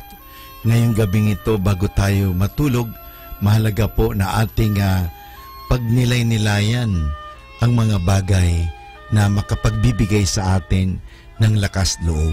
Una sa lahat, may Diyos na nagmamahal. May Diyos na nagpapatawad sa ating mga pagkukulang at pagkakasala. Mahal tayo ng Diyos. Ito po ang mga inspirasyon natin sa buhay. At ito po ang katotohanan. Nga lang po tayo minsan ay naliling lang sa mga nagsasabi ay hindi ka mahal ng Diyos dahil ikaw makasalanan. Hindi ka mahal ng Diyos kaya ka nagkakasakit. Hindi ka mahal ng Diyos sapagkat ito ang nangyayari sa iyo. Mga kaibigan, sino bang iyong pinakikinggan? Ang Diyos o ang mga taong yan? Ang Diyos na nagsasabi sa iyo, may pag-asa, o yung mga taong nagsasabing wala ka na, wala ka nang magagawa. Sana po mga kaibigan, pakinggan natin ang Diyos. Paano natin napapakinggan ang Diyos? Sabi nga sa konsyensya. Conscience is defined or described as the inner or little voice of God in us. Nandoon po ang Diyos nagbibigay sa atin ng paalaala.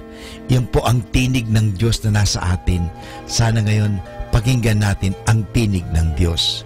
Bagamat po tayo nga ay may mga pagkakasala at pagkukulang, nandoon po ang Diyos na mapagpatawad. Kaya kinakailangan natin sa araw na ito na pagnilay-nilayan. Kung tayo nakagawa ng hindi tama, bukas o makalawa, simulan natin na gumawa na ng mabuti at tama. Alalahanin po natin may pag-asa, may pagkakataon. Kaya nga, bago natin wakasan ang gabing ito o ang araw na ito, at bago tayo matulog, maganda po ating ma-examine, masuri ang ating mga konsyensya. At pag nasuri natin ang ating konsyensya, tayo po ay mangako sa Diyos. Naggagawa tayo ng ikabubuti. Ito po ang mga katanungan sa pagsusuri ng konsyensya.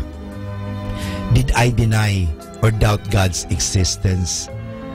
Did I refuse to believe God's revelation? Tayo po ba ay nagdududa at hindi naniniwala na may Diyos? Tayo po ba ay tumatanggi sa mga pahayag ng Diyos? Have I gone to a fortune teller, used good luck charms, or practices any form of occult? Tayo po ba ay naniniwala sa mga hula-hula? Tayo po ba ay gumagamit ng mga anting-anting at mga naniniwala sa mga sabi-sabi at sa mga espiritista? Did I deny that I was a Catholic? Did I live the Catholic faith? Tayo ito po ba ay iniwan natin ang pananampalatayang Katoliko? O ating nag-deny, hindi naniwala na tayo Katoliko. Tayo po ay nag-entertain ng pagdududa. Kaya nga tayo po ay nadala at nagkasala. Did I despair of or presume on God's mercy? Tayo po ba ay masyadong mapag-presume? Total, hindi naman. Pabayaan mo lang. Did I neglect prayer for a long time? Hindi po ba tayo nagdarasal? Did I blaspheme God or take God's name in vain? Curse or break an oath or vow? Nangako ba tayo at hindi naman natin tinupad ang pangako? Did I miss Mass on Sunday or holiday of obligation through my own fault? Tayo po ba ay hindi nakapagsimba dahil sa tayo ay naging busy at naging tamad? Hindi nagbigay ng panahon? Am I always reverent in the presence of Jesus in the most blessed sacrament? Ako po ba ay naging magalang sa harap ng Sanctissima Sacramento? So, was I inattentive at Mass? Did I come to Mass late? How late did I leave Mass early? Tayo po ba ay nagpahuli parang sa misa at tayo umalis agad? Hindi natin tinapos ang misa. Did I do unnecessary physical work on Sunday? Tayo po ba ay nagtrabaho ng mabibigat sa araw ng linggo? Did I disobey or disrespect my parents or legitimate superior? Nagi po ba tayong hindi magalang, hindi masunurin sa mga magulang natin at sa ating mga superior?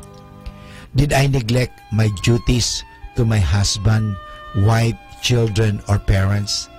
Hindi ba natin ginagawa ang ating mga tungkulin bilang asawa, mga anak, at bilang mga magulang?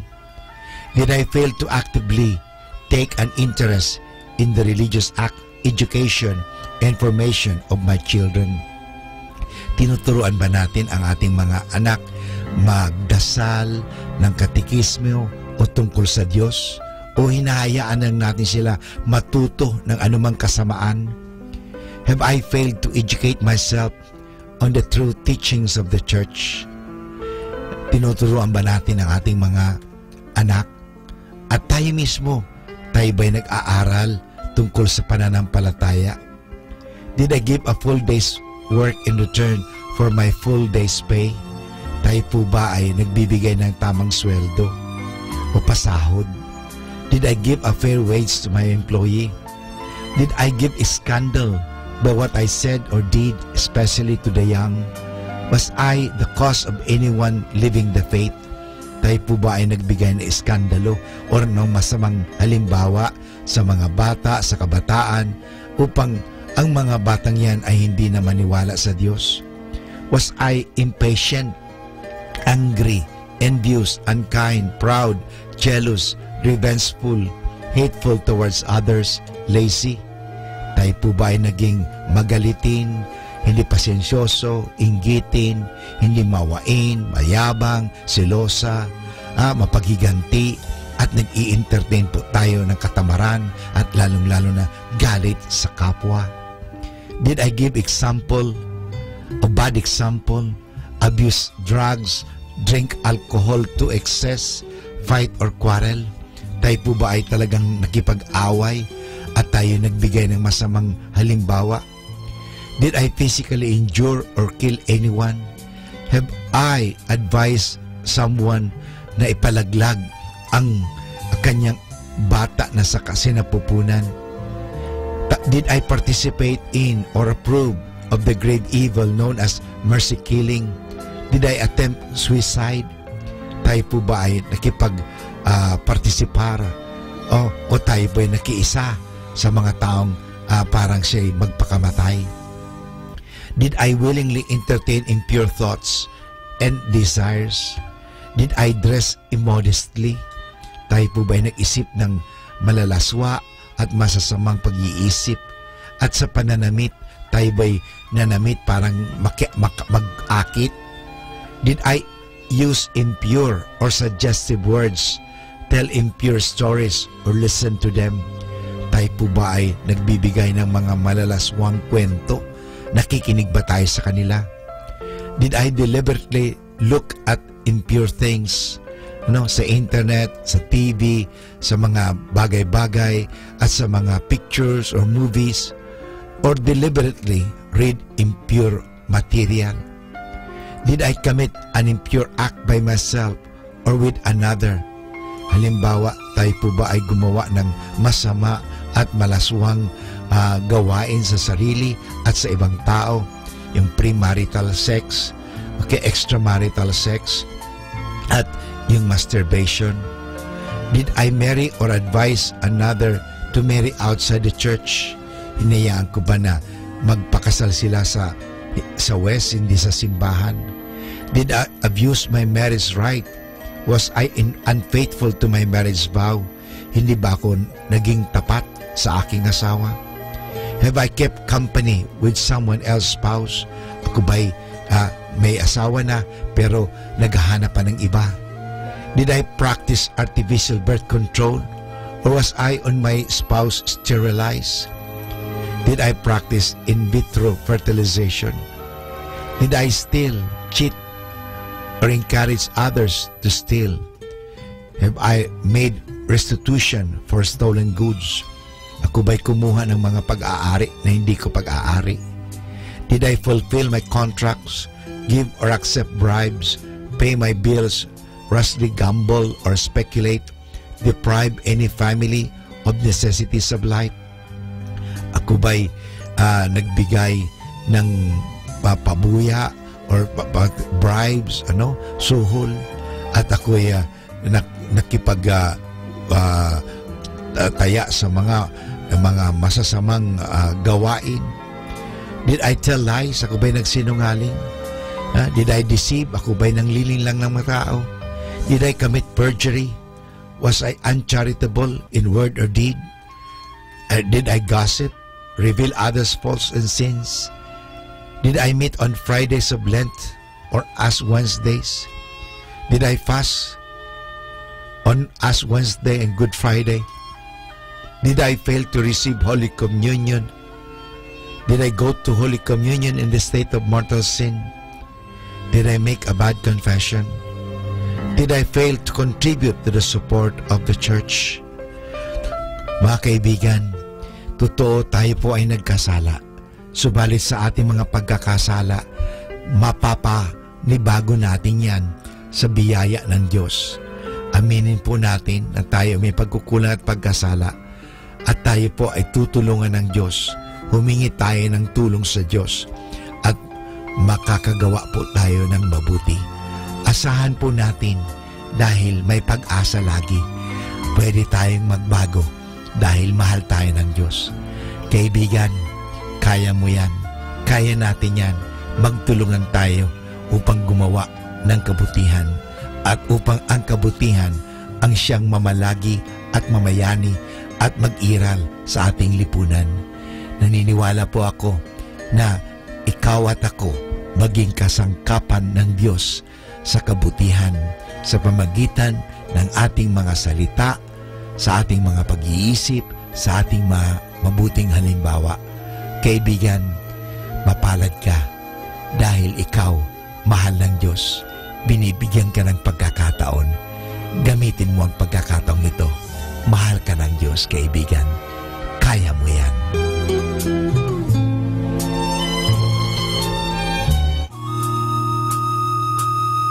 Ang talambuhay ng mga santo. Sa araw na ito, ika-23 ng Setyembre, aking pong ihahatid sa inyo ang talambuhay ni San Pio ng Pietrelcina. Ipinanganak si Francesco noong ika-25 ng Mayo, 1887 sa Pietrelcina sa Archdiocese ng Benevento. Ang kanyang mga magulang ay sina Grazio Forcioni at Maria Giuseppa de Nuncio. Siya ay nakumpilan at nakatanggap ng unang komunyon sa gulang na 12. Noong Enero 1903, pumasok siya sa nobisyado ng mga paring Cappuccino sa Marconi. Doon ay nakilala siya bilang Brother Pio. Itinalagan niya ang kanyang sarili sa Panginoon noong ika-27 ng Enero 1907. Si Brother Pio ay naordinahang pari noong ika-10 ng Agosto 1910 sa Benevento, subalit umuwi siya sa kanyang pamilya at nanatili roon hanggang 1916 dahil sa mahinang kalusugan. Noong Setyembre 1916, pinabalik siya sa kumbento ng San Giovanni Rotondo at doon ay sinabuhay niya ang kanyang bokasyon sa pamamagitan ng paggabay sa mga mananampalataya sa paraan ng pagbibigay ng sakramento ng pangungumpisal at pagmimisa. Ang pagdaraos ng banal na Eukaristiya ang pinakamataas sa mga gawaing apostoliko ni Padre Pio. Pagkatapos magmisa ni Padre Pio, noong ika-20 ng Setyembre 1918, lumuhod siya sa harapan ng imahe ni Kristong nakapako sa krus. Suminag sa kanya ang tila palasong liwanag at namarkahan siya ng 5 sugat ng Panginoon sa kanyang mga kamay, paa at tagiliran. Sa mahabang panahon, tiniis niya ang sakit na dulot ng mga sugat na ito ng buong katahimikan. Itinalaga ni Padre Pio ang kanyang sarili sa pagpapaginhawa sa mga sakit at paghihirap ng maraming pamilya, kung kaya naitatag niya ang isang ospital na pinangalanang Casa Sollievo della Sofferenza House for the Relief of Suffering. Ito ay opisyal na binuksan noong 5 ng Mayo 1956. Para kay Padre Pio, ang pananampalataya ay buhay. Ito ang nangunguna sa kanya upang tanggapin ang banal na kalooban ng Panginoon. Si Padre Pio ay lubharing madasalin. Nilalaan niya ang malaking bahagi ng kanyang araw at gabi sa pakikipag-usap sa Diyos. Lagi niyang sinasabi, sa mga aklat, hinahanap natin ang Diyos. Sa pananalangin, nakikita natin Siya. Ang panalangin ay susi sa pagbubukas ng puso ng Panginoon. Namatay si Padre Pio noong ika-23 ng Setyembre 1968 sa gulang na 81. Maraming tao ang dumalo sa kanyang libing. Siya ay opisyal na napabilang sa talaan ng mga santo noong ika-16 ng Hunyo 2002. Aral. Ito nga ang kalooban ng Diyos, ang inyong kabanalan, na lumayo kayo sa kahalayan, nang bawat isa ay mamuhay ng marangal at may kabanalan. Dili-dilihin nating mabuti ang mga katagang ito ni San Pablo Apostol. Atin pong napakinggan ang talambuhay ng mga santo, ang talambuhay ni San Pio Pietrelcina. Ito po muli si Sister Marieta Badua OP of the Congregation of the Religious Missionaries of St. Dominic. Manawag Dominican Radio Instrumental Songs.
natin si kasamang JT sa Tagumpay sa Tag-Unos kasama ang Diyos.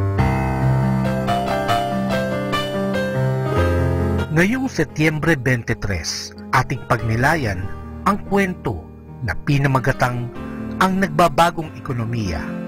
Ayon sa manunulat ng kwentong ito, ang Asya ang mundo, ang tunay na mundo. Yan ang pinipilit niyang sabihin sa kanluran. Madalas noon sabihin ng British historian na si Arnold Toynbee, nakita niyang dumarating na ito at napakaraming masa ngayon ay umaangat na sa pagkadukha at bumubuo ng middle class sa lipunan na may sobrang pera at maaaring ilagay nila ito sa international investing. Nakasulat ito sa Biblia at nauugnay ito sa pagtatapos ng mundo tulad ng pagkakaalam natin ngayon. May propesiya sa Biblia na nagsasabing sa pagtatapos ng mundo'y may darating na isang Antichrist, isang makapangyarihang tao na magkukontrol sa mga pandaigdigang merkado. Ipinagpipilitan niyang pumanig ang mga tao sa kanya at magiging napakamakapangyarihan kaya't ang sino mang hindi magtataglay ng kanyang tanda o otoridad, maaaring isang chip na nakabaon sa likod ng kamay o isang numero sa noo ay di makakabili o makakapagtinda. Ang mga ekonomiya ng mundo'y magkakakonektado, kaya't kapag may nangyari sa ekonomiya ng US sa Wall Street, New York, maapektuhan din ang sa Tokyo at Manila. Ang propesiya sa Biblia ay naging posible na sa larangan ng ekonomiya. Kung nagkatotoo na ang maraming propesiya sa Biblia na isinulat ng mga alagad ng Diyos na walang sadyang pakinabang para manlinlang sa tao at ipinahayag din sa Biblia ang tungkol sa iisang pamahalaan para sa buong mundo kung saan ang mga ekonomiya'y salasalabid, hindi na maaaring baliwalain ang mga pangyayari sa ngayon. Maaring iniisip mo, anong kinalaman nito sa akin? Maaring nag-aalala ka na rin, ngunit tandaan mong kapag anak ka ng Diyos, susuportahan niya ang iyong mga pangangailangan, anuman ang sitwasyon ng ekonomiya sa ating mundo. Nagmamalasakit din ang Diyos tungkol sa maliit na bagay sa buhay mo na parang napakalaki sa iyo. Hindi lamang sa malaki, walang problemang di niya kayang lutasin. Dapat mong malaman na ang mga pangangailangan mo sa araw na ito'y kasing halaga sa Kanya, tulad ng halaga ng mga ito sa iyo.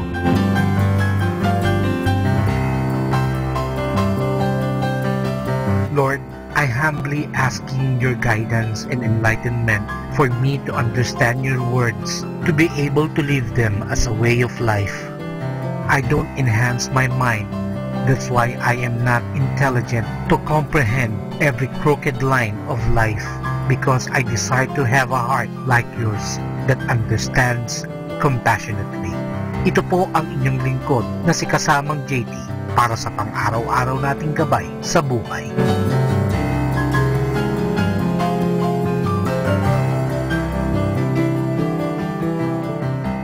Atin pong napakinggan si kasamang JT sa Tagumpay sa Tag-Unos kasama ang Diyos sa inspirasyon ni Harold J. Sala. Dito po lamang sa Manawag Dominican Radio. May kasama ka, si Jesus, si Maria, at kami. Manawag Dominican Radio Instrumental Songs.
time now is 11 o'clock in the evening.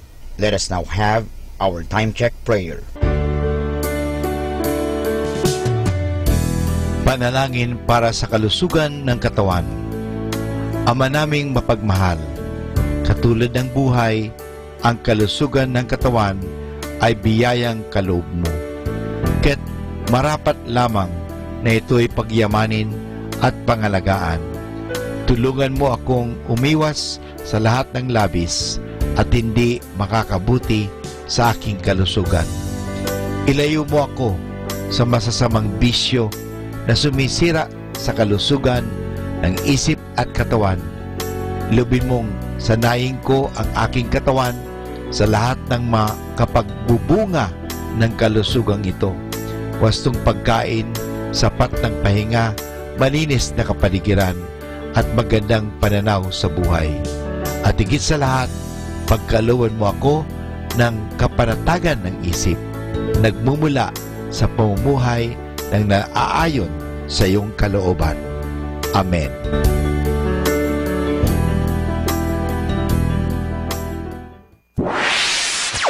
Mula sa Manawag Dominican Broadcasting Incorporated, napapakinggan sa buong mundo sa pamamagitan ng www.eradioportal.com at www.radyomanawag.com. May kasama ka si Jesus, si Maria at kami. Our positive thought for this hour. You don't have to be great to start, but you have to start to be great. Atin pong pakinggan ang mga pasabi mula sa Basilica Minore ng Manawag.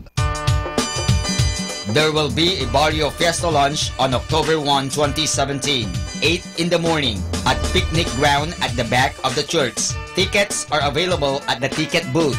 The proceeds of this event is for the different projects of the different religious organizations of the parish. Thank you.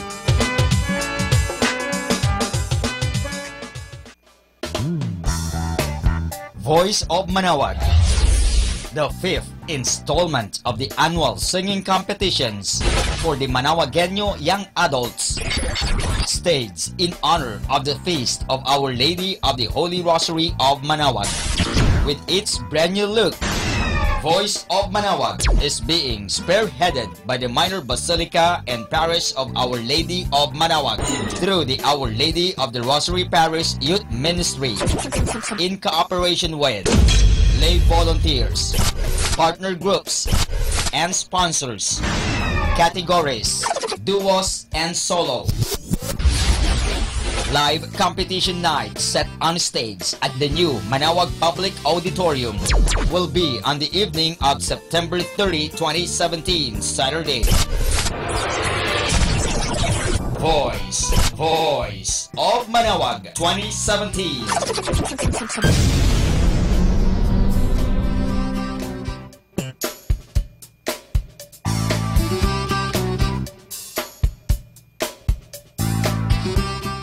Atin pong napakinggan ang mga pasabi mula sa Basilica Minore ng Manawag. Listen to Manawag Dominican Radio and watch live through our website at www.radyomanawag.com for the live mass on air from 6 o'clock in the morning and 11 o'clock in the morning every day, and 5 o'clock in the afternoon from Monday to Friday, and 4:30 in the afternoon every Saturday, and 4 o'clock in the afternoon every Sunday. You may also visit the official website of Minor Basilica of Manawag at www.manawagbasilica.org for the different activities and other announcements. May kasama ka si Jesus, si Maria at kami.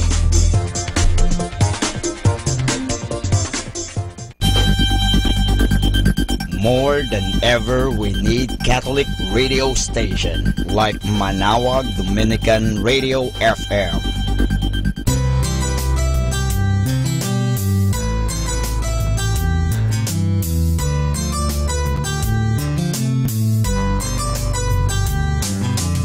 Whenever you're alone, just turn your radio on. It will comfort you with the songs of love, with words from our God. 'Cause you have a company, you have a friend in here. Manawag Dominican Radio, with the songs that call you to God. You have a company, 'cause we are a family. Manawag Dominican Radio, with the songs that bring you to God. You have Manawag Dominican Radio FM.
Manawag Dominican Radio Instrumental Songs.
ika-19 ng Mayo, taong 1928. 83 taon makalipas mula nang maitatag ang Diocese ng Lingayen at maihiwalay ito sa Archdiocese ng Nueva Segovia.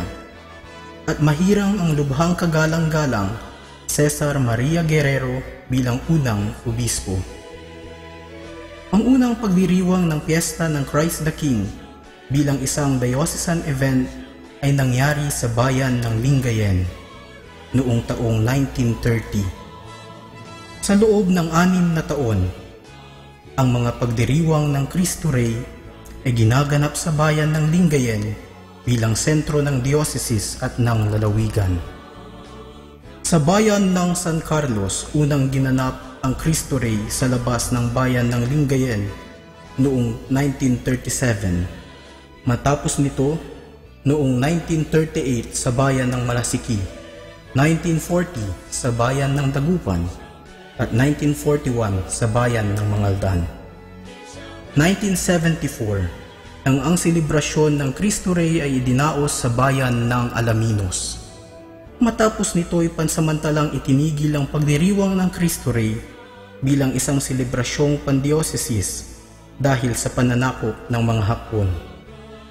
Ang tradisyonal na selebrasyon ng Cristo Rey ay muling ipinagpatuloy matapos ng pananakop taong 1946. At magmula nito, ang iba pang mga bayan ang humawak at namumuna sa pagdiriwang.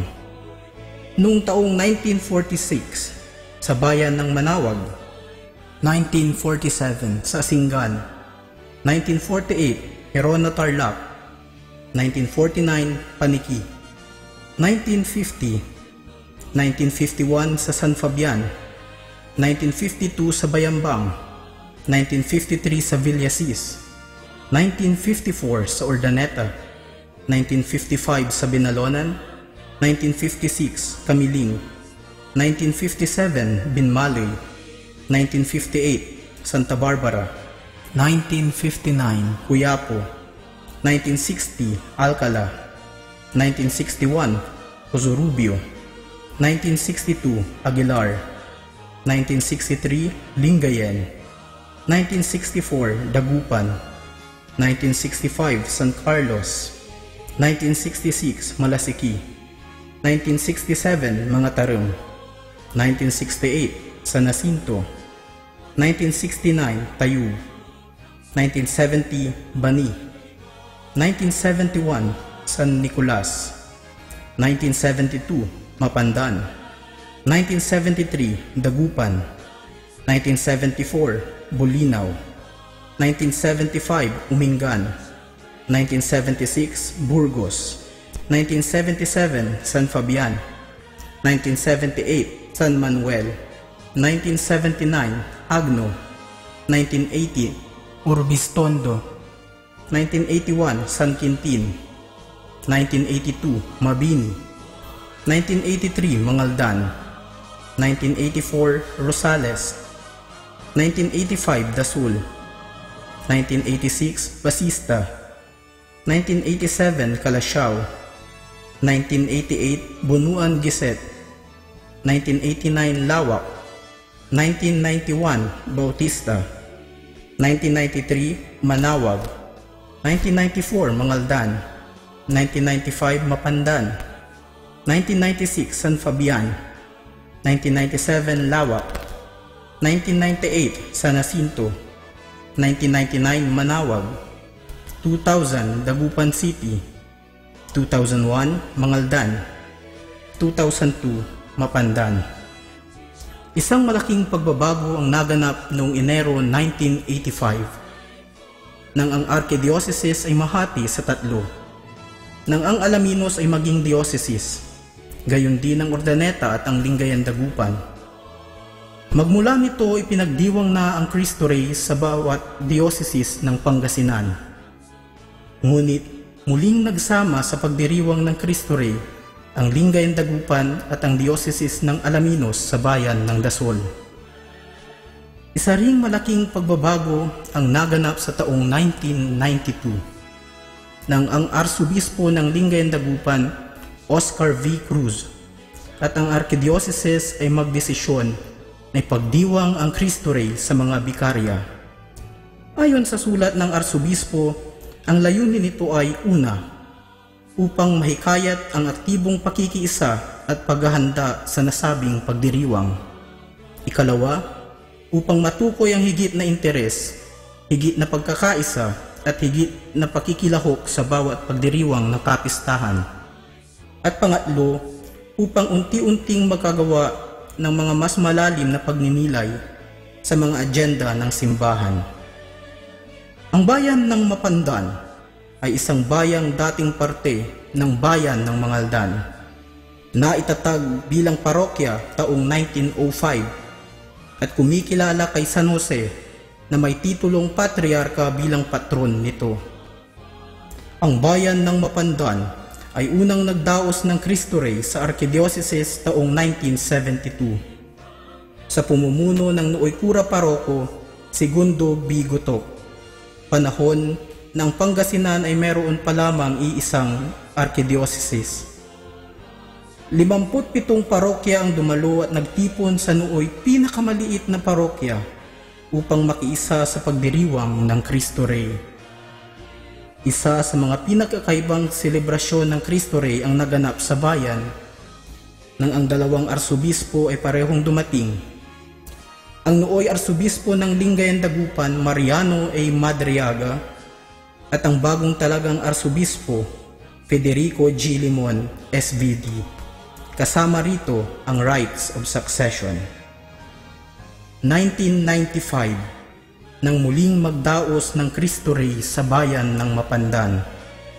Sa pagkakataong ito, ang pagdiriwang ay ginanap sa mga bikarya.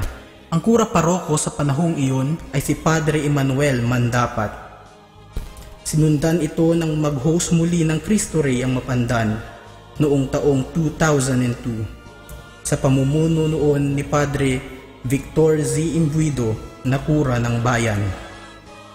Ang huling Cristo Rey ay dinaos sa Mapandan ay noong ika-23 ng Nobyembre taong 2008 kung saan ang kura paroko ay si Padre Rolando A. Fernandez at pinangunahan ng lubhang kagalang-galang Renato P. Mayugba na siyang auxiliary bishop ng Lingayen, Dagupan. Bilang pagpapatuloy ng nakagawian, matapos ng 9 na taon na paghihintay, sa darating na ika-26 ng Nobyembre taong kasalukuyan, tayo ay magtipon-tipong muli upang ipagdiwang ang Christ the King 2017 sa bayan ng Mapandan.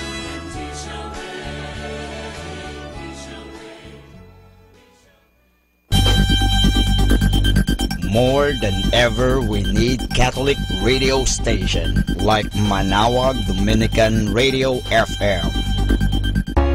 Isaiah 58:9. Then you will call, and the Lord will answer. You will cry for help, and He will say, "Here I am." We're the station that reminds you God is listening. Dominican Radio.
The Joyful Mysteries. The Joyful Mysteries are happy stories about the Lord Jesus and Mama Mary. They are prayed on Mondays and Saturdays. In the name of the Father, and of the Son, and of the Holy Spirit, Amen. I believe in God, the Father Almighty, creator of heaven and earth. I believe in Jesus Christ, His only Son, our Lord. He was conceived by the power of the Holy Spirit and born of the Virgin Mary. He suffered under Pontius Pilate, was crucified, died, and was buried. He descended to the dead. On the third day he rose again. He ascended into heaven and is seated at the right hand of the Father. He will come again to judge the living and the dead. I believe in the Holy Spirit, the Holy Catholic Church, the communion of saints, the forgiveness of sins, the resurrection of the body, and life everlasting. Amen. For the intentions of the Holy Father. Our Father in heaven, holy be your name. Your kingdom come, your will be done on earth as it is in heaven. Give us this day our daily bread, and forgive us our sins, as we forgive those who sin against us. Do not bring us to the test, but deliver us from evil. Amen. Hail Mary, full of grace, the Lord is with you. Blessed are you among women, and blessed is the fruit of your womb, Jesus. Holy Mary, Mother of God, pray for us sinners, now and at the hour of our death. Amen. Hail Mary, full of grace, the Lord is with you. Blessed are you among women, and blessed is the fruit of your womb, Jesus. Holy Mary, Mother of God, pray for us sinners, now and at the hour of our death. Amen. Hail Mary, full of grace, the Lord is with you. Blessed are you among women, and blessed is the fruit of your womb, Jesus. Holy Mary, Mother of God, pray for us sinners, now and at the hour of our death. Amen. Glory be to the Father, and to the Son, and to the Holy Spirit, as it was in the beginning, as now, and then. The first joyful mystery is the Annunciation. The Annunciation tells the story of the angel Gabriel appearing to Mama Mary and telling her that she will be the mother of the Son of God. Mama Mary says yes to what the Lord wants. Our Father in heaven, holy be your name. Your kingdom come, your will be done on earth as it is in heaven. Give us this day our daily bread, and forgive us our sins, as we forgive those who sin against us. Do not bring us to the test, but deliver us from evil. Amen. Hail Mary, full of grace, the Lord is with you. Blessed are you among women, and blessed is the fruit of your womb, Jesus. Holy Mary, Mother of God, pray for us sinners, now and at the hour of our death. Amen. Hail Mary, full of grace, the Lord is with you. Blessed are you among women, and blessed is the fruit of your womb, Jesus. Holy Mary, Mother of God, pray for us sinners, now and at the hour of our death. Amen.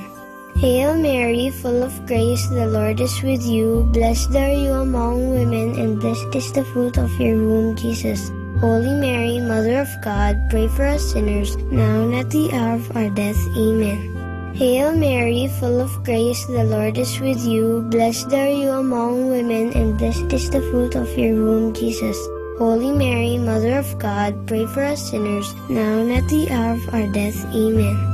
Hail Mary, full of grace, the Lord is with you. Blessed are you among women, and blessed is the fruit of your womb, Jesus. Holy Mary, Mother of God, pray for us sinners, now and at the hour of our death. Amen. Hail Mary, full of grace, the Lord is with you. Blessed are you among women, and blessed is the fruit of your womb, Jesus. Holy Mary, Mother of God, pray for us sinners, now and at the hour of our death. Amen.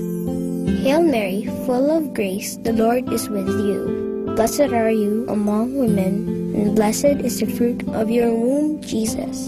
Holy Mary, Mother of God, pray for us sinners, now and at the hour of our death. Amen. Hail Mary, full of grace, the Lord is with you. Blessed are you among women, and blessed is the fruit of your womb, Jesus. Holy Mary, Mother of God, pray for us sinners, now and at the hour of our death. Amen. Hail Mary, full of grace, the Lord is with you. Blessed are you among women, and blessed is the fruit of your womb, Jesus. Holy Mary, Mother of God, pray for us sinners, now and at the hour of our death. Amen. Hail Mary, full of grace, the Lord is with you. Blessed are you among women, and blessed is the fruit of your womb, Jesus. Holy Mary, Mother of God, pray for us sinners, now and at the hour of our death. Amen. Glory be to the Father, and to the Son, and to the Holy Spirit, as it was in the beginning, as now, and ever shall be, world without end. Amen. O my Jesus, forgive us our sins, save us from the fires of hell, and lead all souls into heaven, especially those who most need your mercy. The second joyful mystery is the Visitation. The Visitation tells the story of Mama Mary visiting her cousin Elizabeth. When they meet, the baby in Elizabeth's tummy jumps, and she tells Mama Mary that she is blessed among women, and that the baby in Mama Mary's tummy is blessed too. Our Father in heaven, holy be your name. Your kingdom come, your will be done on earth as it is in heaven. Give us this day our daily bread, and forgive us our sins, as we forgive those who sin against us. Do not bring us to the test, but deliver us from evil. Amen. Hail Mary, full of grace, the Lord is with you. Blessed are you among women, and blessed is the fruit of your womb, Jesus. Holy Mary, Mother of God, pray for us sinners, now and at the hour of our death. Amen. Hail Mary, full of grace, the Lord is with you. Blessed are you among women, and blessed is the fruit of your womb, Jesus. Holy Mary, Mother of God, pray for us sinners, now and at the hour of our death. Amen. Hail Mary, full of grace, the Lord is with you. Blessed are you among women, and blessed is the fruit of your womb, Jesus. Holy Mary, Mother of God, pray for us sinners, now and at the hour of our death. Amen. Hail Mary, full of grace, the Lord is with you. Blessed are you among women, and blessed is the fruit of your womb, Jesus. Holy Mary, Mother of God, pray for us sinners, now and at the hour of our death. Amen. Hail Mary, full of grace, the Lord is with you. Blessed are you among women, and blessed is the fruit of your womb, Jesus. Holy Mary, Mother of God, pray for us sinners, now and at the hour of our death. Amen. Hail Mary, full of grace, the Lord is with you. Blessed are you among women, and blessed is the fruit of your womb, Jesus. Holy Mary, Mother of God, pray for us sinners, now and at the hour of our death. Amen. Hail Mary, full of grace, the Lord is with you. Blessed are you among women, and blessed is the fruit of your womb, Jesus. Holy Mary, Mother of God, pray for us sinners, now and at the hour of our death. Amen. Hail Mary, full of grace, the Lord is with you. Blessed are you among women, and blessed is the fruit of your womb, Jesus. Holy Mary, Mother of God, pray for us sinners, now and at the hour of our death. Amen. Hail Mary, full of grace, the Lord is with you. Blessed are you among women, and blessed is the fruit of your womb, Jesus. Holy Mary, Mother of God, pray for us sinners, now and at the hour of our death. Amen. Hail Mary, full of grace, the Lord is with you. Blessed are you among women, and blessed is the fruit of your womb, Jesus. Holy Mary, Mother of God, pray for us sinners, now and at the hour of our death. Amen. Glory be to the Father, and to the Son, and to the Holy Spirit, as it was in the beginning, as now, and ever shall be, world without end. Amen. O my Jesus, forgive us our sins, save us from the fires of hell, and lead all souls into heaven, especially those who most need your mercy. The third joyful mystery is the birth of Jesus. How does it feel to have a birthday? It's so much fun, isn't it? This mystery tells about the birthday of Jesus. When he was born, the whole of heaven rejoiced and declared, "Glory to God in the highest." Our Father in heaven, holy be your name. Your kingdom come, your will be done on earth as it is in heaven. Give us this day our daily bread, and forgive us our sins, as we forgive those who sin against us. Do not bring us to the test, but deliver us from evil. Amen. Hail Mary, full of grace, the Lord is with you. Blessed are you among women, and blessed is the fruit of your womb, Jesus. Holy Mary, Mother of God, pray for us sinners, now and at the hour of our death. Amen. Hail Mary, full of grace, the Lord is with you. Blessed are you among women, and blessed is the fruit of your womb, Jesus. Holy Mary, Mother of God, pray for us sinners, now and at the hour of our death. Amen. Hail Mary, full of grace, the Lord is with you. Blessed are you among women, and blessed is the fruit of your womb, Jesus. Holy Mary, Mother of God, pray for us sinners, now and at the hour of our death. Amen. Hail Mary, full of grace, the Lord is with you. Blessed are you among women, and blessed is the fruit of your womb, Jesus. Holy Mary, Mother of God, pray for us sinners, now and at the hour of our death. Amen. Hail Mary, full of grace, the Lord is with you. Blessed are you among women, and blessed is the fruit of your womb, Jesus.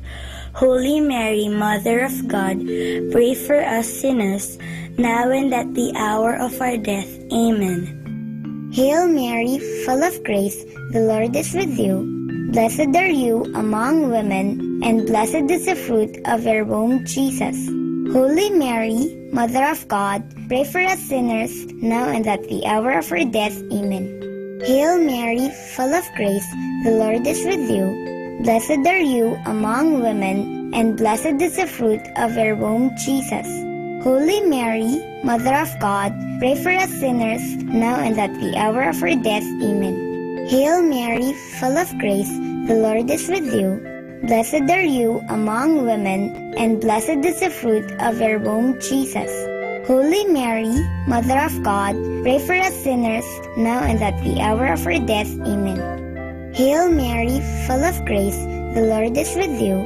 Blessed are you among women, and blessed is the fruit of your womb, Jesus. Holy Mary, Mother of God, pray for us sinners, now and at the hour of our death. Amen. Hail Mary, full of grace, the Lord is with you. Blessed are you among women, and blessed is the fruit of your womb, Jesus.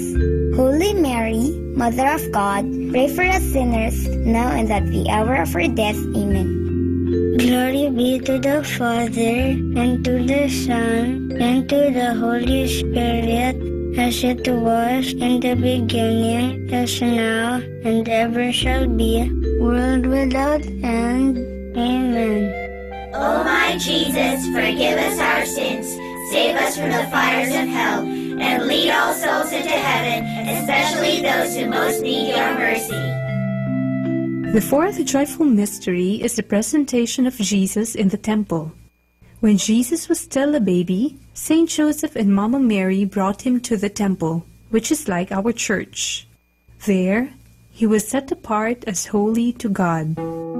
Our Father in heaven, holy be your name. Your kingdom come, your will be done on earth as it is in heaven. Give us this day our daily bread, and forgive us our sins, as we forgive those who sin against us. Do not bring us to the test, but deliver us from evil. Amen. Hail Mary, full of grace, the Lord is with you. Blessed are you among women, and blessed is the fruit of your womb, Jesus. Holy Mary, Mother of God, pray for us sinners now and at the hour of our death. Amen. Hail Mary, full of grace, the Lord is with you. Blessed are you among women, and blessed is the fruit of your womb, Jesus. Holy Mary, Mother of God, pray for us sinners now and at the hour of our death. Amen. Hail Mary, full of grace, the Lord is with you. Blessed are you among women, and blessed is the fruit of your womb, Jesus. Holy Mary, Mother of God, pray for us sinners now and at the hour of our death. Amen. Hail Mary, full of grace, the Lord is with you. Blessed are you among women, and blessed is the fruit of your womb, Jesus. Holy Mary, Mother of God, pray for us sinners now and at the hour of our death. Amen. Hail Mary, full of grace, the Lord is with you. Blessed are you among women, and blessed is the fruit of your womb, Jesus. Holy Mary, Mother of God, pray for us sinners now and at the hour of our death. Amen. Hail Mary, full of grace, the Lord is with you. Blessed are you among women, and blessed is the fruit of your womb, Jesus. Holy Mary, Mother of God, pray for us sinners, now and at the hour of our death. Amen. Hail Mary, full of grace, the Lord is with you. Blessed are you among women, and blessed is the fruit of your womb, Jesus. Holy Mary, Mother of God, pray for us sinners, now and at the hour of our death. Amen. Hail Mary, full of grace, the Lord is with you. Blessed are you among women, and blessed is the fruit of your womb, Jesus. Holy Mary, Mother of God, pray for us sinners, now and at the hour of our death. Amen. Hail Mary, full of grace, the Lord is with you. Blessed are you among women, and blessed is the fruit of your womb, Jesus. Holy Mary, Mother of God, pray for us sinners, now and at the hour of our death. Amen. Hail Mary, full of grace, the Lord is with you. Blessed are you among women, and blessed is the fruit of your womb, Jesus. Holy Mary, Mother of God, pray for us sinners, now and at the hour of our death. Amen. Glory be to the Father, and to the Son, and to the Holy Spirit, as it was in the beginning, as now, and ever shall be, world without end. Amen. O my Jesus, forgive us our sins, save us from the fires of hell, and lead all souls into heaven, especially those who most need your mercy. The fifth joyful mystery is the finding of Jesus in the temple. One time, Saint Joseph, Mama Mary, and Jesus went to Jerusalem for the Passover feast. On their way back, Saint Joseph and Mama Mary realized that Jesus wasn't with them. After searching for him for 3 days, they found him in the temple, listening and talking about God with the teachers. Jesus was only 12 years old. Our Father in heaven, holy be your name. Your kingdom come, your will be done on earth as it is in heaven. Give us this day our daily bread, and forgive us our sins, as we forgive those who sin against us. Do not bring us to the test, but deliver us from evil. Amen. Hail Mary, full of grace, the Lord is with you. Blessed are you among women, and blessed is the fruit of your womb, Jesus. Holy Mary, Mother of God, pray for us sinners, now and at the hour of our death. Amen. Hail Mary, full of grace, the Lord is with you. Blessed are you among women, and blessed is the fruit of your womb, Jesus. Holy Mary, Mother of God, pray for us sinners, now and at the hour of our death. Amen. Hail Mary, full of grace, the Lord is with you. Blessed are you among women, and blessed is the fruit of your womb, Jesus. Holy Mary, Mother of God, pray for us sinners, now and at the hour of our death. Amen. Hail Mary, full of grace, the Lord is with you. Blessed are you among women, and blessed is the fruit of your womb, Jesus. Holy Mary, Mother of God, pray for us sinners, now and at the hour of our death. Amen. Hail Mary, full of grace, the Lord is with you. Blessed are you among women, and blessed is the fruit of your womb, Jesus. Holy Mary, Mother of God, pray for us sinners, now and at the hour of our death. Amen. Hail Mary, full of grace, the Lord is with you. Blessed are you among women, and blessed is the fruit of your womb, Jesus. Holy Mary, Mother of God, pray for us sinners, now and at the hour of our death. Amen. Hail Mary, full of grace, the Lord is with you. Blessed are you among women, and blessed is the fruit of your womb, Jesus. Holy Mary, Mother of God, pray for us sinners, now and at the hour of our death. Amen. Hail Mary, full of grace, the Lord is with you. Blessed are you among women, and blessed is the fruit of your womb, Jesus. Holy Mary, Mother of God, pray for us sinners, now and at the hour of our death. Amen. Hail Mary, full of grace, the Lord is with you. Blessed are you among women, and blessed is the fruit of your womb, Jesus. Holy Mary, Mother of God, pray for us sinners, now and at the hour of our death. Amen. Hail Mary, full of grace, the Lord is with you. Blessed are you among women, and blessed is the fruit of your womb, Jesus. Holy Mary, Mother of God, pray for us sinners, now and at the hour of our death. Amen.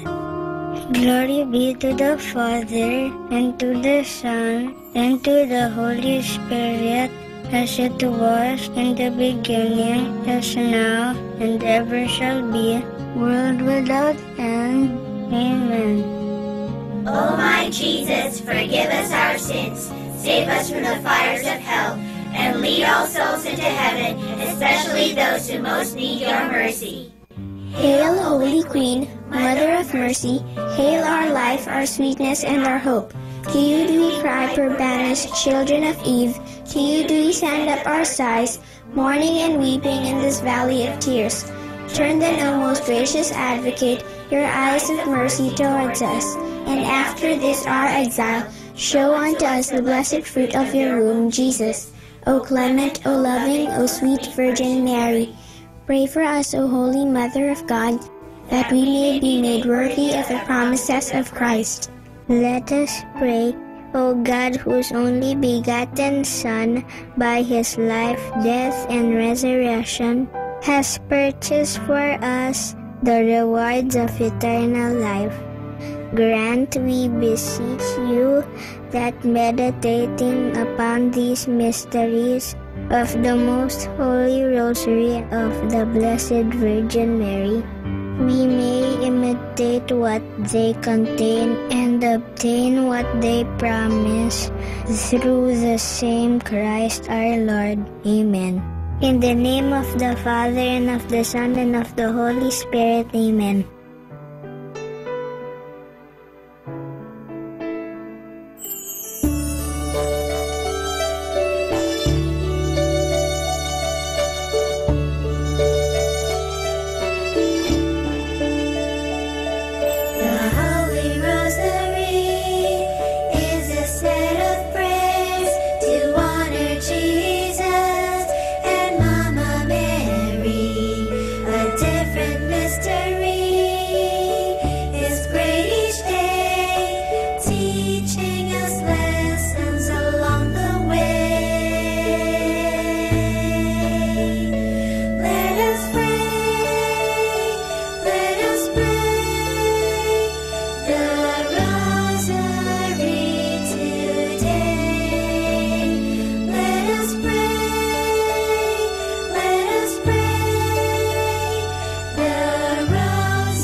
Understanding the Rosary.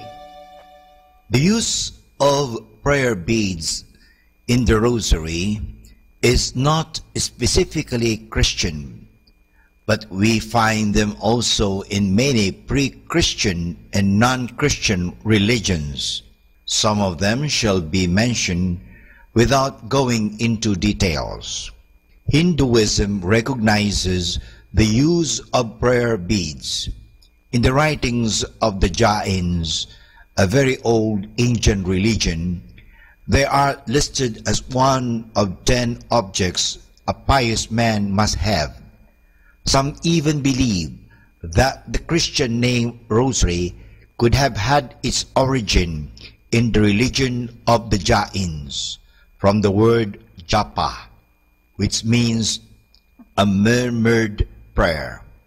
but with another accent, it means rose. Also in Buddhism, the use of prayer beads is common. The rich and more affluent ones use a string of 108 beads. The poorer ones a string of 30 or 40. They are made of wood, berries, corals, or precious metals and stones. The main purpose is to count prayers or ejaculations. Islam employs strings of 99 or 100 beads. They are used for the invocation of the 99 names of Allah. Some hold the opinion that the Islamic prayer beads are direct origin of the Christian use of prayer beads. During the Crusades, the Christian soldiers came to know this practice of the Muslims and brought it to the West, where it was Christianized. Among the Christians, not only Roman Catholics make use of prayer beads, but also those of the Orthodox churches. In these churches, the prayer cord is called komvoshchinoyon. The Russian call it shokchek. They use it not for reciting Our Fathers or Hail Marys, but for the Jesus prayer, a repetitive invocation of the name of Jesus or the other ejaculatory prayers. The Trappist monk Basil Pennington, who shared the life of the Orthodox monks on Mount Athos for a longer time, gives the following description of the prayer cord used in the Orthodox churches. It is usually made of black wool, also sometimes stands for other colors or colored beads or other added for decoration. In a properly made cord, its knot is very carefully and prayerfully made, with much symbolism going into its construction. The usual cord has 100 knots separated into sections of 25 beads, having an appendix of a woven cross. A full cord of 300 knots might be used in the cell and a smaller one of 50 in the pocket. The purpose of the prayer beads is twofold. On one hand, they serve as a means of counting the prayers, and on the other hand, they are a help in making the body part of the prayer. The regular movement of the fingers going from one bead to the other, a bodily element, combined with the recitation of always the same prayer formula, a spiritual element, involves the whole man and leads to an interior calmness and peace. The rosary prayer is a praying with lips and hands and heart. For more understanding of the rosary, tune in this station of the angels. Our time now is 12 midnight. Let us now have our time check prayer.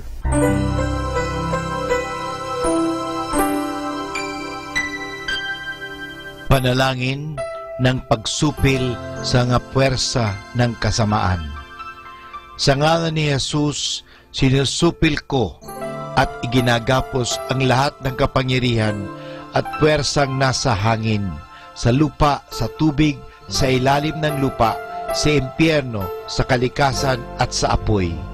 Ikaw ang Panginoon ng buong santinakpan at niluluwalhati kita dahil sa iyong nilikha.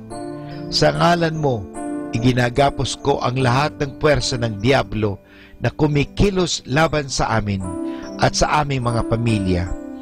Tinatakpan ko ng kaming lahat na pagsanggalang sa iyong mahal na dugo na ibinuhos para sa amin sa krus. Maria, aming ina, kailangan namin ang iyong pangangalaga at sa pamamagitan kasama ng mahal na puso ni Jesus para sa amin at sa aming mga pamilya, at balutin mo kaming balabal ng iyong pag-ibig upang masiraan ang loob ang kaaway. San Miguel at aming mga anghel na tagatanod, ipagtanggol kami at ang aming mga pamilya sa pakikipaglaban namin sa lahat ng kasamaang gumagala sa mundo. Sa ngalan ni Jesus, ginagapos at iniutusan ko ang lahat ng kapangyarihan at pwersa ng kasamaan na lumayo ngayon din sa atin, sa ating mga tahanan at sa ating bayan, sa ating lipunan. At pinasasalamatan kita, Panginoong Jesus, sapagkat isa kang tapat at mapagmahal at makapangyarihang Diyos. Amen.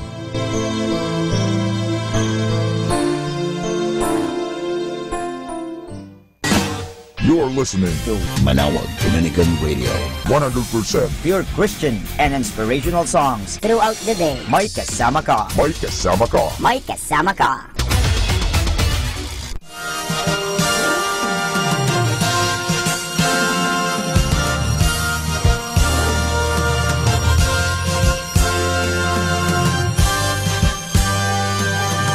Magandang gabi po sa inyong lahat. Dumating na po ang pansamantala nating pagtatapos ng broadcast sa araw na ito.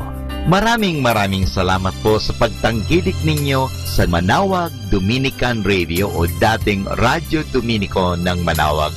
May kasama ka, si Jesus, si Maria at kami. Ngayon po, tayo ay magpapasalamat sa patuloy ninyong pagkikinig at nawa na pagpala kayo ng radyong ito. Dahil sa radyong ito, ating ipinapahayag ang salita ng Diyos. Tayo po ay nagkakaroon ng evangelization, catechesis, sanctification, service at stewardship. Dahil sa Manawag Dominican Radio, tayo po ay naging kasangkapan sa pagpapahayag ng salita ng Diyos, sa pagbabasa ng mga Bible verses at sa pagpapaliwanag ng aral ng ating simbahan. Maraming salamat po dahil sa inyo, kami po ay patuloy na kapaglilingkod. Kaya din po maraming salamat sa mga kapatid kong mga Dominican fathers and brothers dahil sa patuloy nilang pagsuporta sa Radio Evangelization Ministry. Nawa tayo ay magkasama-sama muli bukas alas 5 ng umaga hanggang alas 12 ng gabi. Nawa ang Radyo Dominico ng Manawag ay nakapaghatid sa inyo ng inspirasyon at napagpala po kayo. Ngayon, ating hingin sa Diyos ang kanyang bendisyon o pagpapala.